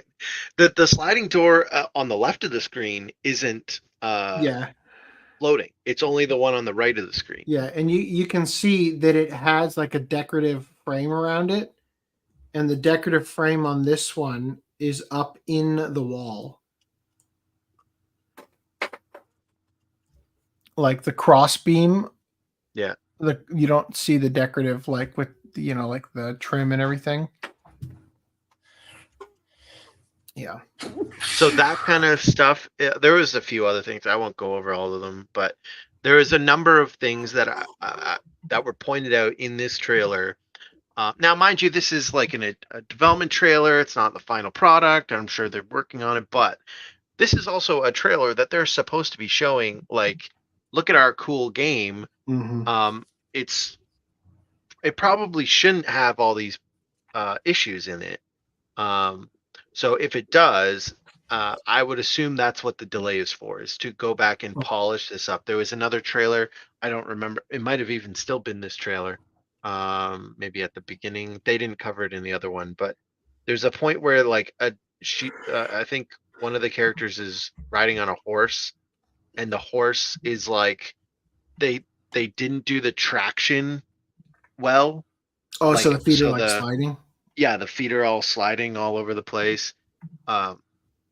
So there were a number of issues technically, and then you get into all of the cultural issues. Like they used the statue of Buddha there. Apparently that's a no-no. They used that family crest of the Nobunaga guy without asking permission. Apparently, I don't know. They the thing about the gate. They had a gate at the entrance to a town instead of an entrance to a shrine. A Torii gate signifies that you are leaving.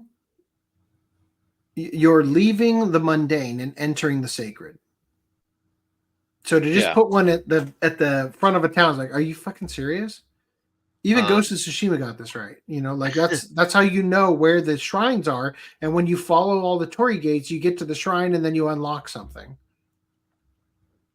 At one point in this trailer, I don't remember where it was, but they show the footage of the I think it might be it's right at the beginning, like first second, not even 0 seconds. They show a river and rice field right next to the river, and the YouTuber Dash Blue had someone on there saying like, you would never have a river right next to a rice paddy because the rice paddy would always be flooded. You'd never be able to unflood it. Yeah. Right. So just like a number of cultural issues on top of the practical issues. Yeah, I think they'll go back and fix the practical ones. I don't think they'll be able to get to many of the cultural ones. So yeah, exactly. Precisely. Right. Exactly. Like no matter what you do, you're going to move it from November, which is a month and a half away. Yeah. Right. Bump it 3 months. Exactly. And you're going to bump it. Yeah. So now they'd have to bump it a year and a half. Totally. So the most you can do is, I mean, best case scenario, and this would be like you're going to be in crunch time until the game comes out. Best case scenario, best contrition you can give is to add a third protagonist that's an actual samurai, that's a Japanese guy. You mean an actual ninja? Either way. Right now, he's supposed to be the ninja, but if you want to play as a male protagonist who's Japanese and actually, you know, like what they really should do, they should have done this ages ago instead of like, you know, backpedaling and stuff. Get Sucker Punch Studios and get, you know, whatever the most like widely recognized as historically accurate Japanese games to the time period are. Sucker Punch Studios did Ghost of Tsushima, but Ghost of Tsushima does not take place during the same time period, I don't believe. But if you get them together, right, and you get them to sit down in your office and you show them the game and just say, I want you to take as many notes as you can on whatever you see and provide us feedback because we have clearly royally fucked up, right?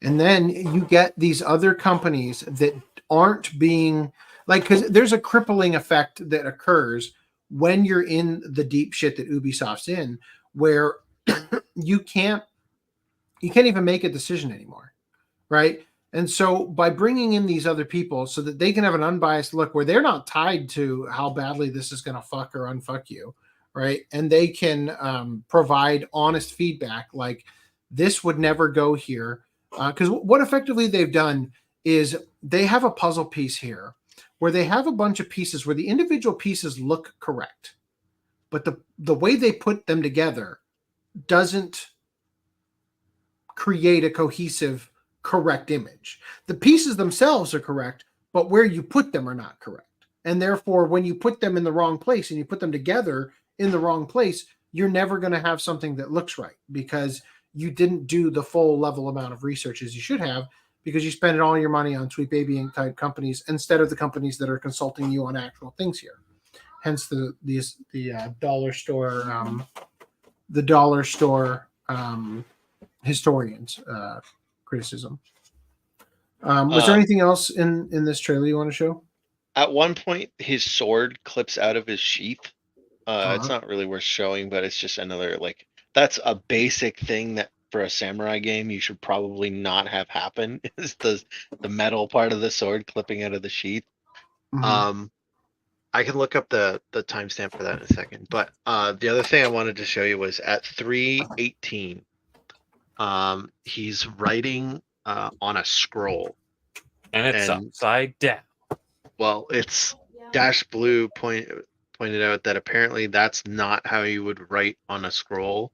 Well, not only that, but his stroke order is off if he's ending with that stroke. I think. Yeah. Also, I think this is the kanji for samurai. So that's. I think they said it was maybe brave. Oh, it's not. Okay, yeah. It's black. No. Yes, it is brave.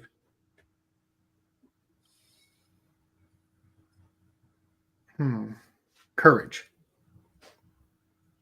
Yeah, so basically you do it the other way because then you can sequentially write downwards because otherwise you're not Well, the going to idea write is in reverse that order as typically, you go up. Like if I was to write this, and I might be wrong, like I don't write every hiragana in the correct stroke order because I'm not talking stroke order. I'm just talking about the scroll. Like you're not going to start at the bottom of the page. Yeah. That's a good point. Yeah, it is technically upside down. Unless he They were saying you would write on the side first, and you would write like he's writing at 90 degrees. Right. Basically. Like you would rotate 90 degrees clockwise. So you would write so that the top going down would be this way because you're going to write in order to utilize the scroll, because in Japanese they write right to left and top to bottom in this period, right? They actually write left to right, up and down to up, right? In modern time, but in this period, yes, you would write that way. But I think that's a nitpick. Yeah, it's egregious in the sense of like if you're trying to pass this off as this or whatever. But yeah, I think it is a nitpick. Yeah. I think he might just be practicing calligraphy. You know what I mean? To be fair, because he's if not it's Japanese. Yasuke, maybe he doesn't understand. Yeah. Yeah. They were. We intentionally made him very ignorant. I didn't fully get the point, but they were basically saying by him writing like this, he's wasting the rest of the scroll. Oh, he definitely. Well, that's unless because he's it's planning to upside use down. the entire thing as a sketch pad. Yeah. Because he definitely is. okay, random 11. When you are Yeah. writing on a piece of paper, do you write from the bottom up? No, I do not. There you go. Because like, unless he's planning to do it the opposite way. Well, I mean, this could be the end of the scroll. I don't know. Well, don't they also say? Well, no, it's not the end of the scroll. That's supposed to be the start of the scroll. No, but right? but he's saying that if you were to have That he written, fully extended it to start the scroll, and then he might be at the end. yeah, which makes no sense in terms of like realistically Practicality. because the way that you read something is to start pulling. That's why they write from top to bottom, right to left, is because as you're pulling, you're able to start reading, and then the more you pull, the more you can read. You get. Right? Yeah. Yeah. No, But that's how true. you unroll the entire thing and then start reading. So, but again, like you've got 3 months now, right? What was it? 318? For what? Where was the one you just sent? You just had me go to the 3 minutes and the scroll. Yeah. Oh, I forget. How the fuck did I lose that? I don't know why you moved it. I don't know. I'm a loser. 3. Holy fuck. How did I lose that? You said it was 3 minutes and 18 seconds, didn't you? I'm not sure. But at 3 minutes and 47 seconds, I'll write that down in case you fuck it up. Is the sword clipping out of the sheath. Okay. There it is. Okay. So if you've got 3 months, you could fix this at least. Yeah. You know what I mean? All you have to do is like cut it so it's just a piece of paper and not a whole scroll. You're done. You know what I mean? Like, okay, so you said 347? Yeah.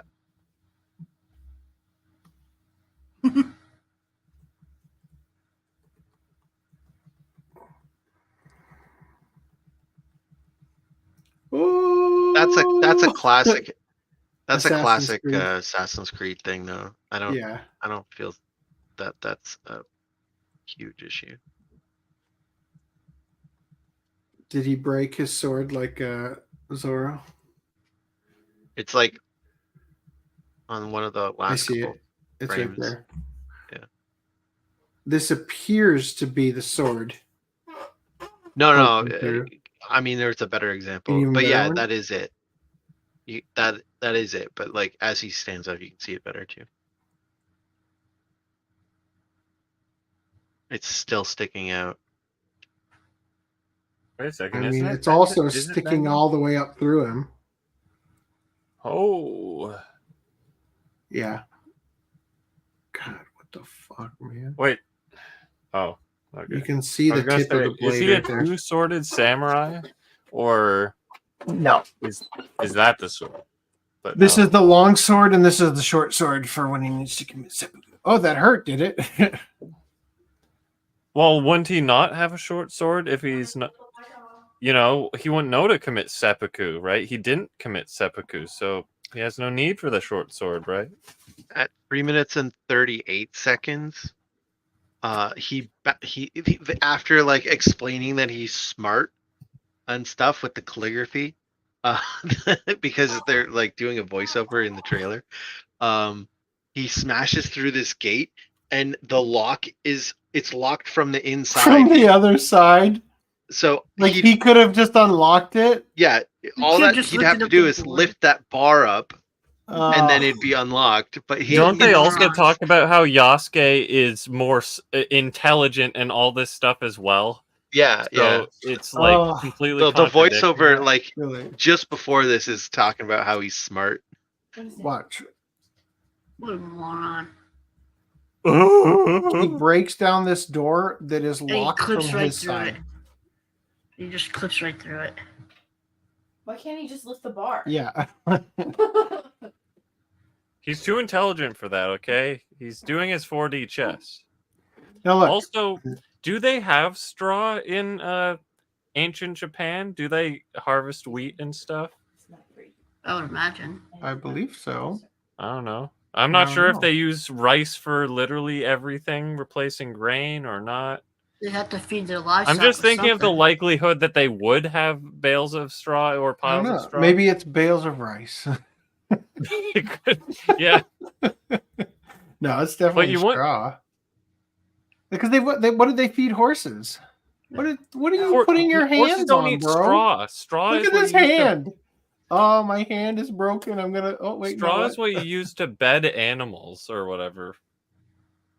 All right, one last thing. Okay. At 2:05, you can see one of the actually you look at her too. She's not covered in snow. In this This is yeah. Mhm. So this guy, he's covered in snow, but except his hat, the top of his hat. Yeah. For whatever reason, the top Pretty of his hat, obvious, no but yeah. snow. It's heated. And then there she has no snow on her. And then, I mean, this might just be a trailer thing. I don't know. Yeah, This she's one getting is, snow on her shoulder and stuff. yeah, but like Not in the enough very to- next scene, she's now covered in snow. Here, yeah. Like drenched in snow, right? So yeah, that was another small. That one is nitpicky, but yeah, and okay, so as I've said from the beginning, okay, his sword doesn't even have a sheath. Did it previously have a sheath? I can't tell. It looks like it did. That looks like the end of the sheath there. Yeah. So as I've said before, like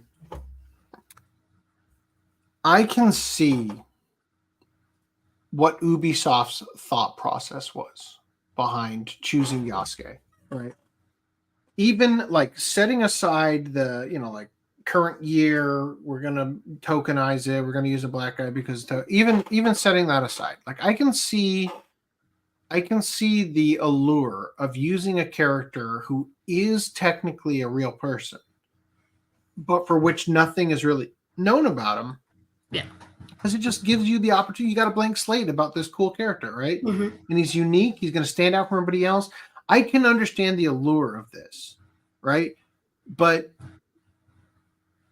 they're right in the sense where they say, like, if you get through the first 11 minutes and 47 seconds, then we can have the discussion, right? Like, I understand there are going to be things like we are definitely nitpicking, like running through the door on the side where it's locked, right? That is going to be a mechanic where either side you're able to do that. Like that's part of him. He's like, oh, he's big and he can bust through a door, right? So it's a decision. It is a poor choice to use the gameplay footage of that side of the door instead of the opposite side, right? Definitely. But that's not when you're actually playing the game and you get into the mindset of this is the mechanic, I am controlling this. You cease to think about stuff like, oh yeah, this is the side where the lock is. I probably could have just walked through, you don't think about that anymore, especially when you're playing it, right? And then when you're editing, you got a bunch of footage to use. Okay, this looks good. It's dynamically camera positioned pretty well where you can kind of see what's going on. You're not going to you're either not going to think or it's not going to matter, and there's going to be a lot of stuff where the game dynamic and the game design, the mechanics rather, are going to dictate, design choices you wouldn't have otherwise made, right? Such as the snow and all that stuff. And you're going to start to notice it, or like the calligraphy thing there. We're seeing a shot where he's pulling the thing off. We don't know what the rest of it is, right? But even still, again, the false step was presenting it as though it's historically accurate, stealing from, the Teppo, Sekigahara Teppo corpse, stealing from any number of other stock image photos and stuff available on Japanese stock image sites and everything, taking all that stuff and throwing it in your promotional stuff and pretending like you did all this research when in actuality you just stole a bunch of shit, using Chinese buildings and stuff. You wasted all of your goodwill, and it is so much harder to gain trust than to lose it, right? So at this point, nothing they do is going to save them with Japan. And because of how they've responded and they floundered and couldn't even, give a respectful answer, and their apology is like backhanded and bullshit, they're never going to recoup that. And it soured the taste to everybody else outside of Japan. Very few people who would have normally people would have camped outside to get the new Assassin's Creed game. And now they don't even want it, and I just don't think there's anything they could do in the next few months. For the bottom of my heart, I hope Ubisoft can pull something off. I don't even want to play it. I don't want to play Assassin's Creed. There's too many of them in the franchise. I'm not going to start it. But I hope that they can do something to regain at least a fraction of, their former glory. because I do think that companies right now are learning what it's like to be burned by listening to your woke consultants and whatnot and all that. And I feel like a lot of these companies that previously produced some good shit could get back there. But I just don't see it happening in 3 months with the added time they gave themselves. I mean, I feel like if And it's I more also- catastrophic, they'll be more likely to actually learn from it and, you know, in the future going forward, not resort to something like this. So, something else real quick. When it comes to DVDs, I just happen to know from all the research I did for the bootleg series, the date of a disc authoring is usually 1.5 to 2 months prior to the release date.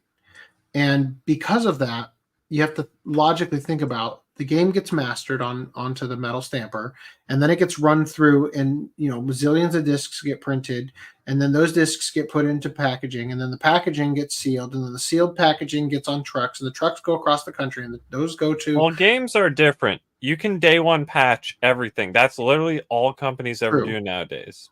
They just say, don't worry, we'll fix it in post. Day one patch. Well, I only bring it up because it seems as though they have at this point, because remember they were saying like we won't take this out of the art book, right? Remember they were saying for the Sekigahara Teppo corpse, the rifle corpse, right? They were saying that we will remove it from the game, but we can't remove it from the art book, indicating it's already been printed, right? So they've already gone to the trouble. Post, so that's why they're like, sorry, it's still in the art book. So I just wonder, like, they might be right at the threshold where this decision to push got made because they can't go to print. Like, because this right now, like, honestly, this is a do or die thing. I would not be surprised if we get to January and they push it again. Because right now, this is a cost-benefit analysis. If we release the game in its current state, we are going to be the next Concord. We're going to lose so much money on this game that it might actually tank us, right? That's what they're looking at in the near future. So they are giving themselves an extra 3 months to try to figure something out. And if they don't figure it out, I promise you they're going to push it to June. Just to try. The thing that's like they're refunding everyone. So I feel like if it was just like it's delayed a little bit, I don't think they refund everyone.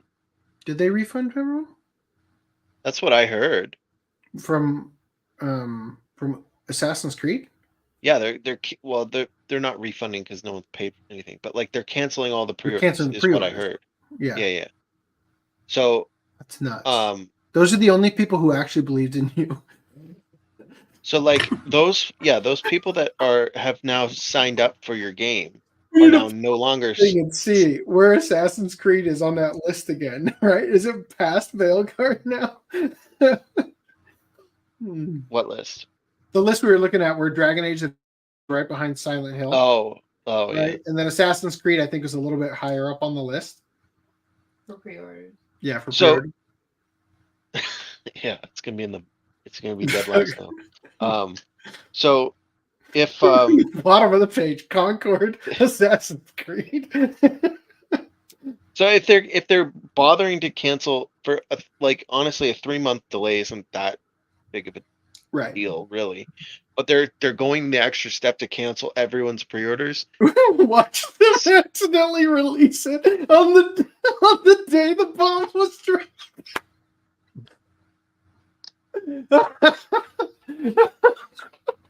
I can absolutely see this being the ending. Well, they picked Valentine's Day for now, in the middle of Black History Month.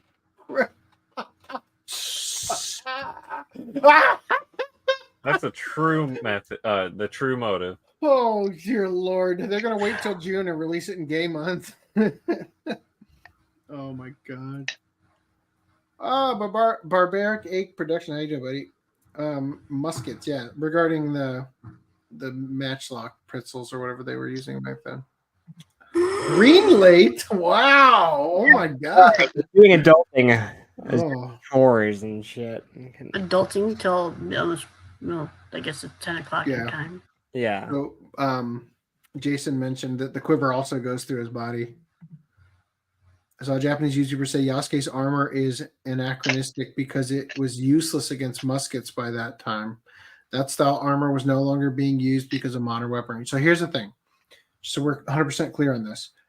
In every single samurai game, 100% of them, they are going to use improper weapons and stuff. Like Ghost of Tsushima has a bunch of weapons that didn't even get invented for hundreds of years, just because it's more fun and it looks more stylistically, whatever. And if Ubisoft had not accrued the bad will, nobody would even care.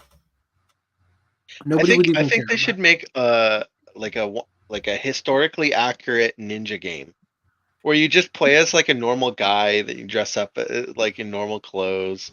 And you like none of the like Telltale no ninja orange stuff. jumpsuits. It'd be so funny if you're playing a game just like a normal, ninja game. Is like, oh shit, got sucked down by a kappa, right? Like, no, my anus. That would be cool, but various different yokai, not the anus thing, but no, but that's the existence of the kappa is a myth. In Japanese folklore mythology, it's one of those anal myths. It is the explanation as to why the anus puckers and swells when a person drowns. That was their logic. Oh, it's because a demon sucked out their soul through their asshole. That's why.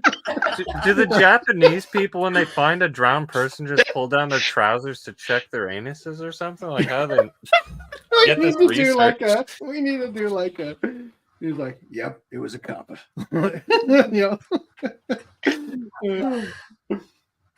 We need like a Law and Order, like, looks like everyone's tightening their belts in this economy. Dun dun. But it's like,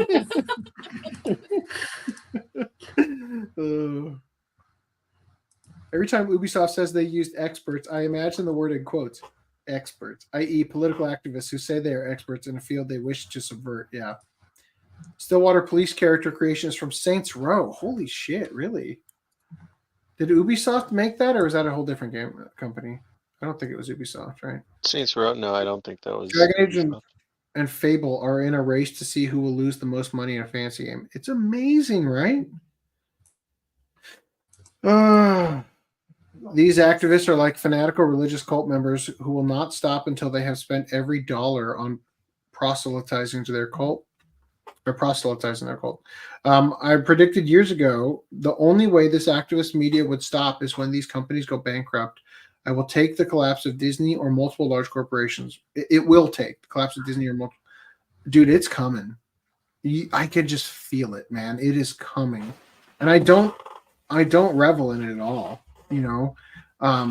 These used to be well-respected companies that had actual diverse employees. And then you decided to get rid of half of them because they voted for Trump, or you assumed they would have. And therefore, now you've got this echo chamber of people who have no talent and who are absolutely piecemeal tearing your company to shreds and milking it for all it's worth as it goes down in flames. All right, these companies are infested with political activists. They take over HR and only hire more activists regardless of talent, all the while pushing out those with real talent and skill. Absolutely. And that's the thing, is that any person who doesn't want to push the message, and you know which employees you actually want at a game studio or a movie studio or whatever? The people who just want to be left alone for all this nonsense and just create. Just leave me the fuck alone. I don't care about Black Lives Matter. I don't care about any of your little pet projects. I just want to animate this character, right? You're gone. We can't have you on our team. You're toxic, right? Anyway, let's keep going here. We've got Star Wars here. So Ubisoft stock price dropped 7% as company faces pressure from investors to take company private, and Star Wars Outlaws sales are soft. I need some hard sales here. Get the Viagra in this bitch. Yeah, so I am only going to read what you highlighted for us to read? If Yes. there's any missing context, please fill us in. So in the last year, the company's stock price is down over 50%. In the last 5 years, it has declined over 81%. You already I just want fucked to. up. What's up? I already fucked up. Yeah, because Yeah. you skipped this part. Yeah. Yep. Repetitive. AJ Investments sent an open letter to the board of directors of Ubisoft urging the company to go private or sell to a strategic investor. In the letter, the investment firm specifically took issue with Ubisoft's lowering of its revenue outlook for its second quarter when Star Wars Outlaws released. So the only context is AJ Investments is apparently a minority stockholder in Ubisoft. Okay. So Ubisoft at current state is mismanaged and shareholders are hostages of Guillemot family members and Tencent who take advantage of them.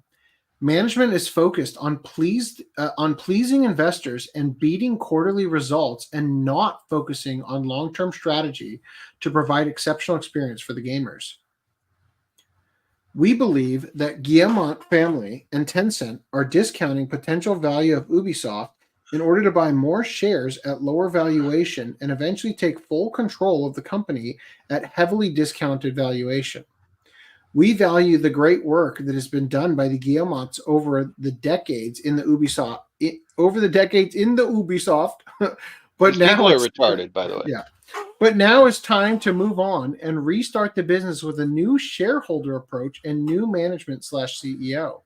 That sentence, that whole paragraph that you just read, that is what makes them retarded coming later because of what they demand. Mm-hmm. According to the letter, the Guillemot family controls more than 25% of shares in the company and around 29.63% of the company's voting rights. In order to improve Ubisoft, the firm suggests that the company be taken private by the Guillemot family and Tencent in order to, quote, allow the company to address its issues away from the public market pressures and make necessary changes without harming minority shareholders, retail investors, and pension funds that are victims of these efficiency problems and mismanagement by current leadership. I just love the idea that pension funds right now are being dropped to zero because of wokeness. Yeah. Ontario teachers were in XTF or whatever the fuck that was. The Bit Connect guy or the what is his name? The guy who had the sex orgies with the really plain looking girl. Yeah. Okay. I know. What makes them retarded in my mind here is in the first breath they're saying, oh no, they're lowering the value so that they can buy the company. We want them to buy the company. Yeah. I guess they want them to buy the company without we lowering the price. Yeah, we want you to buy the company at the price it is now, so at least I can stop bleeding. You could get out. Nothing's making you stay in. Yeah, they should just sell, is what you're saying.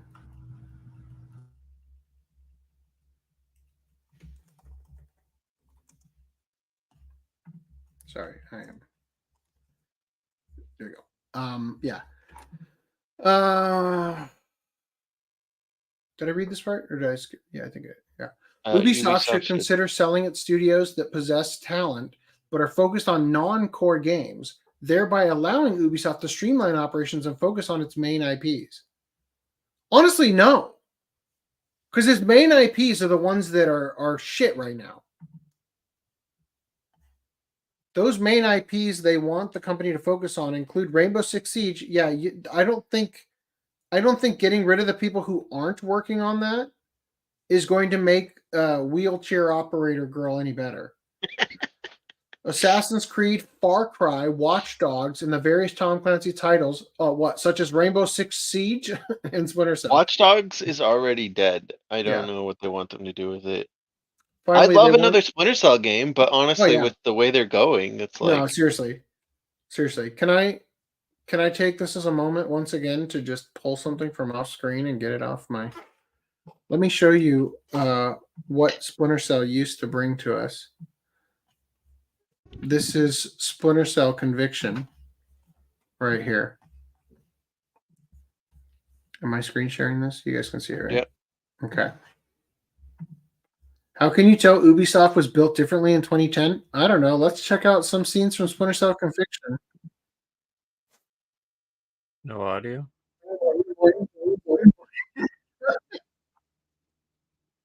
Yeah, there's no audio. But Yeah, that's all right. You don't really need to hear what she's saying. just In look fact, at her chest. yeah. Yeah. These Her mouth isn't important. It's the things below it. Yeah. So this is the kind of chest physics we need to acknowledge does exist for a future article we're going to look at to determine if maybe it's not such a bad thing that this didn't make it into a game we're going to look at. What is this box of dildos here? What is going on? Oh, she's about to torture him.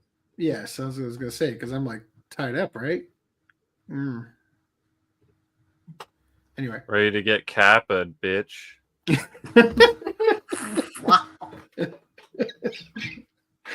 Ready to get Kappa, bitch, shirt win.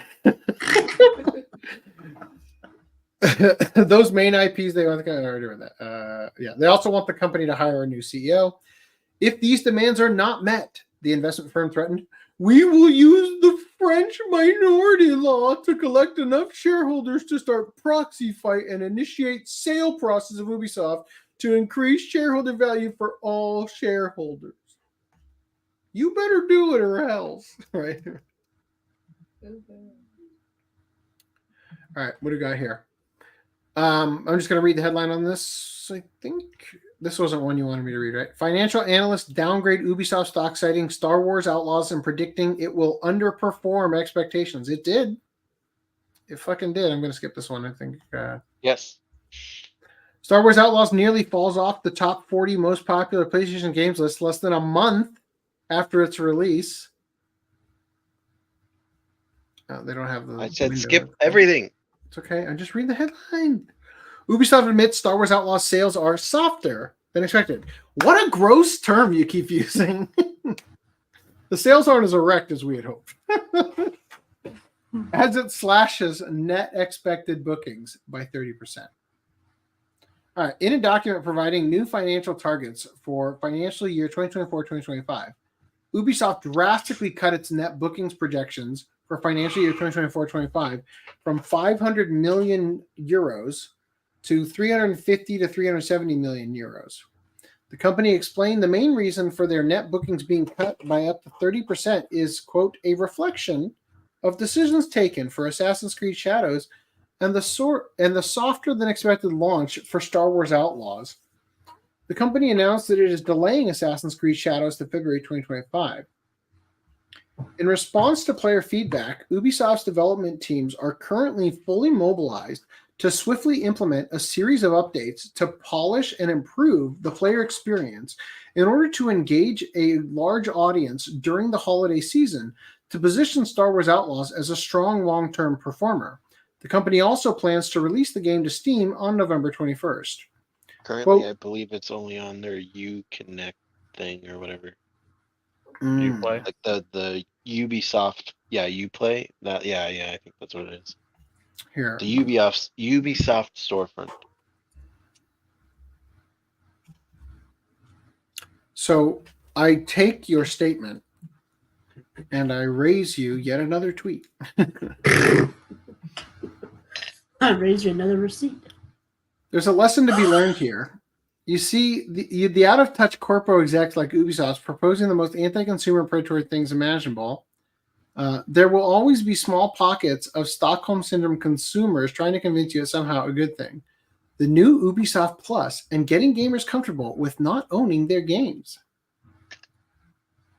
What a fucking punchable face. All right, so our second quarter performance fell short of our expectations, promoting us to address this swiftly and firmly. Prompting us to address this swiftly and firmly, with an even greater focus on a player-centric, gameplay-first approach and an unwavering commitment to the long-term value of our brands. Beyond the first important short-term actions undertaken, The executive committee, under the supervision of the board of directors, is launching a review aimed at further improving our execution, notably in this player-centric approach, and accelerating our strategic path towards a high-performing model to the benefit of our stakeholders and shareholders. So I feel like you said a whole lot of words that didn't mean anything. Yeah, in a bunch of CEO speak, he's basically just saying to those people that bitched at him, "We're gonna do something." Mm-hmm. That's it. We're Finally, gonna do something. Let me address some of the polarized comments around Ubisoft lately. I want to reaffirm that we are an entertainment-first company, creating games for the broadest possible audience. Really? The broadest possible? Is that why we cater to the 1%? And our goal is not to push any specific agenda. We remain committed to creating games for fans and players that everyone can enjoy. Look, to be clear, Concord and Dragon Age, I mean, those games deserve to fail. These games don't necessarily deserve to fail, except for the part where Ubisoft, like every other company, said, well, the reason that gamers are upset about Star Wars is because the protagonist is a woman and they're misogynist. The reason gamers don't like Assassin's Creed is because they're a bunch of racists. Right? It's like, no, fuck you. How about you listen for once in your goddamn life? The confirmation that Star Wars Outlaws sales are soft is no surprise. The game nearly fell out of True Trophy's top 40 most popular PlayStation games list less than a month after release. In the most recent ranking, released on Monday, September 23rd, the game placed in the 39th position. This came after a report from Christopher Dring indicated that UK sales for the game were 55% lower than Star Wars Jedi Survivor, whatever the fuck that is. That was the last. The game did half the sales of Assassin's Creed Mirage. It was the last Star Wars game made by EA, single-player game. How long ago was Assassin's Creed Mirage? Was that one of their big tentpole ones, or was that? I don't know. Greenline, you're here, yeah? What was Assassin's Creed? What? Mirage. That was the latest one. Yeah. That was the latest one? October 5th, 2023. Okay. And did that one was that a widely received good one or no? I don't even remember hearing about it. On top of all this, financial analysts downgraded the company's stock, citing poor sales. Bloomberg reported that Cantor Fitzgerald downgraded the company's stock, citing Star Wars Outlaws reviews and predicting the game will underperform expectations. Well, genius over here. All right. Let's throw these. And that goes in here. Nintendo in general has a market cap of $62 billion, and it employs around 7,000 people. Ubisoft has a market cap of just $1.6 billion, and it employs 20,000 people. This is what DEI and AAA dev team Woke Bloat does, and Nintendo dominates two sectors, twice what Ubisoft does, meaning both hardware and software. It's hard to think about. 1.6 billion. Yeah, that seems really low for them to be able to produce several $100 million games like this that are going to fail. Oh, damn. Some of the working conditions are going to be different across Canada and France versus Japan, right? Fuck, man, some of those studios are going to close and. Well, I mean, in France, I think they have to pay for maternity leave. Like in Canada, they have to do maternity leave too. But I think in France, they also have to pay for like daycare and like all this stuff that's on the.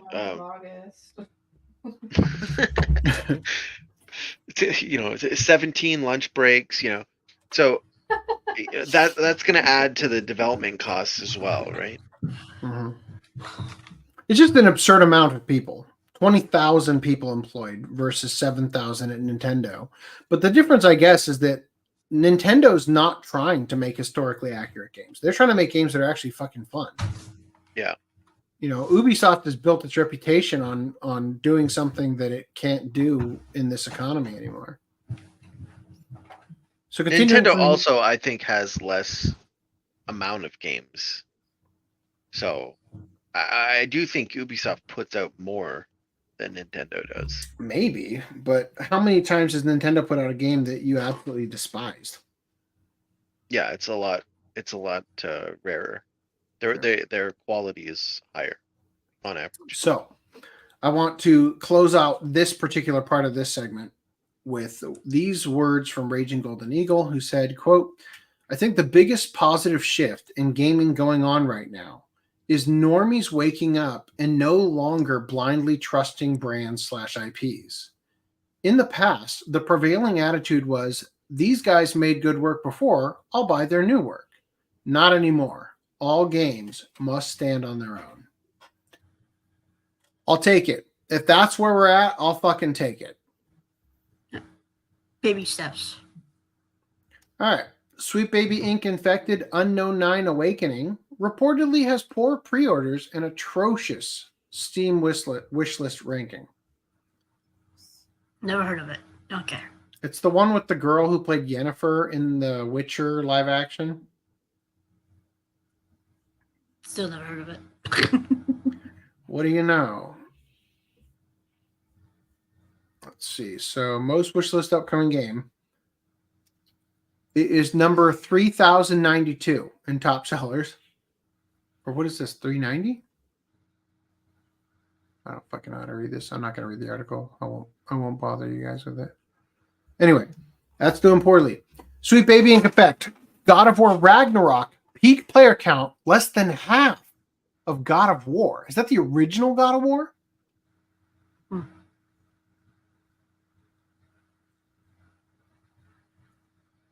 It is. Is it not? Is that the remake? Did they remaster it? Holy shit, man.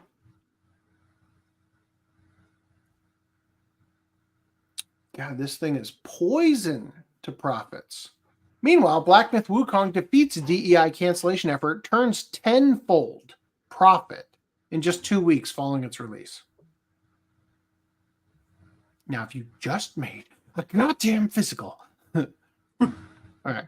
Now, let's get into the next big topic here. Lollipop Chainsaw Repop producer assures players the remake has no censorship, says the day one patch is solely meant to fix bugs.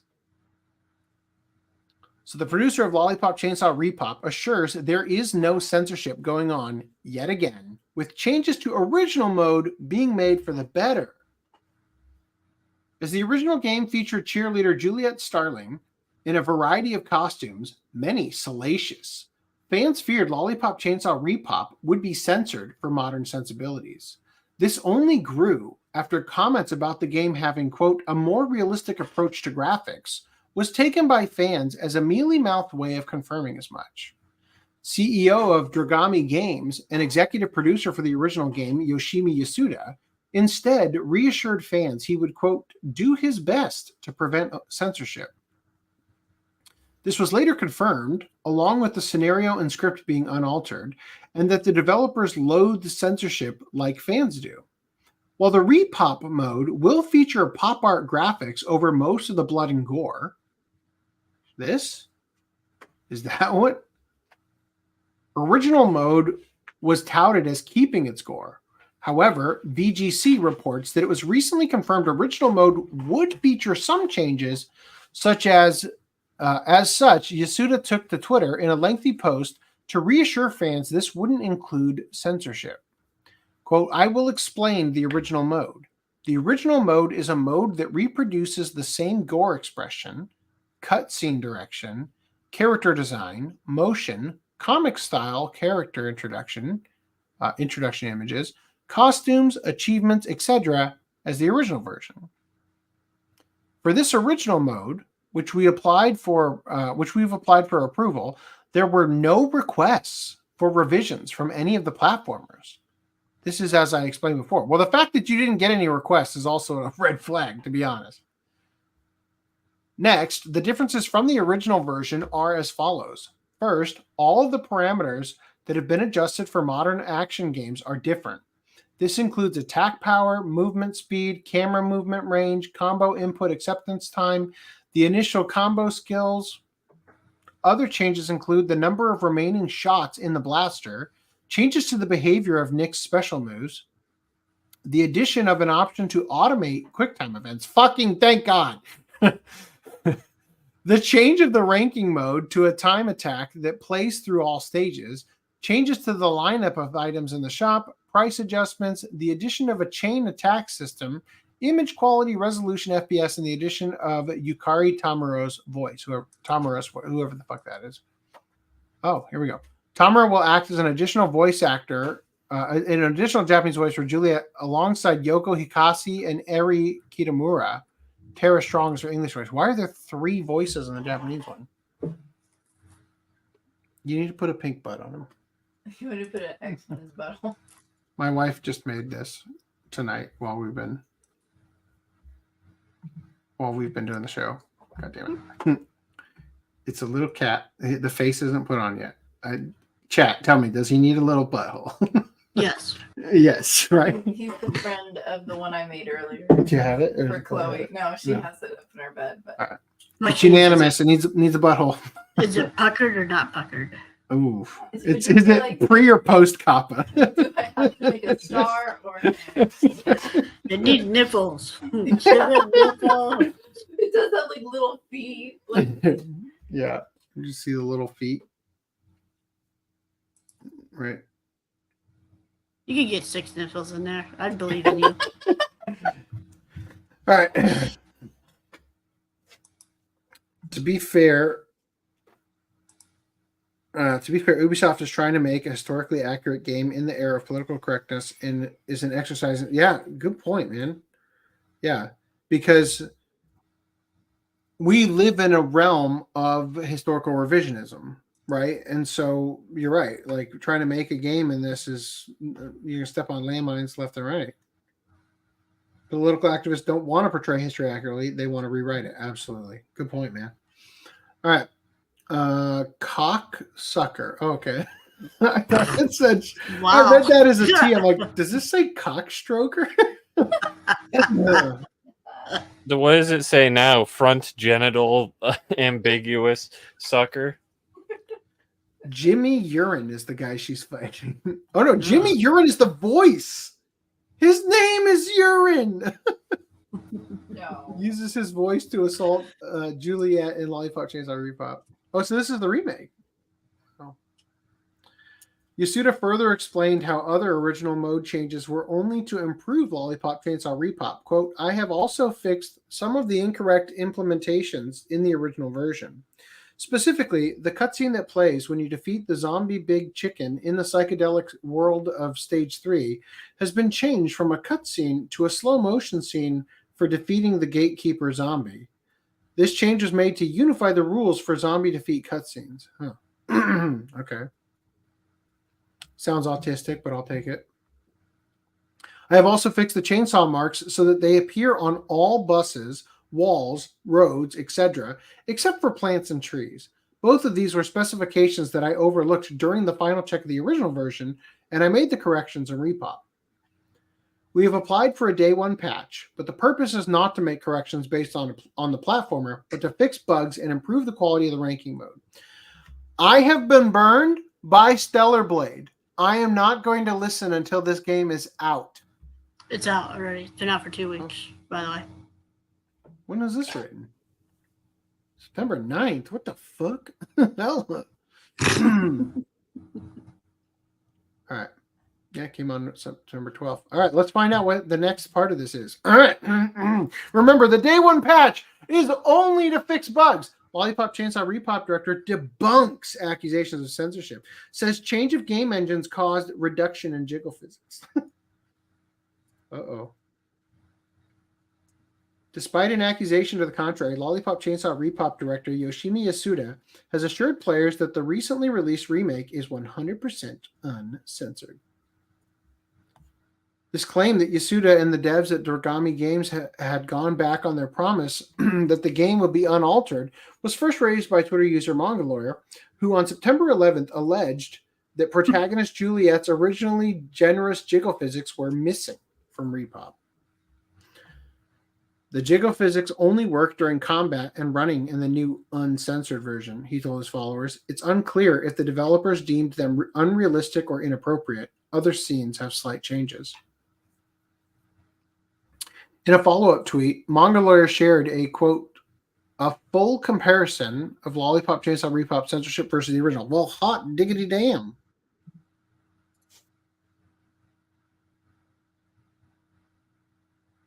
She's strobing out. What the heck? I don't see any jiggle. Which one is the remake?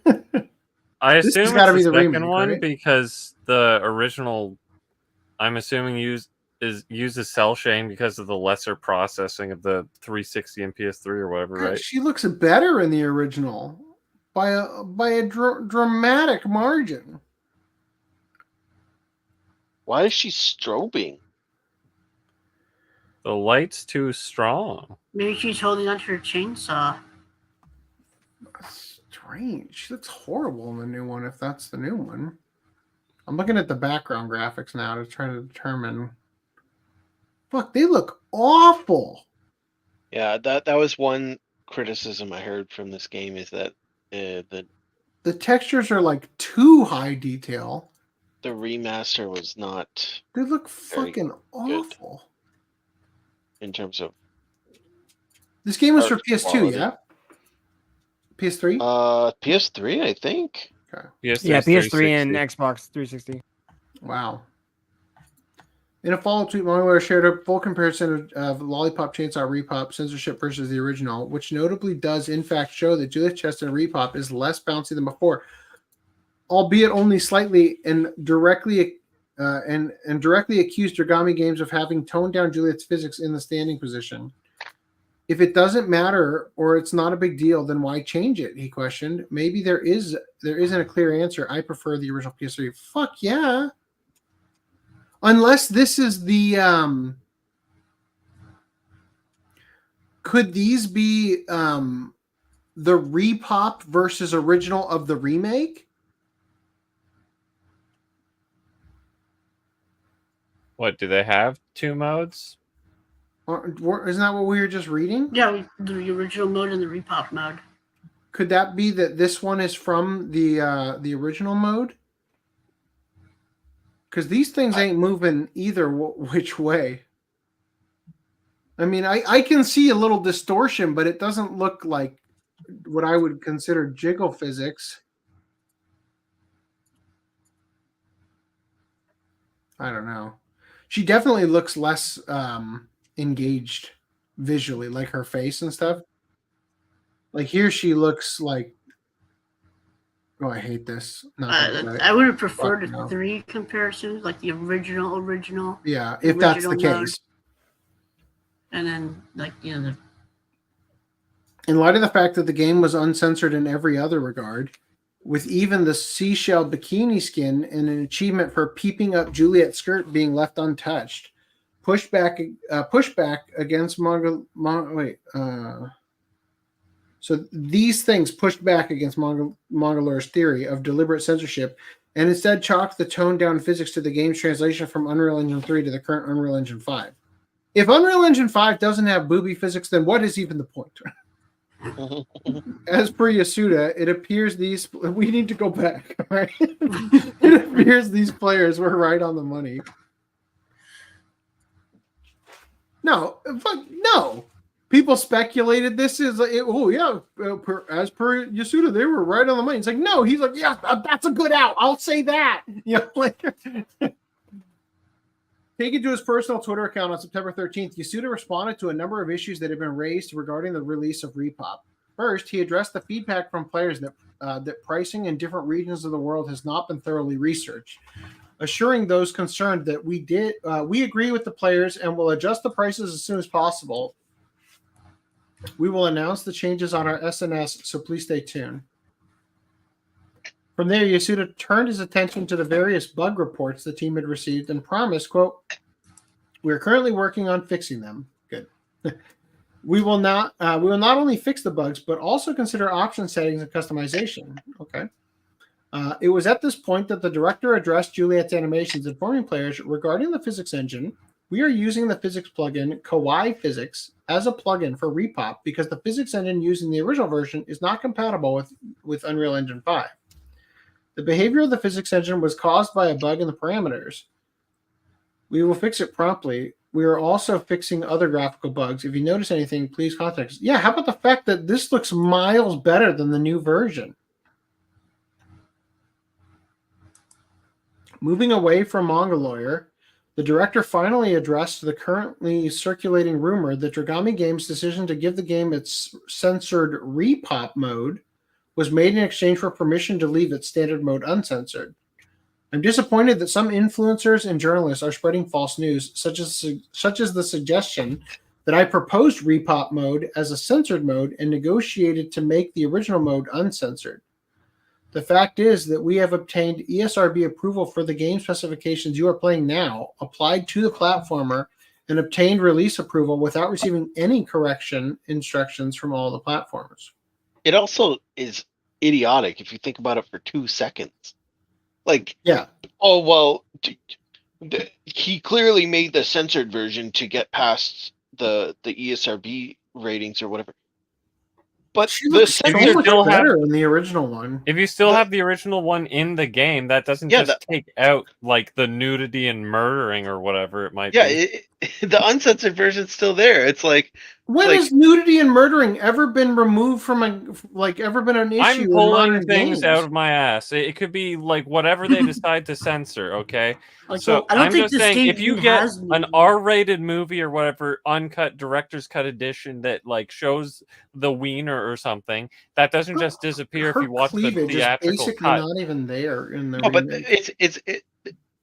the argument is so stupid. It would be like saying, wow, this R-rated movie got an R rating on the home release just because they included the TV censored version on the disc as a bonus feature. Right. Like that, it's moronic. Yeah. Who is saying this?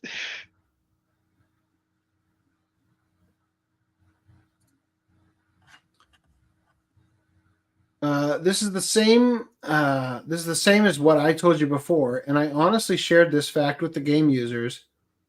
If someone is trying to twist the story about the uncensored version of Lollipop Chainsaw Repop to suit their own purpose, I will protest.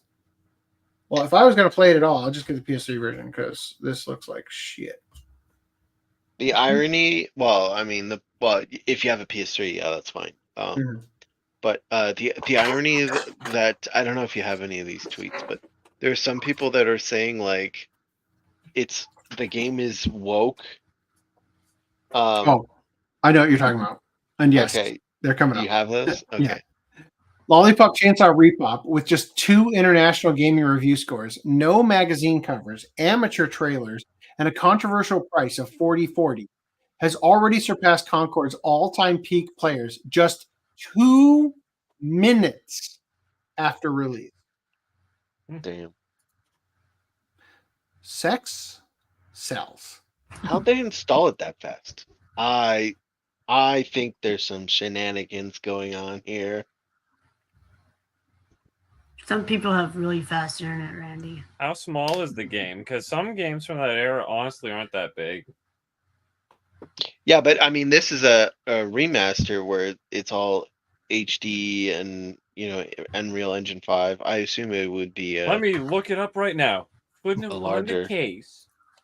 Lollipop Chainsaw was a game that was heavily criticized for being puerile, sexist, and objectifying.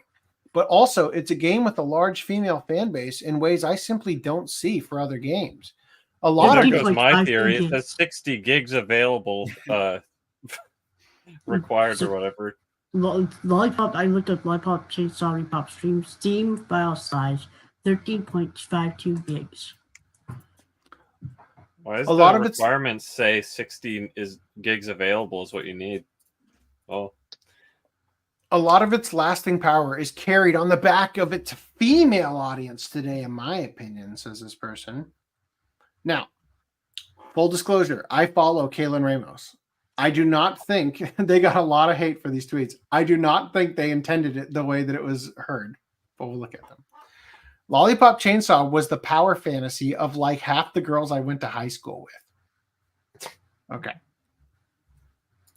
Then they go on to say, in response to that, the idea of Lollipop Chainsaw being for men is crazy because I don't know too many cis straight men who would say, yes, this is my aesthetic, right? I'm pretty sure this is a joke, but people didn't read it that way. Okay, so now it's empowering and not gooner objectification like most of you guys called the other games less than a month ago. Know the difference. Empowering female fantasy, objectifying goonbait for disgusting men. 100% Juliet's like posing and proportions are significantly more, like has significantly more sex appeal, right, than anything that Eve does in Stellar Blade. Also, what is this black hole of a belly button, Eve? It must be like a belly button ring or something. I can't see it from that That's side. where she. That's where she plugs into the Matrix. Right. Anyway, so this is the shell bikini that they were talking about. All right. I love Lollipop Chainsaw. This game is peak and will always be for the girls. I don't care what losers or gooners say. She wasn't made for the male gaze. She's an awesome slay female icon, and no one can take that away. History repeating itself again. This is gross objectification. It's for incels. Actually, it's fun. Let us enjoy it too, incel. Actually, this game is for the girlies. This always belonged to us. You were the invaders. So, what's with this misogynistic design for incels? Right? And then when Bayonetta comes out, what's with this misogynist design for incels? Can't you be an empowering feminist icon like Lara Croft? What's with this misogynist design for incels? Can't you be an empowering feminist icon like Bayonetta? What's with this misogynist design for incels? Can't you be an empowering feminist like 2B? Can't you be an empowering feminist icon like Juliet? Right? You're here. Yeah. Actually, referring to it's always been for the girlies. Actually, she very much was. She was so for the male gaze that multiple people like you in the past decades wrote large numbers of hit pieces talking about how bad it was. Now you're trying to do a little cheeky revisionism, LOL, but you're right on the she's a badass. She is. How sexy is your favorite video game? Oh, sexist. Sexist. Oh, that's not what I read. I like your version better. What is this, High School of the Dead tie-in outfit? Which one? The one on the far The right. far here? right. Yeah, it does look the like alt right. These misogynist video games use a woman as rewards. Lollipop Chainsaw. The player can earn a trophy for looking at the protagonist's Juliet's skirt. The name of the achievement, I swear I did it by mistake. Objectification in Lollipop Chainsaw. How satire reveals the fate of female video game characters. Oh no.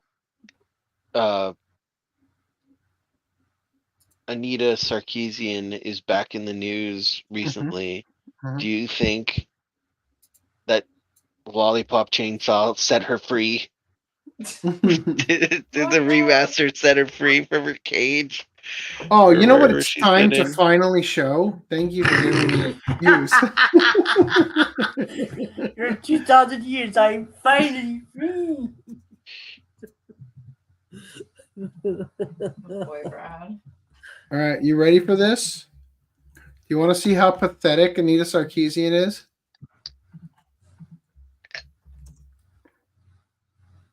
This is her Instagram. I did not get married, but I did have a wedding-themed birthday in Stockholm this summer. Oh, It was goofy and silly and fun. We had a bachelor party, rehearsal dinner, ceremony, and reception all in one. People dressed up in the best costumes from brides, divorce lawyer, drunk uncle, and ring bearer. Ring bear. You wrote ring bear. Great job. Massive thanks to everyone who helped Maybe me they pull were it furry. It was a cockring bear. Massive thanks to everyone who helped me pull it off, which was a lot of people, and everyone who traveled from different continents and countries to party with me. She's so sad. Yeah, I am genuinely sad for you. Like, this is such a pathetic stage of your life. Being in Stockholm is like the cherry on top. Right? And the fact that she's wearing a gown with pants. She didn't even get a real wedding dress. She just dressed in white and got a veil. Like, oh, you could have gotten one from a friggin' like a, what do you call those, consignment store or something? She could have rented a dress. Oh my gosh. I don't see a bear. I'm noticing a shocking amount of white friends you got here, Anita. Unless they mean gay bear. Oh my gosh. Anyway, thank you for letting me share that. That was something I've been holding on to for quite some time. All right. So V says, this is the best response to why inclusivity is a sham.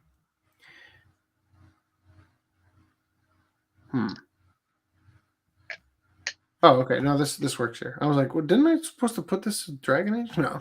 Okay, so this is referring to the idea of Lollipop Chainsaw being for men is crazy because I don't know any cis straight men who would say, yes, this is my aesthetic. The autogynephilic equivalent of the breakfast question is their struggle to distinguish self-identity from external images. So they fail to understand that the image is meant for the entertainment of the audience and not for them to identify as.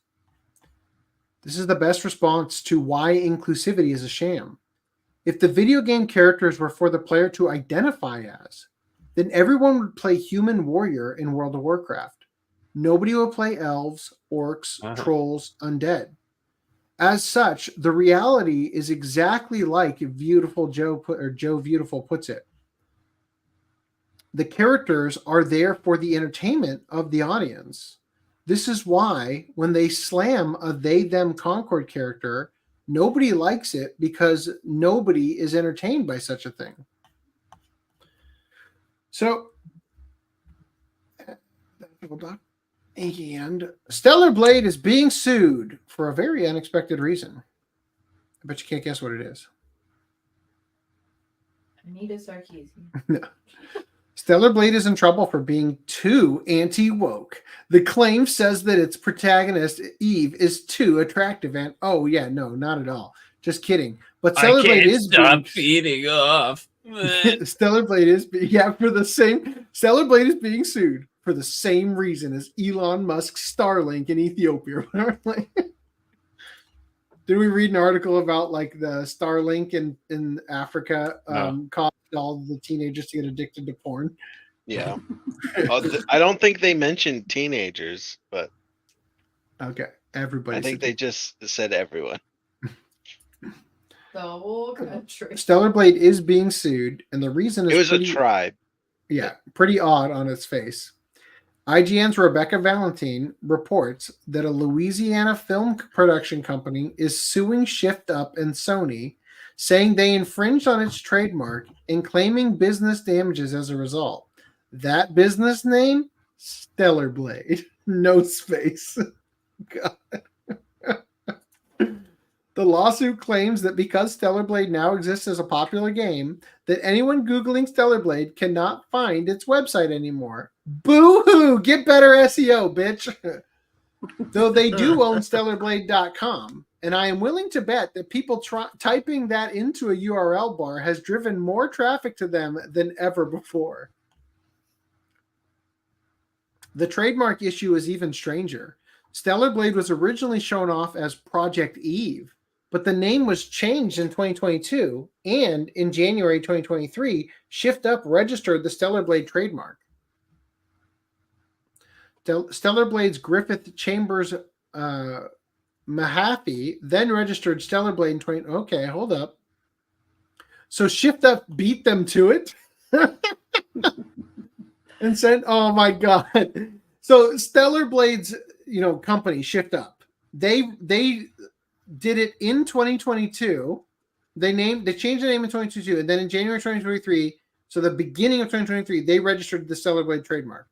Then Stellar Blade with no space, their company registered Stellar Blade in 2023, presumably after January, and sent a cease and desist letter. He also says their logos are confusingly similar. Not even close. Isn't Stellar Blade written with like a blue, like calligraphy almost, like really fancy? It looks like it says Stellar Blode. Stellar Chode.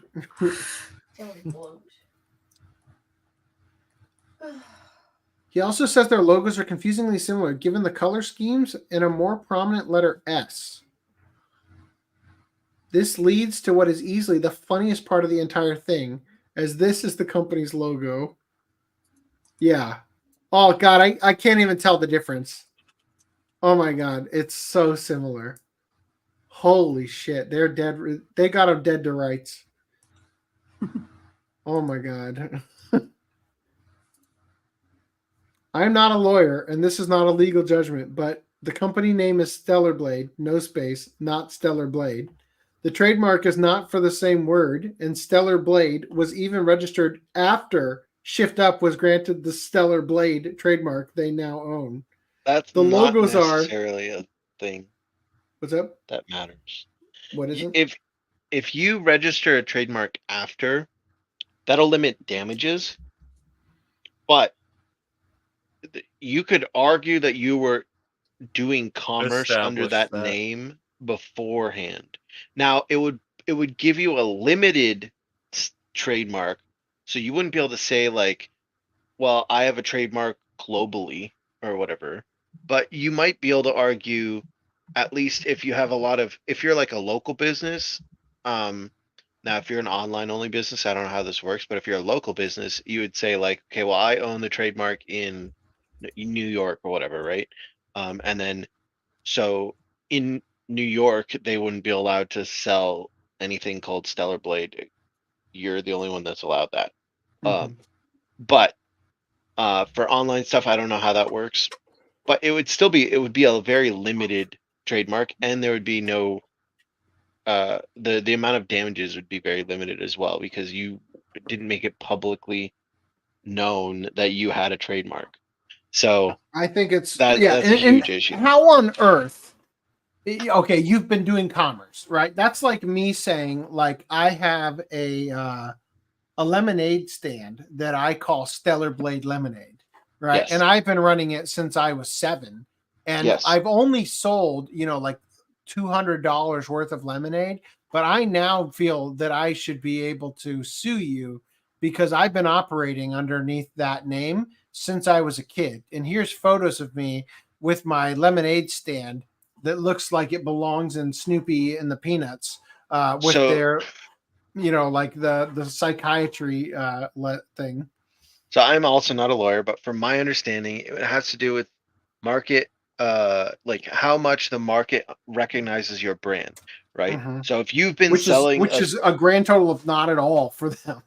yeah, but so if you've had your little stall up on your street, then maybe the distance of your trademark goes to your little city, like, and therefore, or even like your town, like nobody from out of town is going to go to your stall. Yeah, a few blocks you can't have another Stellar Blade around, but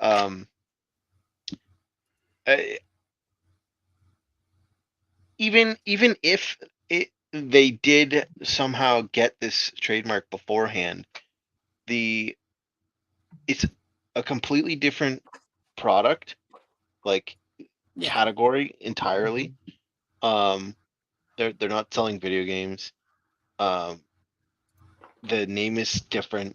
The logo is different. Are you? They're identical.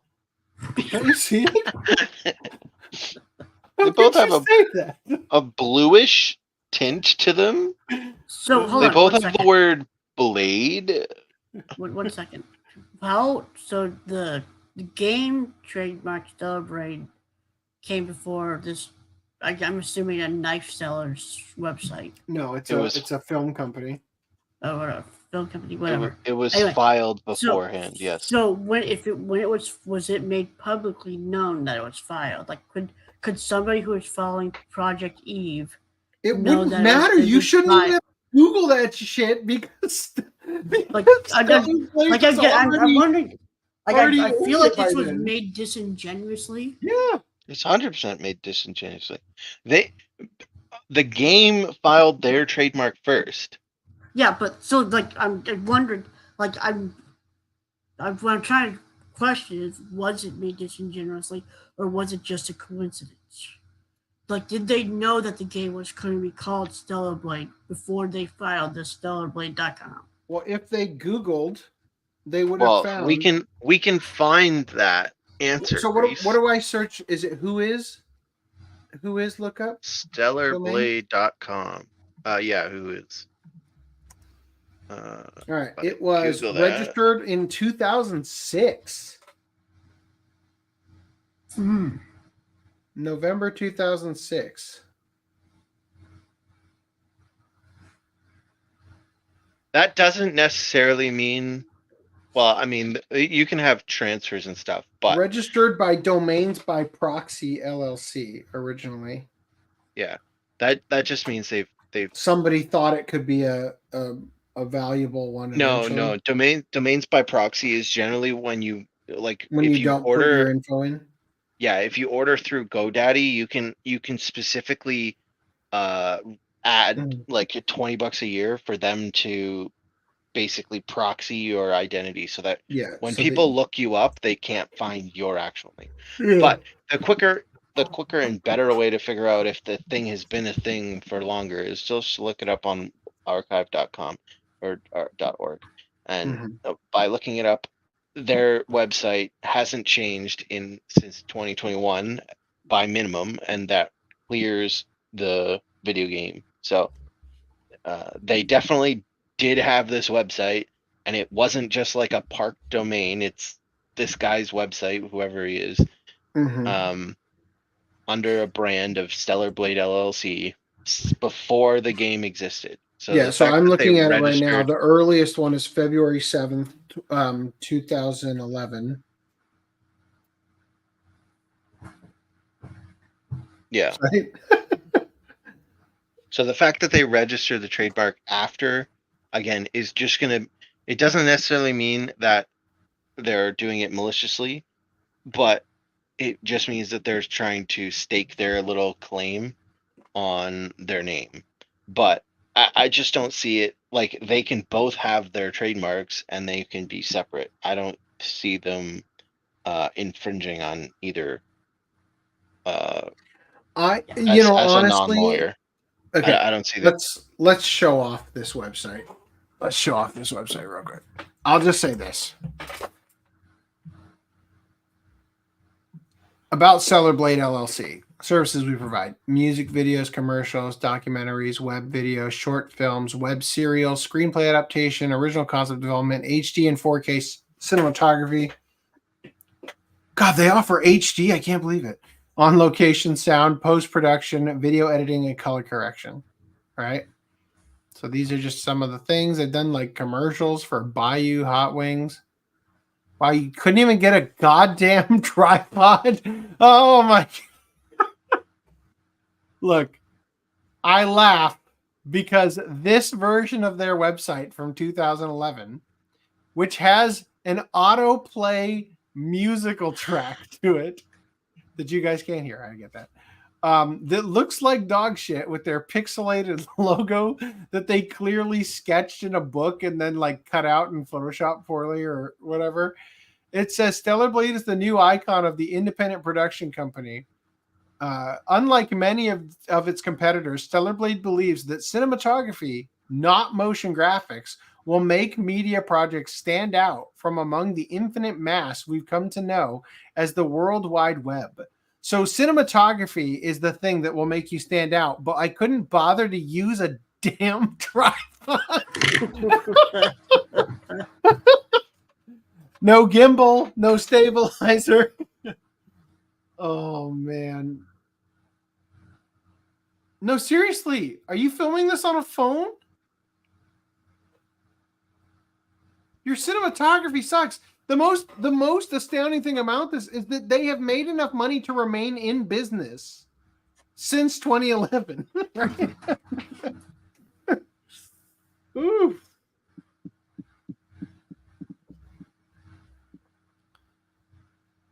They're asking Sony and Shift Up from not using the name. That's not a sentence. And to hand over all materials with Stellar Blade on them so they can be destroyed. Yes, you read that correctly. Here is a letter they sent to IGN about the case. Mr. Mahaffrey registered the StellarBlade.com domain in 2006 and has used the Stellar Blade name for his business for nearly 15 years. Given this long-standing and public use, it's difficult to imagine that Shift Up and Sony were unaware of Mr. Mahaffrey. How dare you not know I exist? Well, I mean, to be fair, I don't think it's. They very clearly knew who that someone else was using the name Stellar Blade, because there's no way. There's no way at Sony that they didn't try and get Google. Well, not even Google. They would have tried to get StellarBlade.com. Like they would have. And right there they would have seen, oh, someone else is using the name. What is the actual website for it, I wonder? Stellar-Blade? I'm looking up Stellar Blade official website. Yep, Stellar-Blade. Man. God, I just find it so funny. All right. Anyway. Mr. Mahaffrey registered the Stellar Blade domain in 2006 and has used Stellar Blade name for his business for nearly 15 years. Given the long-standing and public use, it's difficult to imagine that Shift Up and Sony were unaware of Mr. Mahaffrey's established rights before adopting their identical mark. We believe, and it's not identical. There's a space. So, sorry, you're fired. It's the same picture. Yeah, we believe in fair competition, but when larger companies disregard the established rights of smaller businesses, it's our responsibility to stand up and protect our brand. The defendants' far superior resources have effectively monopolized online search results for Stellar Blade, pushing Mr. Mahaffrey's long-established business into digital obscurity and threatening the livelihood he's built over more than a decade. Wow. All I can say here is good luck, Stellar Blade. You'll need it. Stellar Blade, no space. Oh, that's great. Stellar Blade. Stellar Blade. that is how Sam would pronounce it. Stellar Blade. Stellar Blade. Is it ironic that they are using Samus as an example of sexist gaming when she is celebrated as female empowerment at the time? I guess, yeah. I think you can preload games before they launch on Steam. That's why they could play immediately. Yeah, that's what I thought too. Like when you're able to download the game but not play it until launch.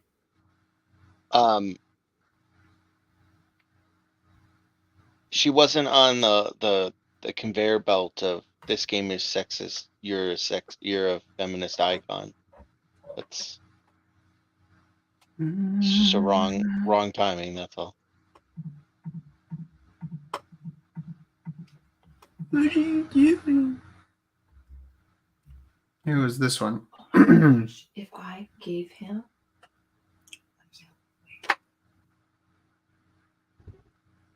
Go for it. After you make the blush.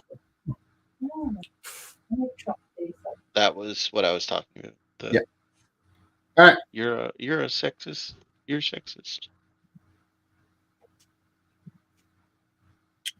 What do we got here? Demon Slayer, top right, and then the next row down, the One Piece. One Piece. The One Piece. The One Piece is real. So these are both late editions to Yeah. Crunchyroll's December slate. Yeah, previously we covered this on Amazon. Amazon. Right? Yeah. This went So up now on it's Tuesday, available. I think. Or Yeah. Tuesday. It went up on Tuesday. And then season 14, Voyage 1. I It's think we already also covered that too. Right? Cool, we're done. Goodbye, right? So Yep, that's it. If you'd like to support the OCA podcast, you can shop at stealthweave.com. Stealthweave.com is a registered trademark of the Anime Collector. I've had it since the dawn of time. Just because somebody got the Gmail account doesn't mean that I don't own it. So I am going to register Stealth Space Weeb. Have you tried emailing the account to negotiate the purchase of the email account? All right. If you guys like to buy something from ocapodcast.com/store, you can go to the Bloodbath Beyond mug, which I honestly should be drinking out of every podcast, right? Like, I should get that in my. I think it looks good. Anyway. All right. So there's the thing. Moving on here. Onward and Upward. This upcoming Mario Wonder plushie actually talks. No, it doesn't. It's a fucking recording inside of it, but whatever. Are you going to have to buy that as well to see how glory holeable it is? No. I will not be buying this. We need to know how large the gap is. I was gonna think of trying to think of a joke, and Fundum beat me to it better than I probably could have thought. Do you notice that they had to put it in this weird plastic thing because this thing won't stand up on its own? True. Hashtag true. Oh. Why does it got an ass? Yeah, I was going to say, why does it have a Velcro vagina on the back? This is the asshole. That's not puckered up. That's why it talks. It's the little The recording end thing. result of after the kappa. Yeah. All right. Toddler taken to the hospital after accidentally being served alcohol at a restaurant. All right. So, a Northern California couple is warning parents to check their toddler's drinks when dining out. The family said their toddler was mistakenly served alcohol at a restaurant, leading to a trip to the emergency room. I like the idea that it's like he's going to have Water. I don't know. I can't think of something, but like, just like a drink that Apple juice. That when you told it to the people in the back, they're like, oh yeah, sex on the beach, like Shirley Temple. Yeah, Shirley Temple would work, right? A virgin Shirley Temple, but the V like was on the second receipt, so when they handed it off or whatever, like it was on the other pad. Filled with 100 proof. Yeah. They said a server accidentally gave their child wine at Fujiyama, a Japanese restaurant in Salinas, California. KSBW talked to the manager, who said the whole thing was a mistake. They said the wine served came from a container of cooking wine that was labeled as apple juice. Oh. How could they mistake wine for, well, I guess white wine. But. Yeah. She was swaying. So- She was falling over. She was leaning on the walls. She couldn't hold her head up. She was slurring her words. Noemi Valencia, the toddler's mother. We need a video. Come on. I need She started having fights with other toddlers for no reason. The parents knew something was very wrong, so they tasted it and knew that it wasn't apple juice. They rushed her to the emergency room and found out their 2-year-old was drunk. In fact, they said he had a blood. He?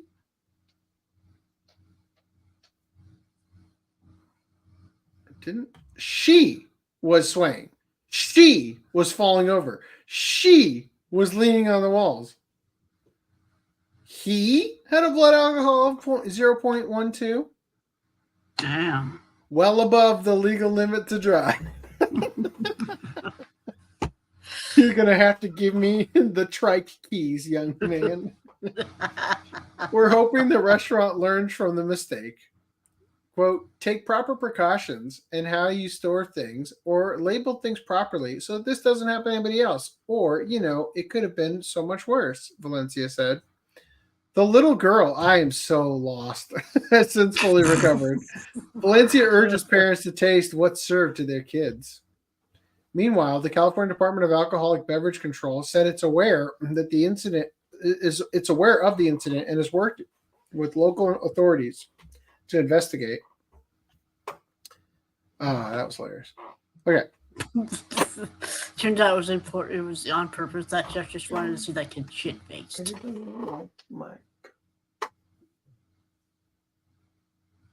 guess so. Thank you. Do you know where it is? No. It's in my end table. Which one? The red ones. Thank you. All right. I am going to hop off. All right.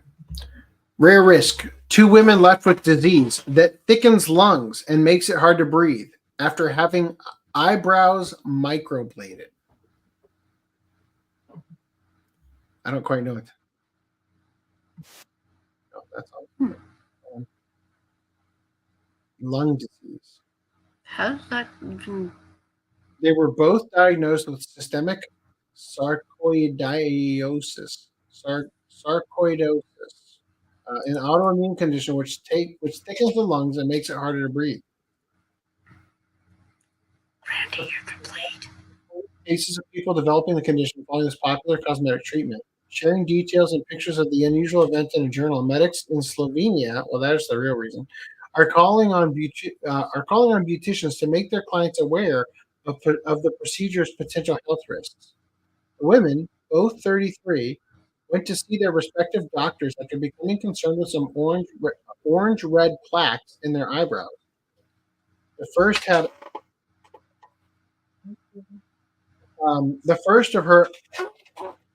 her eyebrows microbladed, a semi-permanent tattooing technique that makes the brows appear thicker 1 year later.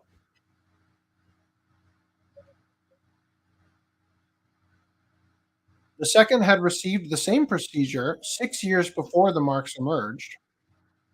Skin biopsies of the affected areas revealed both women were suffering from sarcoidosis. Chest x-rays and scans revealed the disease was so present in their lungs. It was also present in their lungs and lymph nodes. What is sarcoidosis? Sarcoidosis causes small patches of swollen tissue called granulomas to develop in parts of the body. In some cases, it is limited to just the skin. This is called cutaneous sarcoidosis. But in most people, the disease spreads to the lungs and lymph nodes, called systemic sarcoidosis. It can also affect other parts of the body, including the brain, kidneys, and heart, which can be fatal. The cause of sarcoidosis is unknown, but some experts think it can be triggered by exposure to certain irritants, most commonly mold and pesticides. There is some evidence to suggest certain people may be more genetically predisposed to develop the condition. When this happens, the body's immune system goes into overdrive and starts to attack itself. There's currently no cure, but symptoms can usually be managed with medicine, the NHS says. Writing in the Journal of Medical Case Report, doctors said microblading probably triggered the development of sarcoidosis in both patients in these 2 cases. With one woman being a cashier and the other a nurse, it was unlikely they were exposed to irritants in other ways. They had to drop that explains it. Couldn't possibly be the same thing, right? If one's a nurse and the other's just a cashier. Doctors said the ink used for the treatments could trigger the disease in susceptible individuals when a certain threshold for accumulating a foreign substance is reached. What do they call it microblading if it's actually a tattoo? The first needle, they use a blade. The first one was treated with steroids for 2 years, during which time the skin lesions cleared and lung growths regressed. The second was also treated with steroids and saw similar improvements within the first year of treatment. The authors called on doctors and beauticians who offer these treatments to make clients aware of the link between microblading and sarcoidosis. Prior to such procedures, patients should be adequately informed of this risk despite its rarity. Weird. Okay. I still don't follow exactly how it happened, but all right, let's move on. Let's talk about a homeowner who says a man continues to allegedly poop on his porch in Old Louisville. Look, there's nothing allegedly about this.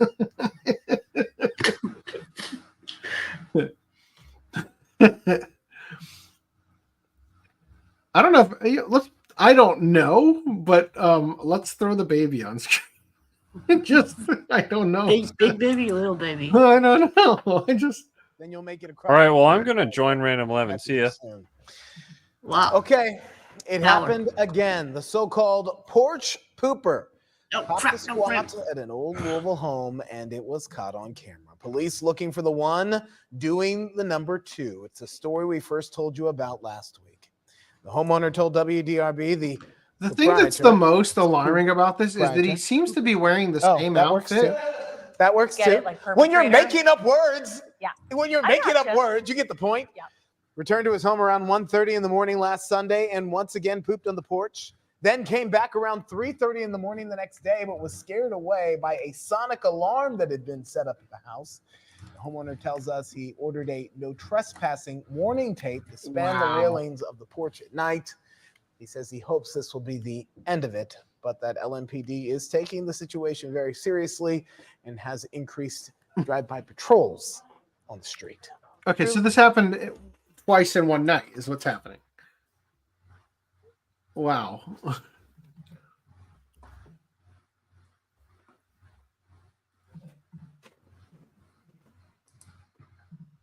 Allegedly.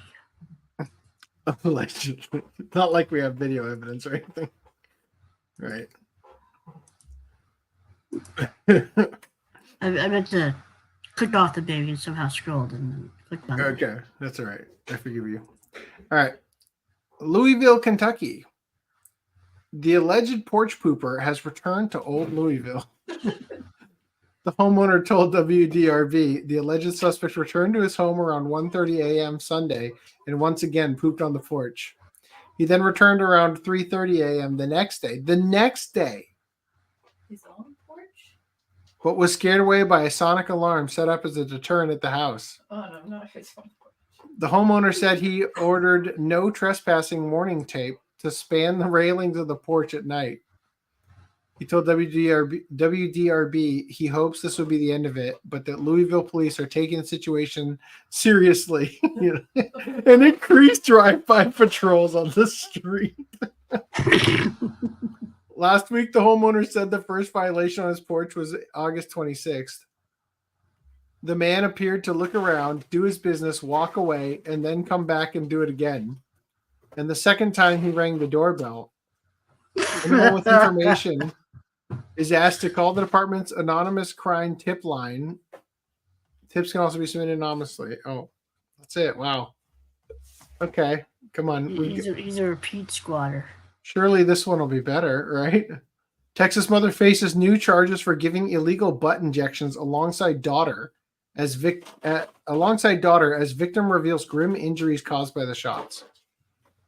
A Texas mother arrested for allegedly running a cross-country illegal butt Botox operation is facing new charges as her victims share images of their horrific injuries. You didn't take one look at that face and say, maybe I shouldn't trust her with Botox. Yeah. The surgically enhanced blonde woman appeared in the Montgomery County court on Friday after turning herself in for additional charges stemming from incidents in 2021 and 2022 at her home.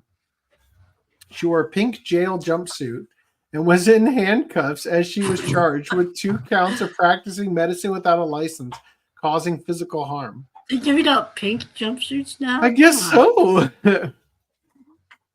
And she got the matching lipstick, of course. Yeah. Since the arrest of the mother-daughter duo, their former clients have been speaking out, sharing the horror stories of their experiences. Wow. One victim showed a photo of her backside swollen and covered in bandages following her procedure with Consuelo. Wow, that's her name. Why is she the only one in pink? Come on. Right? Why is everybody else in an old-timey prison break outfit? Like, what the fuck?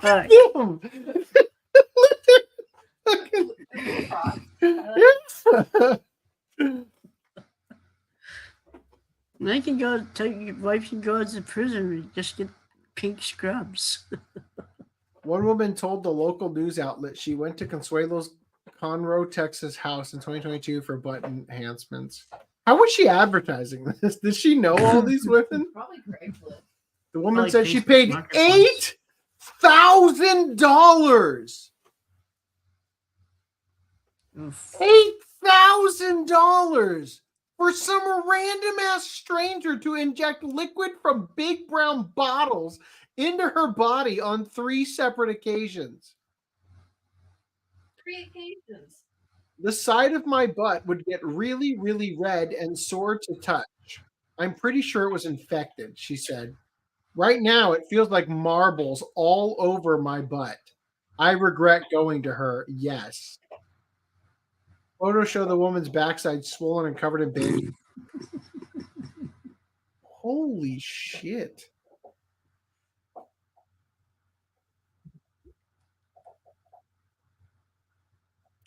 Another woman said she got calf injections. Why? Why would you put Botox calves? They wanted tight calves. I don't know. Does Botox make them tighter? I mean, they have insecurities. Another woman said she got calf injections from Consuelo in 2010 and has been suffering from constant infections, severe swelling, and pain ever since. Montgomery County Jail. I mean, she's clearly getting high on her own supply. Like,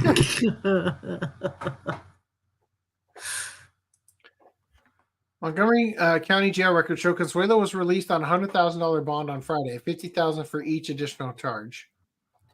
In April, an undercover officer posed as a client to meet the 2 women at a temporary residence in Eastern Meadowlark Way in Conroe. The mother and daughter had reportedly come straight from the airport after conducting business in California. Police said the women tried to give the undercover cop Xanax to relax before the injections. Another felony. Right? Authorities collected bottles of illegal injectables and medical equipment from their bags at the scene. The women allegedly told police they were not even sure what was in the bottles. Both are charged with unlawfully practicing medicine, and the mother will face an additional drug charge. According to public records, Consuelo is a licensed cosmetologist in Texas, and the family home is listed as a $650,330 residence in Conroe. FDA, rather. The FDA has issued several warnings against injectable silicone for body contouring and said they can lead to long-term pain, infections, and serious injuries, including death. Damn. All right, SpongeBob for tonight. Woman claims daughter became pregnant by wearing underwear purchased online. Oh no. A Chinese company recently published a series of tests between its customer service and a woman who claimed her daughter had become pregnant after wearing underwear bought from the company. The unnamed company made the allegations made by an alleged customer public as a warning that such stunts could put entrepreneurs out of business. Apparently, a woman claiming to have purchased underwear from the company on Taobao, one of China's biggest online retail platforms, contacted customer support to complain that her daughter had become pregnant after wearing a pair of brand new underwear.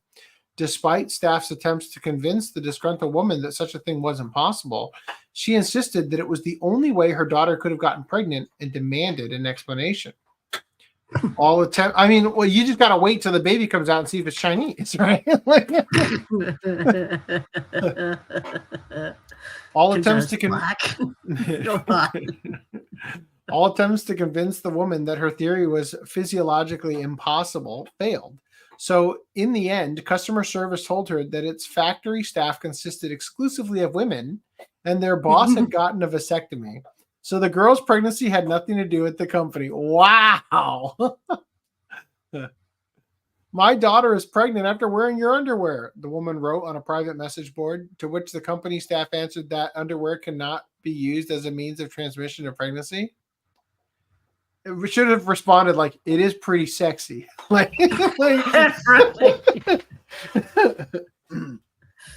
Fearing that the woman could go public on her with her own version of the story, the company decided to publish the messages between her and its customer service on social media so people could see just how nonsensical her claim was. Unsurprisingly, the post went viral, attracting lots of humorous comments and theories on how the woman's daughter had become pregnant. Some were certain that the girl... Somebody's lying. Some were certain that the girl had feigned ignorance to avoid being scolded by her mother, while others came up with an even wilder theory, such as her getting pregnant after swimming in a public pool. I mean, didn't we discuss last podcast that the ocean is pretty much all sperm anyway? Fish is sperm. After the story went viral online, the CEO of the company posted on its official channels that he had tried contacting the woman directly to learn more about this bizarre problem. But after checking her phone number, he learned that she was an influencer who was likely hoping to draw more attention to herself by creating this strange scandal. I hate this kind of people, the man wrote, accusing the woman of making up a story for attention and ignoring the risk of dealing a devastating blow to businesses such as his. Some people will actually believe such wild claims, and the rumors they spread can actually get a factory shut down or put out of business. Wow.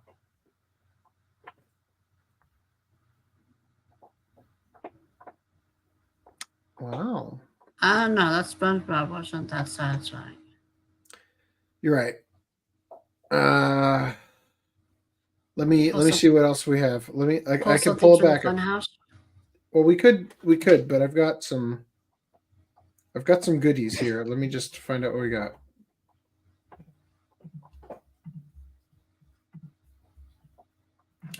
All right. Here's some options for you. Would you guys like to hear about? Yes. Let's not read about the half-headed man just yet. We got something here. Python bites man on toilet. Man beats snake with toilet brush. Sure, why not? Okay, it's decided. Greenland hasn't said anything. So Well, I don't want to decide anything. I'm good with whatever we did. With whatever we do. Your voice matters, though, Greenland. You're part of the ship. We could read about the woman who got a DIY poop transplant by ingesting pills with her brother's fecal matter to combat her IBS symptoms. You know what? Actually, I do have a decision to make, and my decision is let's end it here. Let's end it here, please, for the love of God. Python bites man on the toilet. Man beats snake with a toilet brush. You want to bite my ass here? In a scene you just have to see to believe, there had better be a fucking video then. A 12-foot-long python bit a man on his testicles. Oh, God. As he was on the toilet in Thailand. The order of events that followed the initial bite isn't totally clear. We aren't sure how the 12-foot python got up the man's anus, right? But at some point, the man grabbed the snake's head and it bit him again on the hand. The man then grabbed a toilet brush and used it to kill the snake before putting the entire length of the python in his anus.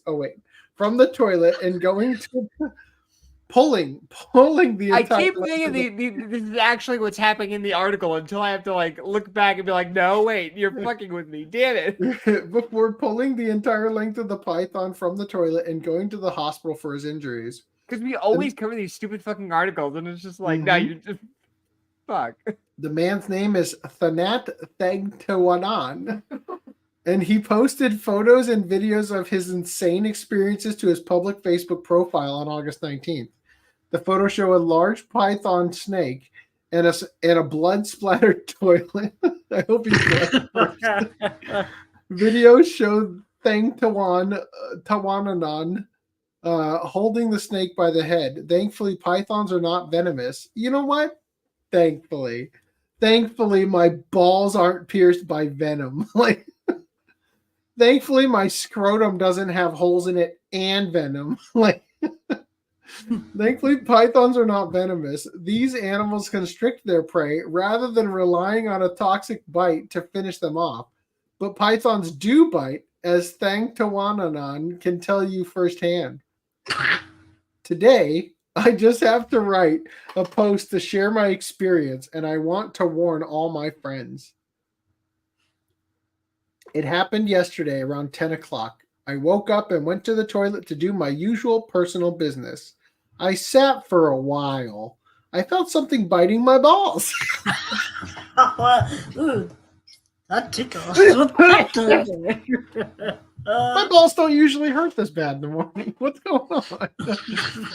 I felt something biting my balls, which was very painful. So I put my hands in. Yes, I was caught by a snake, which was biting my balls. I'm glad we didn't end with the last article. Thank Tawana continues to tell the story, ending with a thank you to friends, family, and strangers for worrying about him. He clearly hopes this horrifying tale will help prevent other people's privates from suffering as his have. See photos and videos of the moments after the warning. What? Where is it? How dare you? This Facebook post is no longer available. Oh no! It was here moments ago. Oh. He knew you were coming. Like my balls. Will you drown it afterward? I would. I assumed his balls were sacrificed. Jeez. Wow. All right. Wow. Okay. I'm glad we didn't end with the last article. Good choice, Reese. All right. I need to find a way to end the show. No. No. No, please, no. Oh, read comments. That's probably a good idea. Oh, hey, Cool TT. Hello. Welcome. I'm glad you're here. Make sure to like the video. Old man says, my little brother got drunk at a holiday party one time. He went around asking for a sip of their drink, and they thought a single sip wouldn't hurt anything. That's hilarious. By the end, he had asked a bunch of people and was falling down drunk. They figured out what happened when about a half a dozen people claimed, but I only gave him a sip. Oh, shit. Good for you. You can wash your clothes before wearing. You can. Wow. You can. But Then would what that do have you saved her from the sex she was definitely having? I don't know. Tell me. All right. Let's go.